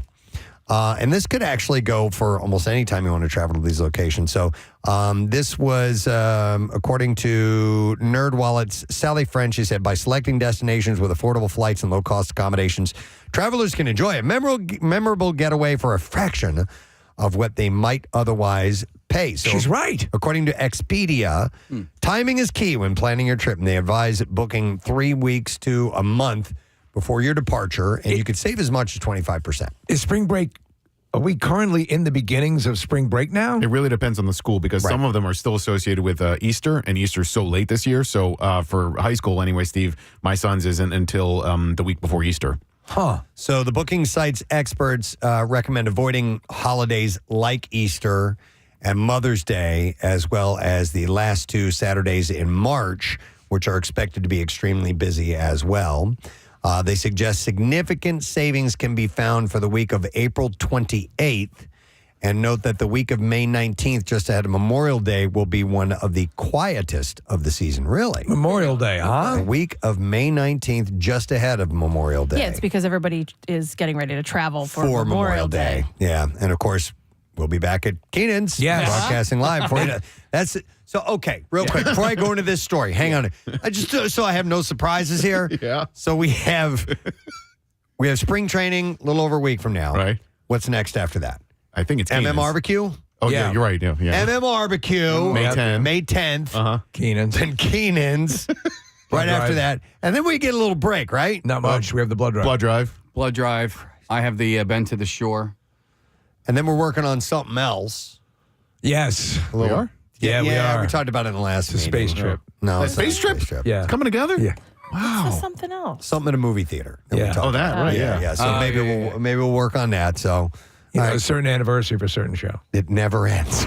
I mean, this is and this is just the professional stuff, and then we all have our own personal stuff. Like, my daughter's Failing play- marriages. Well, no. My daughter's play just finished up. My son's rugby season is now underway. Preston and Nick, we all have kids that are graduating high school this year, so there's a whole bunch of stuff that comes along with we got that. Graduations. Mm-hmm. Nick, it's going to be cold and dark, and it's going to last you the rest of your life. You know what? I was thinking, just to bring it back to spring training real quick, Preston, it really seems like 12 seconds ago that you and Andrea and I were just sitting outside at that bar in Clearwater Beach talking about Dune, and like these moments come around much more quickly, at least in my head, than they ever did in my life. The return, that it took a year to get back to it. I just feel like I blinked and it's there again. Blink of an eye. It's insane. That's why you have to French kiss the present. How is freaking January so long, and then February we just sneezed and it was over? Yeah, man. February has less days. Good point.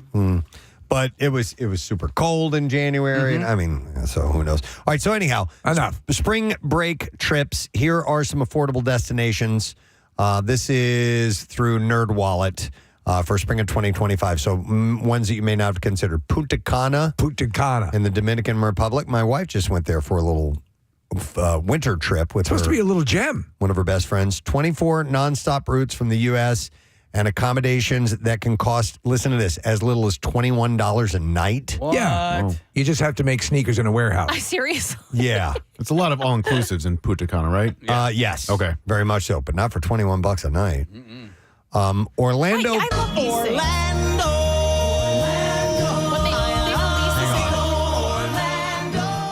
When they release this information, like, tell us where that is. Yeah, where exactly? Are you That place that charges $20. $21 a night. Come on. All right, this is where you sleep. I got a great place in Clearwater for you guys to stay if you want. That's what I mean. This is your toilet. You piss and poop in here. Yep. Yeah, I can find a hotel for $21 a night. No one wants to stay there. Exactly. If you're asleep and you feel that someone is touching your ass, let them do it. In Orlando, the travel experts point out that while Orlando will be busy this spring, there's no shortage of affordable hotels. That is true. When our family, when the kids were of theme park age, right, and we went Disney and Universal and all that, rather than staying on a Disney property, I found a decent resort not far away that was way more affordable and really nice as well. So Orlando's got gazillions of places for you to stay. Yeah, I mean that's the entire industry is predicated on the theme park. And you know what? I actually have friends that will go to Orlando and they will go and sit through a 5-hour timeshare session. Me. Yeah. Well, but they are 5 hours. But they get a weekend for free down there, or like a long weekend for free. I'd rather pay than listen to someone for 5 hours. Well, sometimes people don't. Some people are good at that. Like apparently they use a lot of high pressure technique sales tactics. Yeah. And I would not care for that. I'd find it annoying as F. Yeah. Also, and this is the main reason I brought this up, because this is an interesting concept. It says Paris, France. What? Is a good, more inexpensive getaway than you might think it be. We're talking spring break. For spring break. Yeah, because I looked at summer flights and they weren't cheap. Well, it says in this article, you don't often see France and cheap in the same sentence, but because of low-cost airlines such as French B. You ever heard of that? The French A is in the lead, but thank you for flying French B, where we say you be in a world of hurt. It's spelled B-E-E. Oh, right. French B. Flights as low as $350 round trip during spring break. No kidding. All right. They had hotels tend to be more expensive, but you can find some for less than $100 per night. Good luck. It's a new airline. French B. Yeah, I've never heard of it before. Okay, so they're probably doing, rollout prices that are really, really good. Farts, flights. Farts. Rollout farts. Rollout the farts. They have flights from New York to Paris for starting at $164. What? Wow. So how new is this French B airline? I don't, Steve. It just says it's a new way of flying on their site, and they don't have a ton of destinations yet. But that's probably a good thing. We leave the door open. Yeah. I was like, what is this new way of flying? Yeah, right. Well, it's probably. Are you enjoying the flight? It's probably like a Velo. Is everyone enjoying the flight? It's a new way to fly. Can I get some coffee, please? It's a new way to be denied coffee. Yeah, Nick, I think you're right. Because it looks like it's flying to smaller airports. Okay. It only started 9 years ago. Okay. So it's kind of like a Velo that flies in and out of Wilmington, Delaware. Like they go in and out of smaller airports. They don't have doors. Okay. So smaller airports, you got to figure out how to get to your destination from there, obviously. Yeah, but I mean, like you can find a place close enough to New York or close enough to San Francisco. They'll fly out of like San Jose rather than San Francisco, that type of thing. Okay. I think I'm so paranoid. Well, and it's Newark out of Newark. It's Newark. That's a major airport. That's a major. In fact, they fly to places that Philly does not fly to. Yeah. Most of the time when I take an international flight, it's out of Newark. Yeah. Vegas is another one to consider. Vegas to me has always been expensive, flying to Vegas. So direct flights to 172 airports across the country make Sin City convenient and budget-friendly, according to this article. It doesn't give examples. Yeah, I'd like to hear the examples, and they don't have them. I wouldn't mind trying out Vegas now. I went when I was too young to enjoy it. I was only 18. My family went. So I did, sneak in and play some slot machines in there and stuff like that. But gambling is like nothing that I would even entertain going to Las Vegas. It would be shows and food and maybe golf if I had time or something like that. But I would like to explore that again sometime. Marissa? I can't recommend it enough. The Arts District in Vegas. In fact, if you're a Marriott person, there is a Todd English Marriott that is like right in the middle of just the Arts District. It's beautiful. It has like these flowers and this great sushi restaurant. The Punk Rock Museum is nearby there. Right. Pauly Shore opened up. What is his club? His mom's club? The Comedy Store. The Comedy Store. He opened up another club right there in the Arts District, so you don't have to go anywhere near the casinos. And I saw him talking to some other comedians saying this is great because when you're doing a show and you're doing it at a casino, there's a lot of like comps. So people who are just in there just because it's a free show for whatever. Right. But these are people who are going to the show because they want to see the comedian. Speaking of the Punk Rock Museum, are you? Is there a picture of you hanging up in the museum? There should be. That is a really great question. Yeah. When we got married, we tried to like let the people know, like, hey, we're like. I speak to a pretty big audience, and my husband has a pretty long career. We talk to a lot of people. Some of his friends have done tours there, and they were just kind of like, cool, thanks. But I mean, the fact that you were the first wedding that ever took place there, that should warrant it should be a photo immortalized somewhere there. I thought about going back and just hanging one up and just kind of like putting a nail and putting it in there. Yeah, let's do that. I think we should make do that. happen. I think we should make that happen. You got to work them a little bit, but I think eventually they need to acquiesce because it was a momentous occasion on two levels. It was the first there and your wedding. Maybe we make a donation, it'll happen. Do you know if there have been more weddings since you guys had it? Since you opened the floodgates? Oh yeah, very much. There's been a lot, Okay. but when we rushed to like be the first ones, because they wouldn't like quote unquote hold it for us to be the first ones, there wasn't another one for like 2 or 3 weeks. Okay. Yeah, there should be. I mean, and the pictures are so good. Yeah, we got to get that done. Jamie Y is the photographer, and they just used them the other day in like one of those like 20 best places in the world to get married. This was up there, and they used her photos. So real quick, a follow up to the French Bee airline. There's a text from someone. It says flew French Bee 2 summers ago out of Newark, and other than the seats being a bit smaller, it was really a great way to go to Paris cheap. Did they mention the doors? No. Okay. Did not So they had mention- doors. Yeah, I guess they assume they do have doors. So that's okay. That's something to consider. And then the last thing it mentions in this article are discounted cruises. It says the cheapest ones typically depart from Florida. I wonder what the cruise prices are out of the Philadelphia.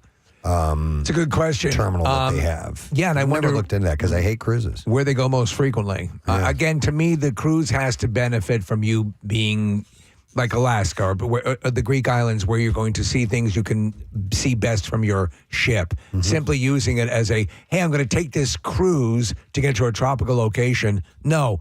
Fly. Get there as quickly as you can.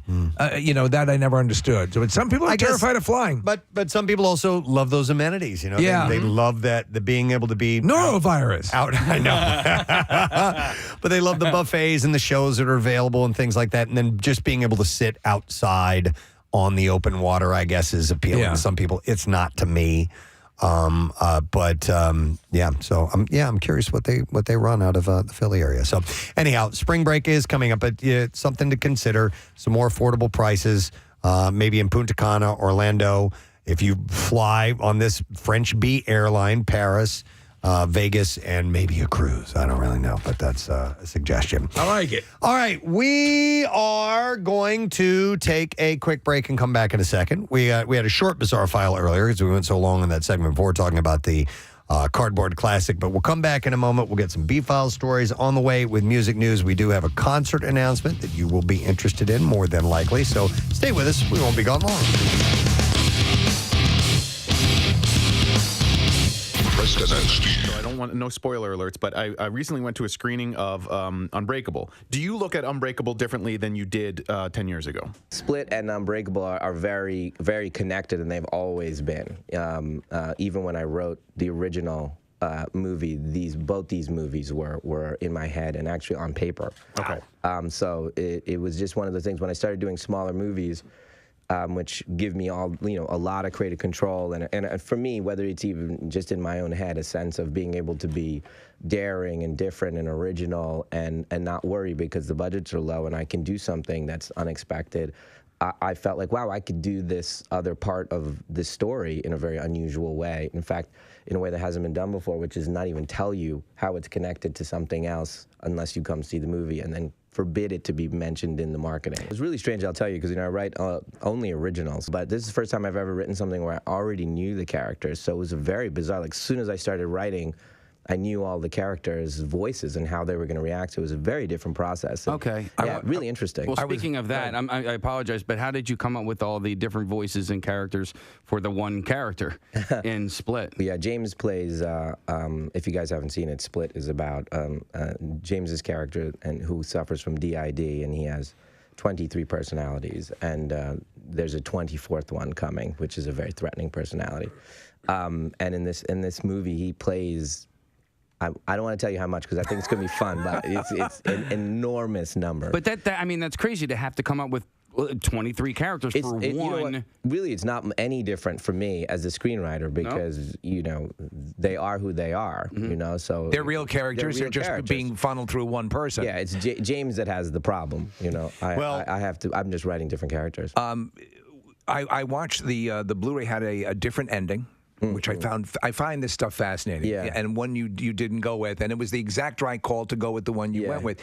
But do you when you shoot those things, and you actually just sit there and see them side by side and run them, do you go, that's it? Or are you back and forth, back and forth, back and forth? Well, I mean, part of art is listening, right? Yeah. So you can have an agenda. Again, if I write you this movie about you guys, you 5 guys right here in this thing, I can have an agenda. Oh, I want Preston to be this person and that person, and but you have to really listen because the character of Preston or the character of Kathy will start talking to you and telling you something, and if you're being arrogant in the process, it's literally in a relationship, and if you're not listening to say, oh wow, the Kathy character wants to be the dominant character, it doesn't want to be the way you were thinking of her, and so it's listening to it and making the movie and looking at it, you go, wow, I thought James's character was going to do this, or I thought Bruce's character was going to go this way. But actually, it's Sam's character that wants to do this, and that process I've gotten better at listening. You sort of step aside and let the voices come. I know it seems very it's all bizarre, sounds really, bizarre and overly artsy, but I would understand that when you're writing for multiple characters.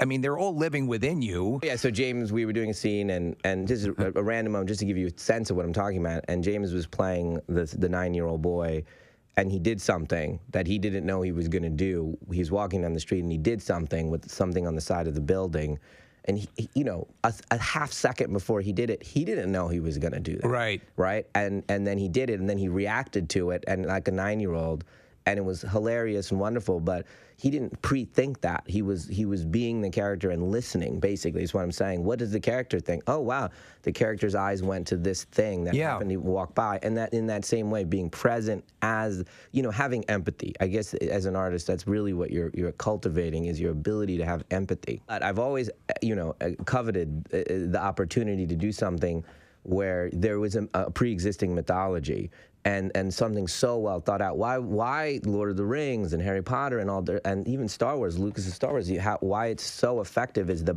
backstory has been thought out so much. The backstory is the front story. All that work has been done. And when you guys see something on television or a movie that rings a little hollow, that's because the person walked in the room and that person didn't exist before they walked into the room. So with that kind of just leaving things, just letting it funnel through, can we expect to see Glass face off against Stuart Little? Maybe. Is it possible? Yeah, it's possible. I wrote Stuart Little for you fans out there. That's why that joke actually is funny. I'd like to thank you. I'm a new member of the board of directors of the Greater Philadelphia Film Office. I work with Sharon Pinkerton now. So I came on board this year, and now I've been brought into the fold of all things film and television in Philadelphia. What she does is amazing, but it's people like you that still highlight this area as a place to film, a place to create, a place that's got wonderful landscapes and backgrounds and all that stuff, and trying to to keep that coming into the area. Yeah, I love it. I mean, obviously we shot a scene with Bruce down in South Philly, and we were in this house, this row home, and we came out and there's 2,000 people outside. And they were like bringing us cheesesteaks and pizzas. By the way, I ate it all. So it was so good. I mean, I'm a Philly boy. I mean, I'm a classic Philly boy. It's October. We're gonna win the Super Bowl. Yes, we are. M. Night Shyamalan, guys. Thank you, guys. Thanks, man. Yesterday, we got on a discussion for a moment about weird phone lines. Yeah, I remember. Yeah, well, what was it? It was you. Yeah, there was a number we used to call that would just. And it was something stupid to do as a kid that when you would call it, it would dial or it would ring once and then it would pick up and it would go,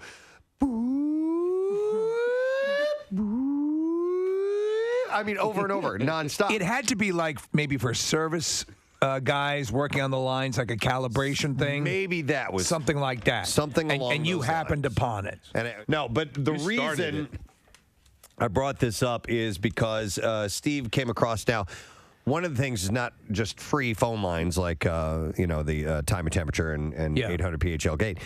There was a time in history where the 900 exchange was quite popular, and those were paid phone calls. You mentioned celebrity ones. Yeah, we have a couple of them. You ready for this one? Yeah, which one you have? There we go.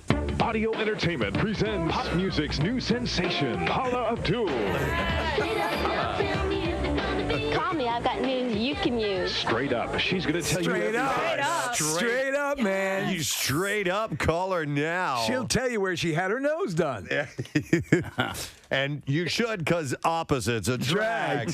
Call 1-900-909-1800 now. Call me twice, and I'll send you an autographed picture. You and Paula together. Just $2 the first minute, 45 cents each extra minute. Kids ask your parents' permission. Paula's on a rocket to stardom. Call me now and find out why. Pick up the phone. Call 1-900-909-1800. We're watching the video. She was hot back in the day, man. What if you called her up, though? Yeah, what do you want? Yeah. Look. Paul, I'm a big fan. Yeah, great. You want a picture or what? All right, here is here's another music one for you guys. Here we go. Audio Entertainment presents Warren. Yeah, we like to rock and roll. We like to do a lot of other things, too. Call the Warren. Yeah, we like to rock and roll. We like to do a whole bunch of other things, too. Like what? Like, I don't know, like walk around, eat food, look at TV sometime. Yeah? Sleep. Yeah. It's the Rock's lifestyle, man. My buddy has a car. We'll drive around in it. A car? Yeah, a car. Kind of car? 4 wheels. Steering wheel. Got it all, man. All right, let me play it from the beginning again. Manual windows, CD player. Not at this time, right? Not at that, though. It would have been a cassette player. Record player? Yeah. Back seat, it skips a lot because, you hit bumps. All right, here we go.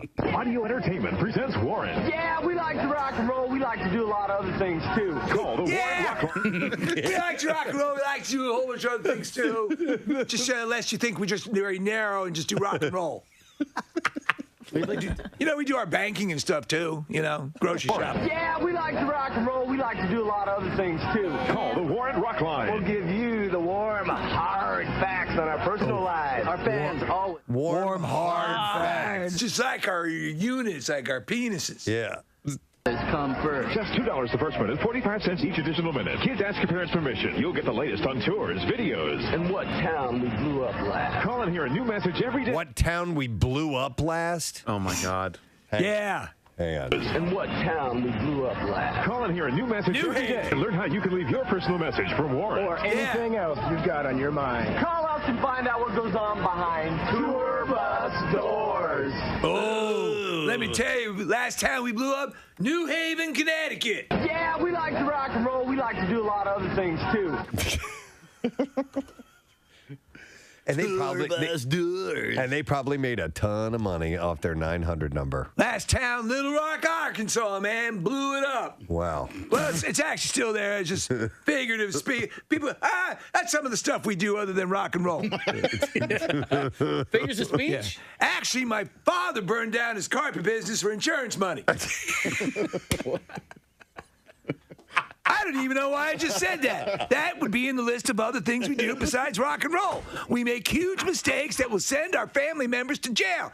That was stupid. Learn about more stupid things we do by calling that number. Oh, my God. Call it twice, and I'll let you know what happens behind closed tour bus doors. We're sleeping. Because been on tour where we blew up Little Rock and New Haven. I guess I'm sort of in a loop here. I should have written down some notes. Initially, this had a whole thing. Little Rock and New Haven? You blew them up. Don't even look for them on a map, man. White them out. Warrant. Yeah. It's a shame about your dad. Yeah, that was a huge mistake. The inventor of the vibrator actually heard a voice that said, if you build it, they will come. Really? Yeah. Wow. And it was amazing. Wow. It's 3 WMMR. Thank you very much, Kathy. Real quick, I want to reiterate this because we have a couple of extra minutes, but we had a nice recap of the Cardboard Classic, and one of the things that did not make it onto the air, at least while we were there, and hopefully our friends at, Pierre and the rest of the gang that broadcast, because Brendan ended up doing his show, but it was to mention the winners, and I just want to reiterate that again. We had our fastest sled was led by Tori Rose. I think he's a 3-time winner at least. He's the GOAT right now.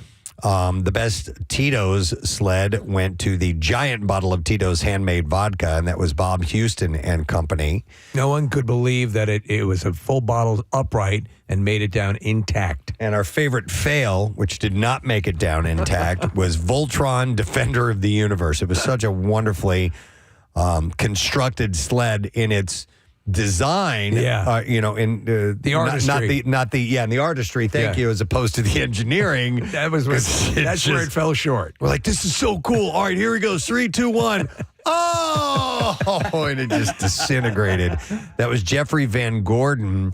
And third place for best design, which are our biggest categories. Third place went to What's in Your Drawers, the Preston Junk Drawer by Lisa Abersold and Company. Second place was E.T., the Extraterrestrial, Sammy Bile and his crew. And then winning first place, yet again, another champion, our friend Bob Havens, with Mutiny on the Flying Dutchman. It was this huge pirate ship, and we spoke to Bob earlier this morning, talking about the amount of work that went into that whole thing. And a special shout out, I think both you and I agree, the Moana 2. Oh, man. Was amazing. That and Chitty Chitty Bang Bang and the live casino and the T-Rex. Krusty Krab. What about Krusty Krab. Sorry if we mentioned this already. I don't remember that we did. The one Tito's sled that was spinning. That was Clutch's sled. That was the swing. That's the one that was torn apart? Yeah, you got to realize how big this thing was. Oh, wait, we saw it come down. Yeah, but he cut it into 4 different pieces, 5 different So pieces, that main actually. piece that was spinning That was just one little part of it. Yeah, that wasn't the whole thing, Kathy. The reason he cut it down was we had some accidents. A few of the sleds actually went off into the spectators, and so we had an issue with maybe weight, and we had to do a last-minute call to change things up a little bit, and instead of being allowed, we were only allowing like 4 or 5 people to be on each sled, and Clutch had, I think, did you say 60 people that he was going to have ride on it So with him? what was it that was cut off? Like what? It was just like It was a just base- flat. A These base. platforms that trailed behind it. Okay. And so they would cut. They cut those apart, and then they would cut those in half as well. Okay. That's how big they were. That's why it seemed like there were 4 or 5, 6 entries from Clutch. It was just one entry in that installment package. Well, they kept coming down. I was like, "There's more, Yeah, there's more." yeah. But I didn't This realize is also sled number 53. Okay. I didn't realize it came off of that sled. I didn't realize that was the one. Okay. Yeah, the announcement came down that we needed to limit people, and apparently Clutch just whipped out a knife and goes, "Okay, let's do it." And he just cut it off. And he was next in line, so there was a little bit of a gap in time that we sent sleds down, but and that's because Clutch was the very next sled to go, and he was trying to figure out, okay, well, how am I going to make this work? Right. So once he was able to sort of diagnose the issue, the problem, and come up with the solution, then we were able to make things move a little bit. And thanks again. I failed to mention this earlier. Jen Frederick from Fox 29 for being there. She's been covering this for years, and we'll get you a suit next year, Jen. We'll try to. Actually, we'll get one for everybody because everybody was getting pissed that they weren't a part of our little suit crew. So, Our suit crew. and thank you to Tipsy Elves. For giving us those incredible suits. Oh, hang on just a moment. I've not seen this yet. There's a video that we had Jen and one of the ski instructors from Montage try this out, where the snowboarder, which is Jen, lays on their stomach and puts their feet, bends their knees so their board is flat in the air, and the skier can actually sit on it while she rides down on her stomach. That worked out very nicely. So great job from Jen and company. All right, it's time now for Bizarre File Stories. Here we go. WMMR presents Preston and Steve's Bizarre File. Brought to you by Camelback Mountain. Join Marissa, Casey, and Nick at Camelback Mountain's 20th annual Pond Skim. And that's coming up Saturday, March 22nd. It's going to be the wildest end-of-season party on the slopes. Go to camelbackresort.com for details. So a blind Canadian man could soon see again, thanks to a surprising source, and that is his teeth. His teeth. I've never heard of this before. And Is that what you mean by eye teeth? This is why I put it in the bizarre file. Earlier this week, Brent Chapman underwent one of Canada's first ever tooth in eye surgeries. Wow. Now, sounds like it's out of science fiction, but this jaw-dropping procedure has actually been restoring sight in other parts of the world for decades. It's amazing. Dr. Greg Maloney, an ophthalmologist and surgeon at Mount Sinai Joseph Hospital in Vancouver, said it's a rare operation that most people have not heard of, even if you are an eye surgery. So I've never heard of it. The procedure, called osteodonto keratoprothesis, uses a patient's own tooth to craft a support structure for an artificial cornea. The operation is broken down into two parts. First, Maloney and his team removed one of Chapman's teeth, shaved it down into a rectangle, drilled a hole, and popped a plastic optical lens inside. The tooth then gets a temporary home in his cheek where it will stay for about 3 months. Maloney said the tooth doesn't have any connective tissue that I can actually pass a suture through to connect it to the eyeball. So the point of implanting it for 3 months is for it to gain the layer of supporting tissue. During the same procedure, Maloney prepared the eye by removing a top layer of the eye's surface and replacing it with a soft tissue graft from inside Chapman's cheek. This graft needs a few months to heal so that it can support the implant. Maloney said the initial procedure went smoothly, and Chapman will be monitored closely for the next few months. And then when it's time for the second surgery, Chapman's tooth will be removed from his cheek and placed into his eyeball. Isn't that wild? With the desired result of him being able to see through that. Yep. Maloney said that... But now he's going to have to brush his eyes before he goes to bed. Maloney and his team will pull back the graft, remove the damaged iris and lens, and sew the tooth with its new optical lens into the eye. The graft will then be re-sewn over the eye, leaving a small hole for the lens to peek through. That's wild. The end result is a pink eye with a small black circle through which Chapman will hopefully be able to finally see again. It's amazing. And so it's explained that teeth contain dentin, which is the ideal tissue to house a plastic lens without the body rejecting it. Plus, the tissue from the cheek recognizes the tooth, making the whole process smoother. It's not meant for everyone, but the surgery is often a last-ditch option for those people with corneal blindness in the front eyes caused by conjunctival scarring from autoimmune disease, chemical burns, and other traumas who still have healthy retina and optic nerves. How would you even think of that? Exactly. And then try it out. What if I don't stick a tooth in my eye? Wow. Yeah. Wow. It's amazing. Okay. An Auckland, Australia woman who started a large fire in the toilet paper aisle at a Woolworths supermarket says the blaze was intended to cause a distraction so she could shoplift a cart full of groceries. The brazen scheme, which was filmed by bystanders and posted on TikTok, at first worked, perhaps a little too well. Hey, guys, I'm going to start a fire and then rob the place. So the judge said you placed multiple people in the building at risk, including customers and staff, and she was sentenced for a reduced charge of arson. And was there, in fact, a TikTok video of this or everything? That I don't know. Okay. The damage was extensive. The 29-year-old was arrested 8 months after the incident. The fire damaged 2 aisles of the grocery store, which was evacuated as firefighters fought the blaze. The store remained closed for a day due to fire, smoke, and water damage. Now, according to documents, the woman first showed up loaded with a small cart full of goods. She entered a storeroom restricted to staff only. While in the storeroom, she placed a gift bag in the cart containing cardboard boxes and used a lighter to light the gift bag on fire. The gift bag, along with the cardboard boxes, caught alight, but self-extinguished a short time later. She then went to the toilet paper aisle and lit the fire there. While the fire was still burning, she went through a self-checkout area with her cart full of groceries without an attempt to pay. Yeah, this is a full-blown beginning of an inferno that she set in the... we're looking at the video. You're right. He could have killed a lot of people. I guess this was a TikTok video of someone else on the scene? I think so. So the grocery items were never recovered, and she's going to jail for a while after that. Kill people. That's full-on arson, yes. A petting zoo in Japan has banned men from entering unaccompanied after reporting multiple cases of harassment of its woman owner and guests. Healing Pavilion, which opened in March 2024, allows visitors to feed and play with the animals like rabbits, sheep, otters, and cats. In case you can play with otters. Oh, my God. They're adorable. It also has a dog park where visitors are permitted to come with their own pets. Now, the zoo director, who goes by Misa Mama on social media, made a post on 26th of January saying that the facility would no longer allow male visitors to come in alone. She said, "It's not that I'm conceited or that I'm mistaken. Too many have come with harmful intentions, causing me significant stress. I feel as if my heart is in pain. We are not a cabaret club. So if you really want to come and interact with the animals, please invite your friends and family to come with you."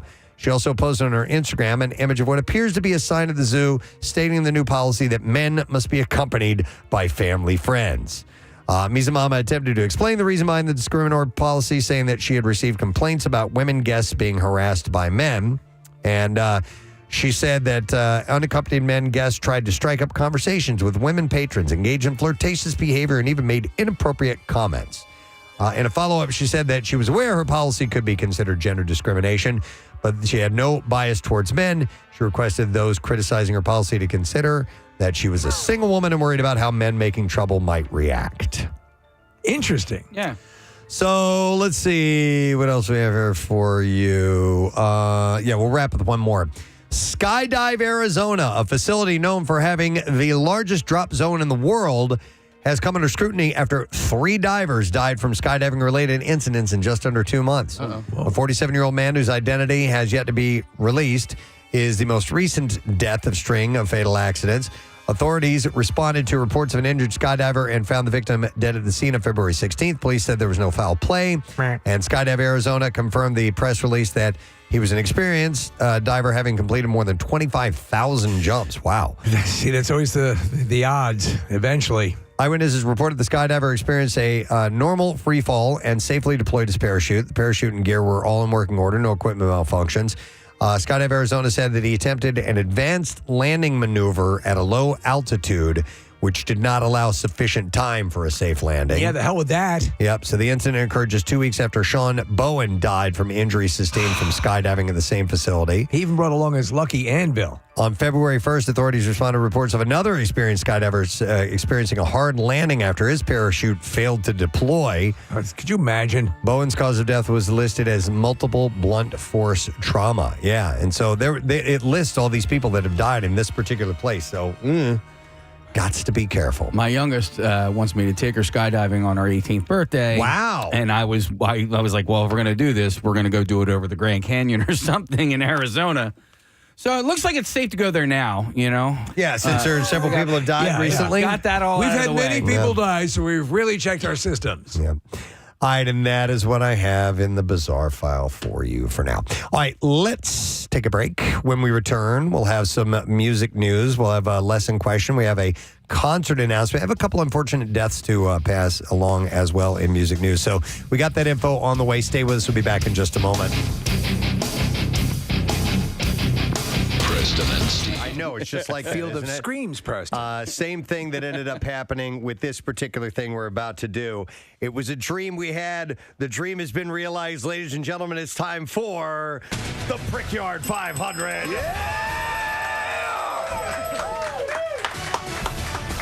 In the corner of the Preston and Steve studios stands a track that is ready to receive racing apparatus. It is called the Brickyard, and the 500 comes from the $500 in cash that we're going to be giving away. All right, Nick is on location at the track, which is about 8 feet away from where I am right now. We can see him from our vantage point, which is 8 feet away. You guys are up in the sky booth. Yes, we how are. is the weather trackside, Nick? That's beautiful out. You should see it from down here, Preston. Yeah. It is gorgeous out, and You're close. You're close to the track, and I got to say, I have to imagine it looks pretty spectacular from where you are. perfect conditions for racing. Yeah. All right, so let's meet our racers, if that's cool. We're going to start with our first one, and then we'll explain how the race is going to happen.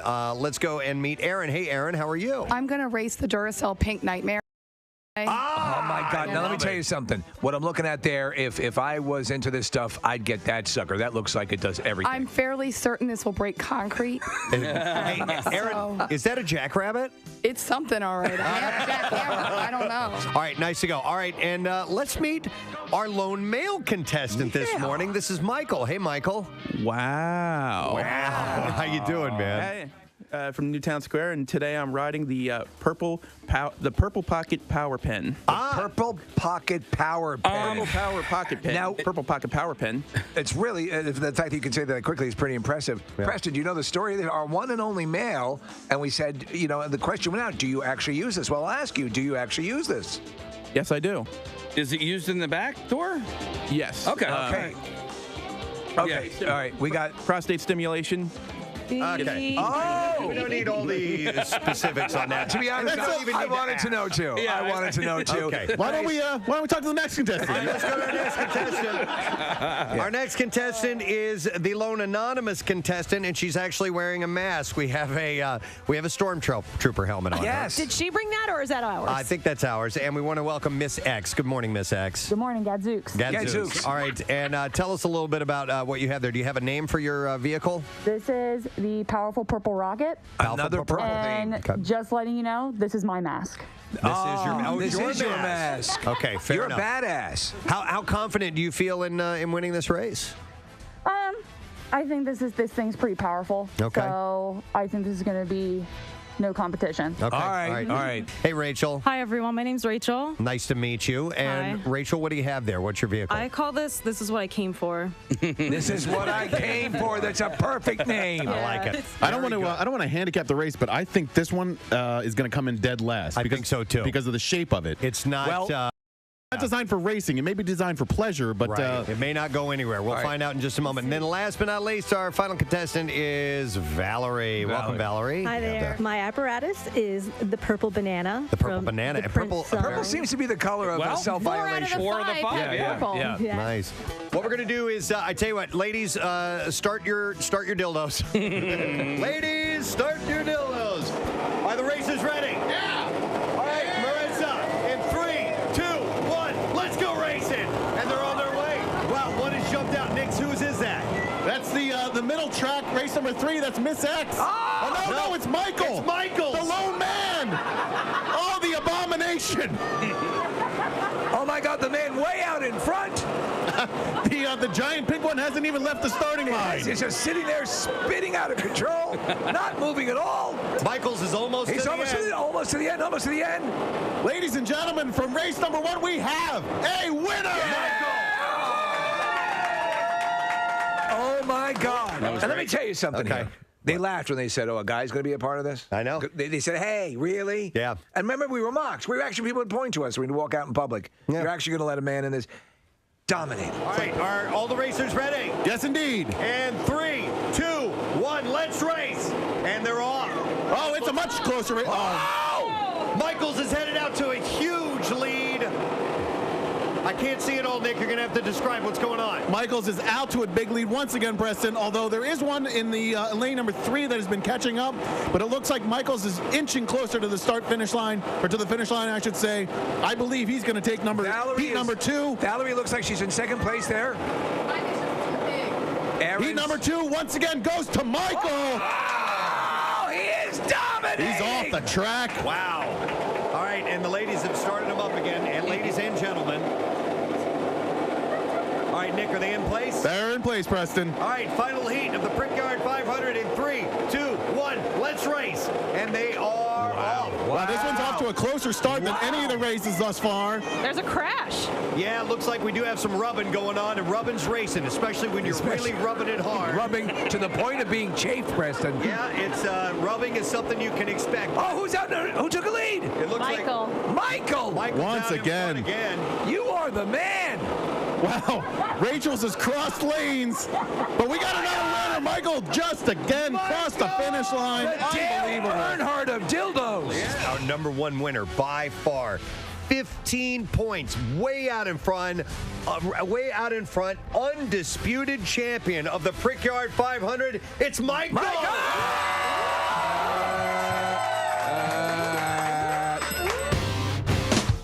Hey, friend, you're a smart shopper. You know this, right? Window Nation. And I want to mention this because if you're a short smop, If you're a short smop, smopper. I think any short smop knows a savings when they see it.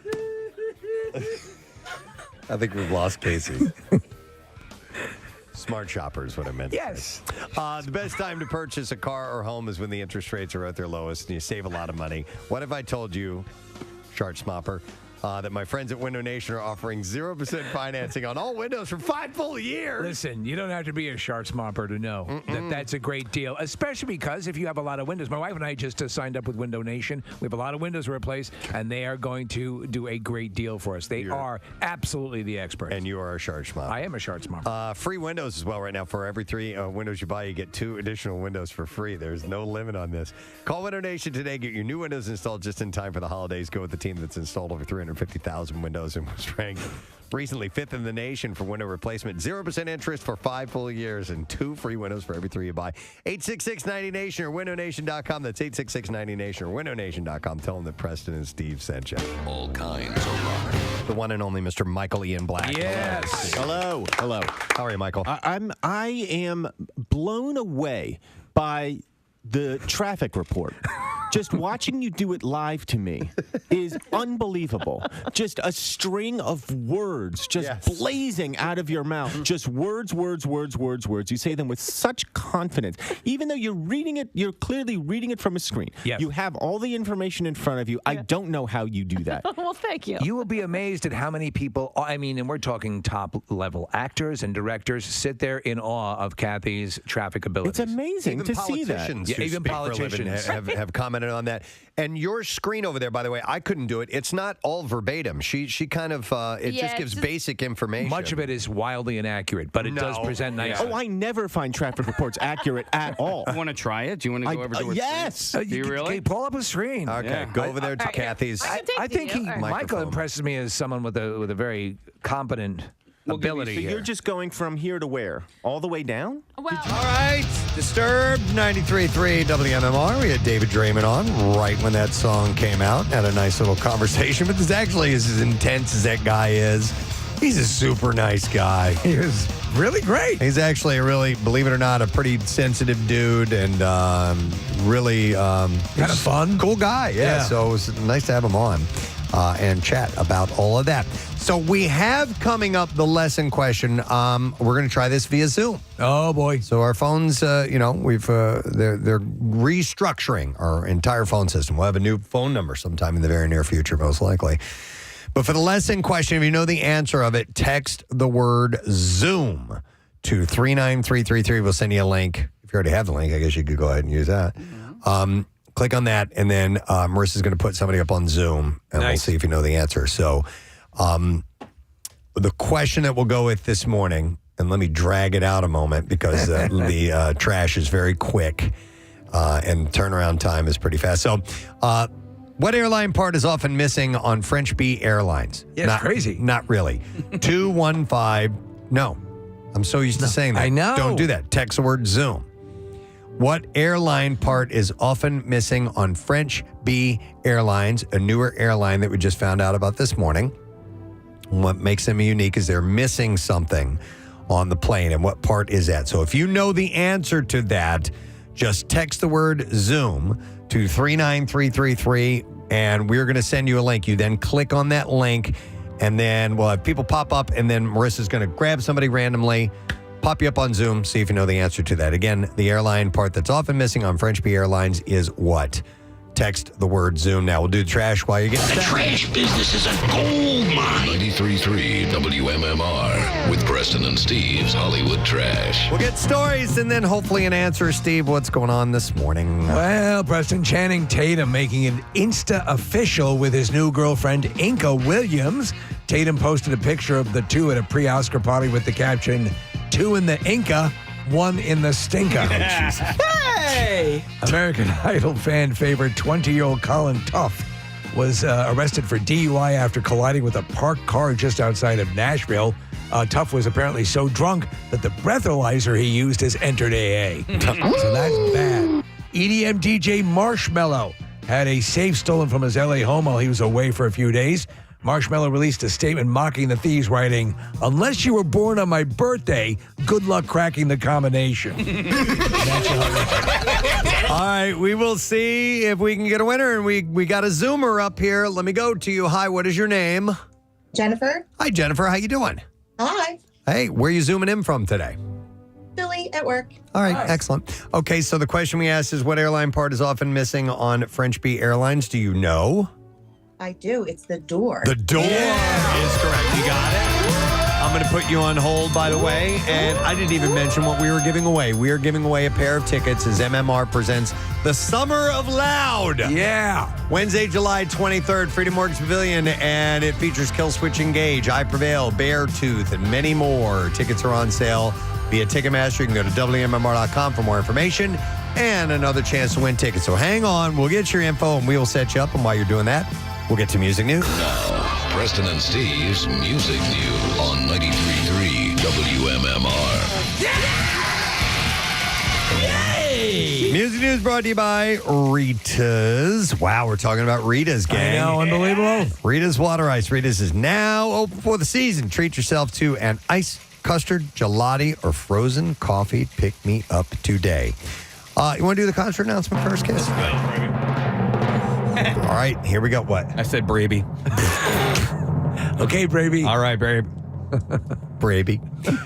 So this show is in September, which we know is a wonderful time to see concerts, especially if you are headed outdoors. This show is indoors. Thank you, Casey. It's like, but you have to start outside. Walking and parking is part of the concert experience. Yeah. And this show is going to be Saturday, September 13th at the Wells Fargo Center. Under the ceiling. And tickets will go on sale this Friday at 10 a.m. via Ticketmaster. Ladies and gentlemen, MMR is excited to rock Eric Clapton. That's been a while. Eric Clapton performing Saturday, September 13th. What is that? At the Wells Fargo Center. It's the Zoom. Oh, our Zoom is still up.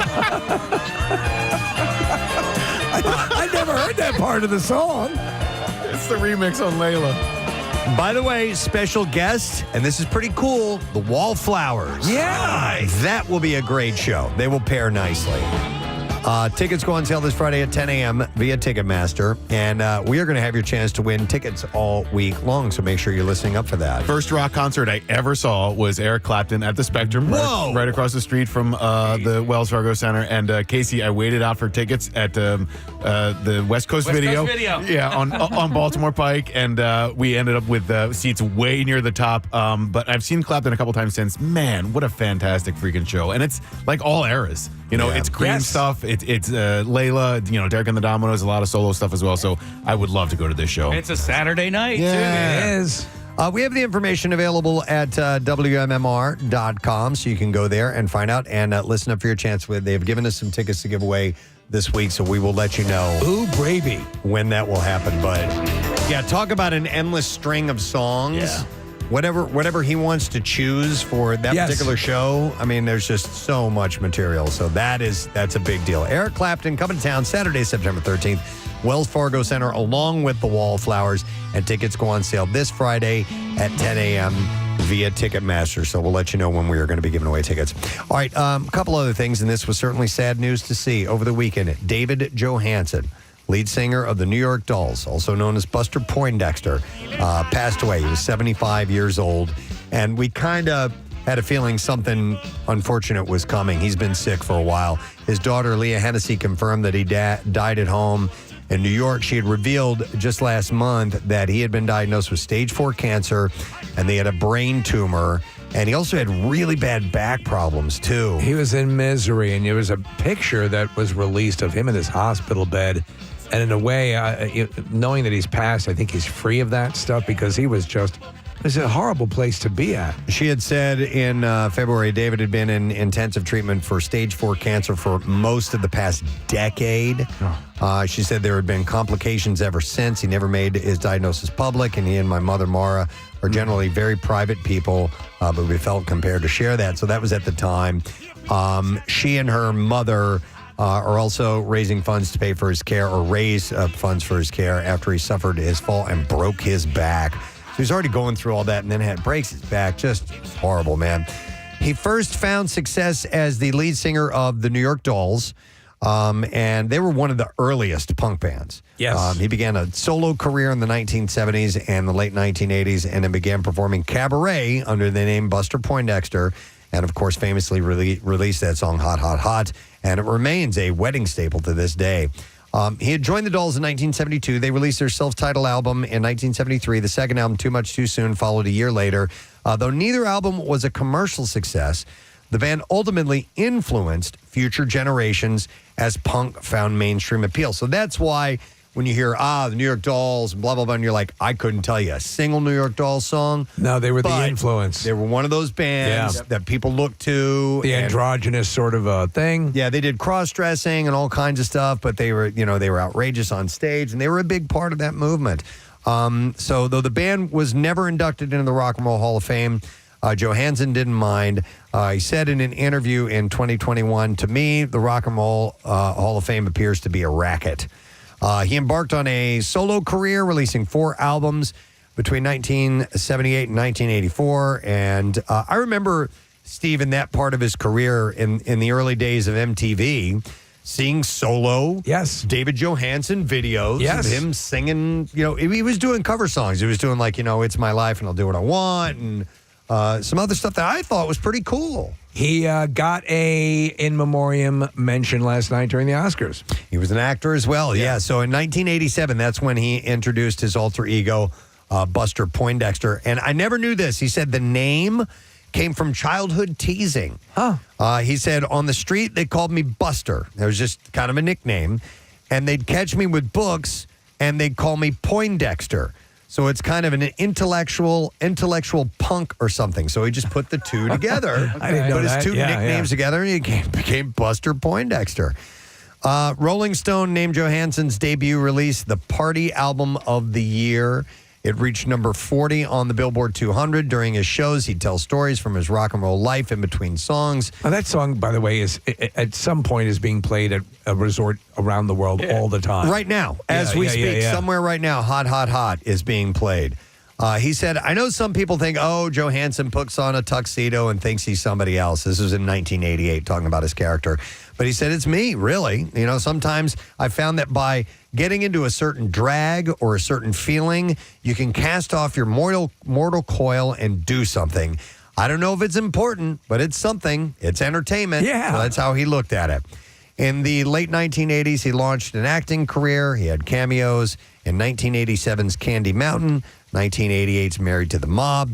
He played the ghost of Christmas Past in 1988's Scrooge, and later appeared in The Adventures of Pete and Pete, Oz, and A Very Merry Christmas. Stevie was also in, I think it was Tales from the Dark Side. Yes. So, he had his hands in a lot of creative things, and I always liked that guy, man. So did I. Yeah. I mean, again, you talk about the MTV years. He was fairly prominent. And then as Buster Poindexter as well. Yeah. And he was just fun as Buster Poindexter. So that is just sad news. Sad news, 75 years old.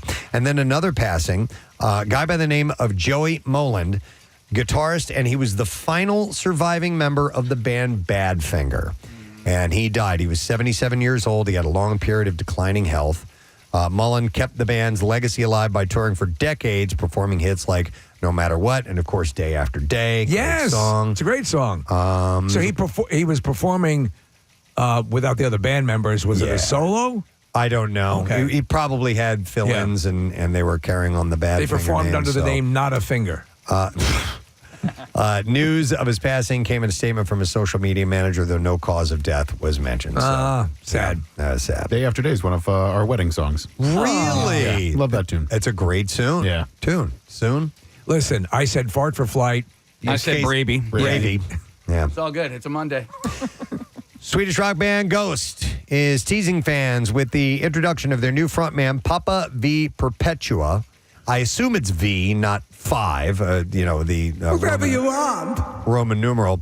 A billboard in Las Vegas displays the message, V is coming, hinting at the upcoming character for their 2025 tour. The band also launched a Fumata Cast YouTube live stream featuring the billboard.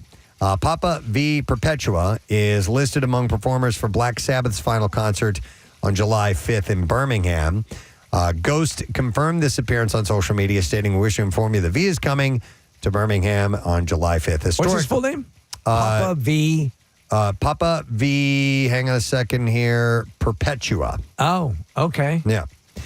So Tobias Forge, historically, has introduced new personas with each album. So this is the new one. And this one is Papa Smurf. Papa V. Yeah. So rocker and top-tier musician, possibly a tech leader as well. Next Tuesday, March 11th, Metallica's drummer and co-founder Lars Ulrich will join Apple Music's Zane Lowe at the South by Southwest Conference in Austin for a session that's titled Breaking the Fourth Wall. They'll discuss how Metallica uses technology to connect with fans, enhancing live performances and storytelling. This talk coincides with the next leg of Metallica's M72 World Tour and hints at upcoming projects with Apple. And he will share insights into the band's innovative approaches and to fan engagement throughout their career. I didn't know he's a tech dude. No, I didn't know either. So look for that. And then one last music news item. Daryl Hall is happy to remain out of touch with John Oates. So sad. The musician has said that he will never mend his differences with his former bandmate. Yeah. So he's thinking of it. The Hall & Oates stars have been embroiled in a rivalry ever since November 2023 when Oates attempted to sell his shares of their jointly owned company, Whole Oates Enterprise. Hall responded by suing Oates for what he called the ultimate partnership betrayal and called time on their music partnership for good. Now, more than a year on, Hall has revealed whether they would ever reunite and perform together again. And he said, that ship has gone to the bottom of the ocean. Man. He said, I've had a lot of surprises in my life, disappointments, betrayals, and he said, I'm kind of used to it.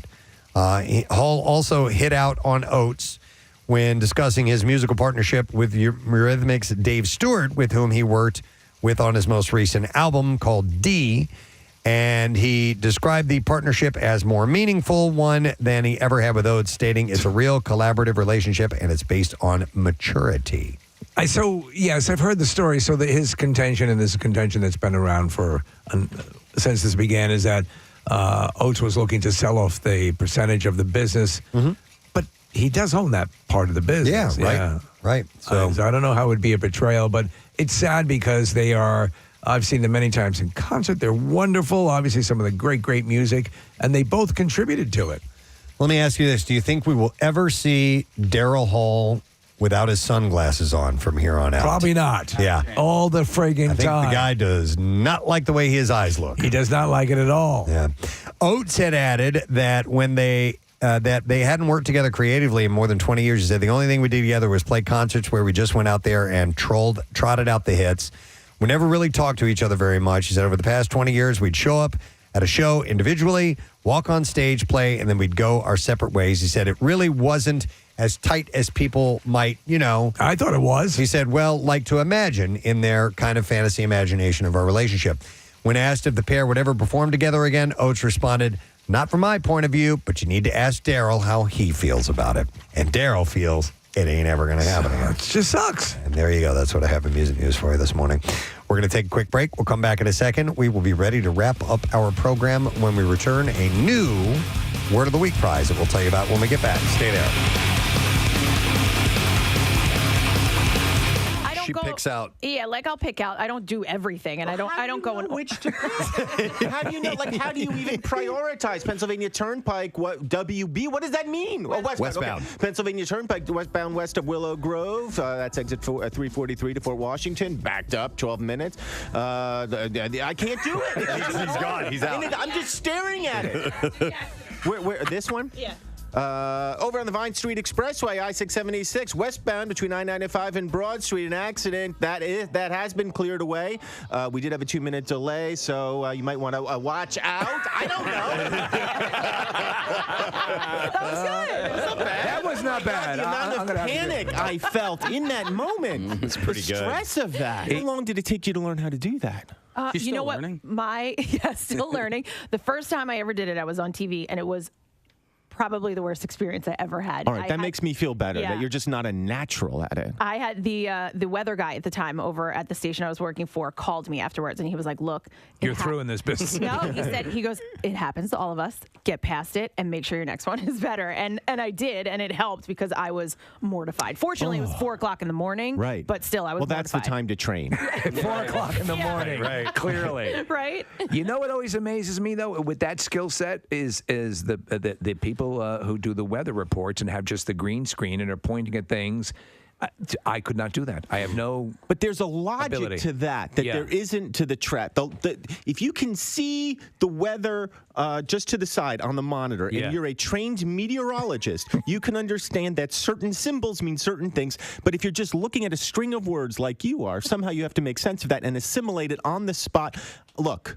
What I do is brilliant. Let's not mince words. What I do is genius on a level that you can only imagine. But what you do is a skill that probably anybody can. You know learn. what, Mike? You know what? The worst part. In a way, that was a very touching compliment. Was that a compliment? The worst part about traffic is when you're waiting to hear the traffic and you're waiting to hear the road that you have to either avoid or get on.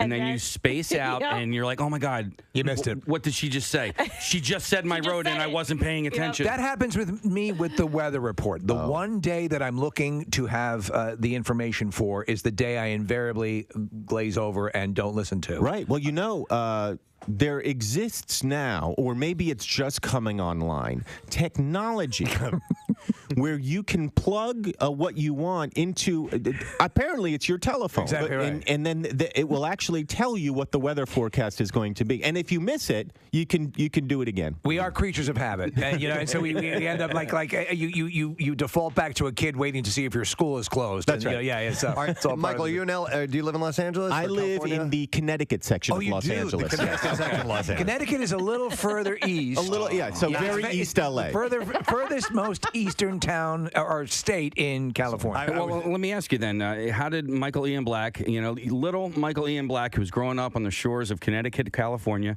how did you end up in entertainment? What was the path that led you there? I, as a very young person, I was 9 years old, and I was sent away to summer camp, and I did a play there. I don't know why. I think because there was a girl I had a crush on who was doing the play. What camp were you at? Tecumseh? It was not called Tecumseh. It was called Camp Najiwa. Okay. A Jewish camp with an Indian name. And that's so unique. It has a better ring than like Camp Comanche Shivowitz or something. It's just Camp Shivowitz. Well, it's the joke is that's where the Indians send their kids. Camp Cavalli. And then I did it, and then I came home that summer, and I was like, Mom, I'm going to be an actor. Yeah. And then, she was like, whatever, because I was 9. But then I never wavered from that. So I'm now living the life choices made by somebody who could not tie his own shoes. But it's interesting because you're a writer, you're a performer, you've directed. You have these sort of things that present themselves to you. Like my focus was originally going to be television and try to do the radio came along. I'm like, oh, this is what I've been looking for. This is great. But I think the thing that I've found with many people is that, and we've said it time and time again on the show, at a certain point, you say, am I going to do this? And then you eliminate safety nets and just go for it. Well, I never gave myself the safety net to begin with. Okay. I think most parents encourage their kids to, get a degree in something or have some kind of backup plan. And I knew that if I did that, it would be too easy to do the backup plan and not do the thing that I wanted to do. So my feeling is that when I started, everybody said, show business seemed like an impossible way to make a living. I didn't know anybody in show business. Nobody in my family was in it. It just didn't. It seemed so remote. But crazily enough, as I've gotten older and into the business economy has changed, people in creative professions in a strange way have an advantage because we're used to hustling, we're used to doing stuff, and these jobs, at least so far, can't be outsourced. So in a weird way, my profession is more stable than the professions that were stable when I was a kid. It's more merit-based. It's more, that makes sense. In my case, not so much merit. It's just the fact that I'm gorgeous. Yeah. It's just the sheer... I guess that's merit in its own way. Yeah, but I'm just gorgeous. So I've just been very fortunate. Just in terms of my cheekbones, I've been very fortunate. Yeah. Jackie Bam Bam, can you hear me? Yes. Okay, good. All right. Yeah, there's a little delay, but I'm here. Take a look at this guy. Can you see him? By the way, Friday the 13th. Hi, Michael. Whoa. It's Halloween, and it's Michael Myers. And then we have a chain-wielding maniac from the Bates Motel, and actually 2 of them. One of them has a scarecrow mask on. Another one has just a psychotic-looking face. So, Jackie, they look like they're ready to go, man.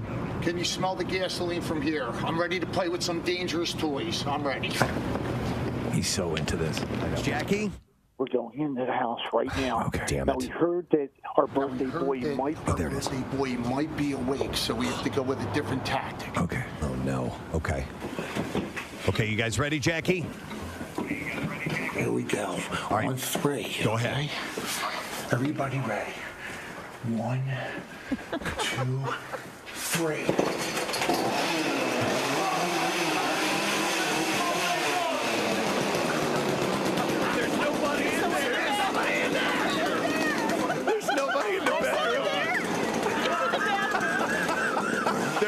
no one in the bedroom.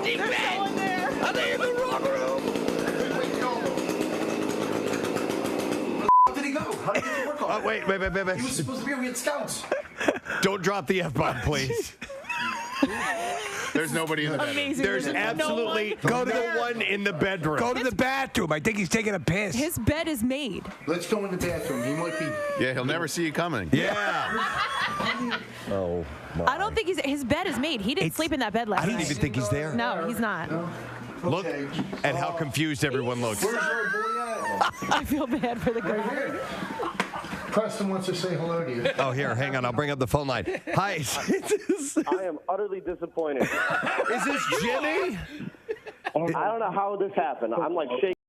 I'm so angry. This has never happened before. I can't. Well, we've done enough of these. Eventually, it was going to happen. I think it's great. Well, you know It's what? just I typical. say he doesn't get his chainsaw. I'm wondering about that too. Yeah. You know, I think they're starting up the chainsaws again, guys. there's no need to start up the chainsaws again right now. Is there? No. Yeah. I think we can just move on to the next one. Wow. The next cemetery, away we go.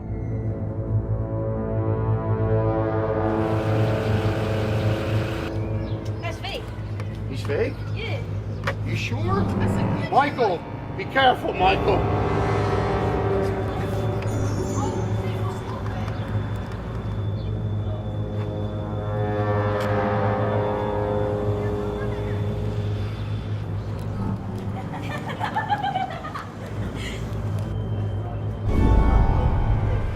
Happy Halloween. I'm here. Are you ready? All right, let's go. Okay. There's a deer head. There's some saws. Oh, this guy's really into horror movies. Yeah. Let's get everybody upstairs. Up the stairs again. It's a tight staircase. Yeah, it is. There's Jackie's ass crack. Jackie's ass crack. Yeah. Tight like the crack of my ass. Maybe 40 degrees if we're lucky. It's probably going to stay in the 30s with the high, but lots of sunshine. Looks really nice out. Yesterday was cold. It man. was that wind whipping down the boardwalk. Yeah, no, it was. It got. And then what was the crazy windy day? Was that That was Saturday, yeah. Yeah, I mean, like we were driving around, getting blown all over the road. I'm not talking about Rochelle and me. I mean, Right, yeah, the that car would've been itself cool. is getting blown all over the What's road. happening here, sir? My wife. But yeah, we're looking at a nice day tomorrow, high 57 and partly cloudy skies. Wednesday will be in the 60s again, but we get a little bit of rain and wind. And then Thursday and Friday going to be topping out about 50 or so. Thank you to all those who reached out to us again today. We had to work via Zoom. Our phones are still not operable and doing a full overhaul, so I don't know how long it's going to be before we'll have those back up and running. But thank you those who got in touch via Zoom. And yeah, we'll jump right over to Pierre Robert, who made his way into the studio now. We last saw him on the side of a mountain on What a Friday. day. Montage in a day. Moosic, Pennsylvania. I know. I just discovered that this year. Was this our third year at Montage? Third, yeah. I never knew the town. I thought we were in Scranton. Yeah. We're, I mean, like adjacent to Scranton, but I guess technically that's called Moosic. Moosic. Yeah. It's a very romantic name. Yeah. I'll meet you in Moosic. Meet me in Moosic. We'll always have Moosic. But yeah, it was such a fun day. I did not realize until you guys had said that somebody cut their sled off, cut it in half. In pieces. multiples. Yeah. Yeah. Did all the pieces come down? Yeah. One at a time, successfully, in fact. Every one of them. All of them made it all Did the way it affect down. the theme of the sled? Well, yeah. I mean, we had to announce, by the way, this is a piece of one of the sleds coming down. So, Oh, I mean, but were you able to say what it was? I don't recall what that sled even was. I mean, was it a not skyscraper? really. I mean, we just knew it was clutches and that he had made this. It wasn't a swing. That's not the right term. Like a whirly bird? Yeah, it was an we used to interesting. call 'em. It was Like a carnival ride or something? yeah, exactly. Okay. Yeah. Wow, very cool. Yeah, it was great. One year, somebody had a turntable that actually spun and with a needle on it. I remember taking a picture with those folks, and that was really cool. I mean, the creativity, as we say every year, is over the top. And it was E.T. and the pirate ship that they're one and pirate ship was one, E.T. was two. Is that right? That's correct. Yeah. And Okay. 3 was. Hang on, I got the list here. So we have our own personal faves. Yeah. But coming in third place was the junk drawer. Yes, all admirable. We don't. People ask. We are not the judges. We abstain from that for security purposes. So we don't get our asses kicked. Right.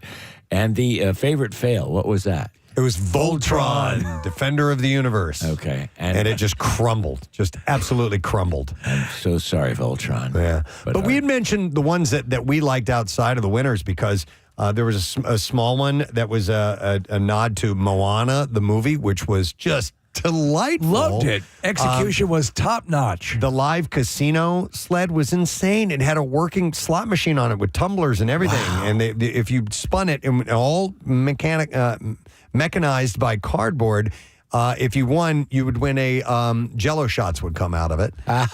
And they had they also had a craps table on there and everything. And I thought Chitty Chitty Bang Wang was fantastic. So yeah, so many good ones. What was the one? And in theory, it would have been great. It just collapsed too quickly, which was the house being fixed up and it opened up and it went through a transformation. Yeah. It was just that what was not working on Friday was the large box going down the hill. Anything that was designed that way did not work, but it was they did an amazing job doing it. There was people on the interior. Yeah. I forget what it was, but it was they really tried it, just didn't make it. We have such great video and photographic coverage. Bill Kane and Camelot Productions with the drone video and Neumann University shooting tons of video.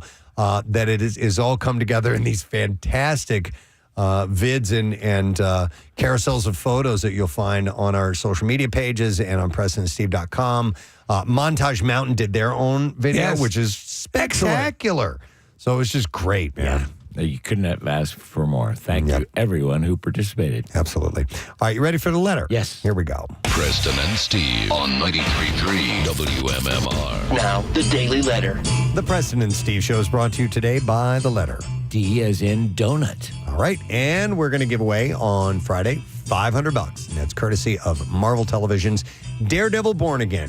Vigilante lawyer Matt Murdock and former mob boss Mayor Wilson Fisk are back in an all-new TV MA series, Daredevil Born Again, only on Disney Plus tomorrow, by the way. So what you doing today, man? Well, Women's History Month is the month of March. So Chuck had this idea, and I thought it was great, that we do a block of women's songs every day throughout the entire block of March. Excellent. I mean, not necessarily a complete band block. Sometimes it would be. Sometimes it won't be. Sometimes it'll be individual artists. Sometimes it'll be a block of a band of, that have female members? Yeah, like a Go-Go's block or something that, or a Heart block. Sometimes just individual songs, and we'll construct it as we go.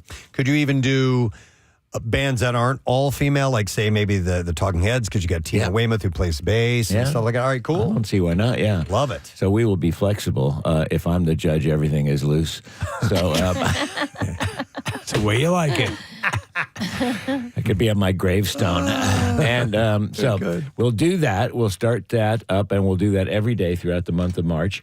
We also have a block of The Who. Daltrey's birthday was over the weekend. A block of Bon Jovi. John's birthday was yesterday. And you had a concert announcement, and I have a concert announcement at 11 a.m. All right. So, coming up. A lot to hang out for. All right, I want to thank our sponsors. The Preston and Steve Show has been brought to you today by Duncan. The Preston and Steve Show runs on Duncan. Also brought to you by Acme Markets, fresh foods, local flavors. And finally, by Live Casino and Hotel Philadelphia. Voted best casino by the Philadelphia Inquirer.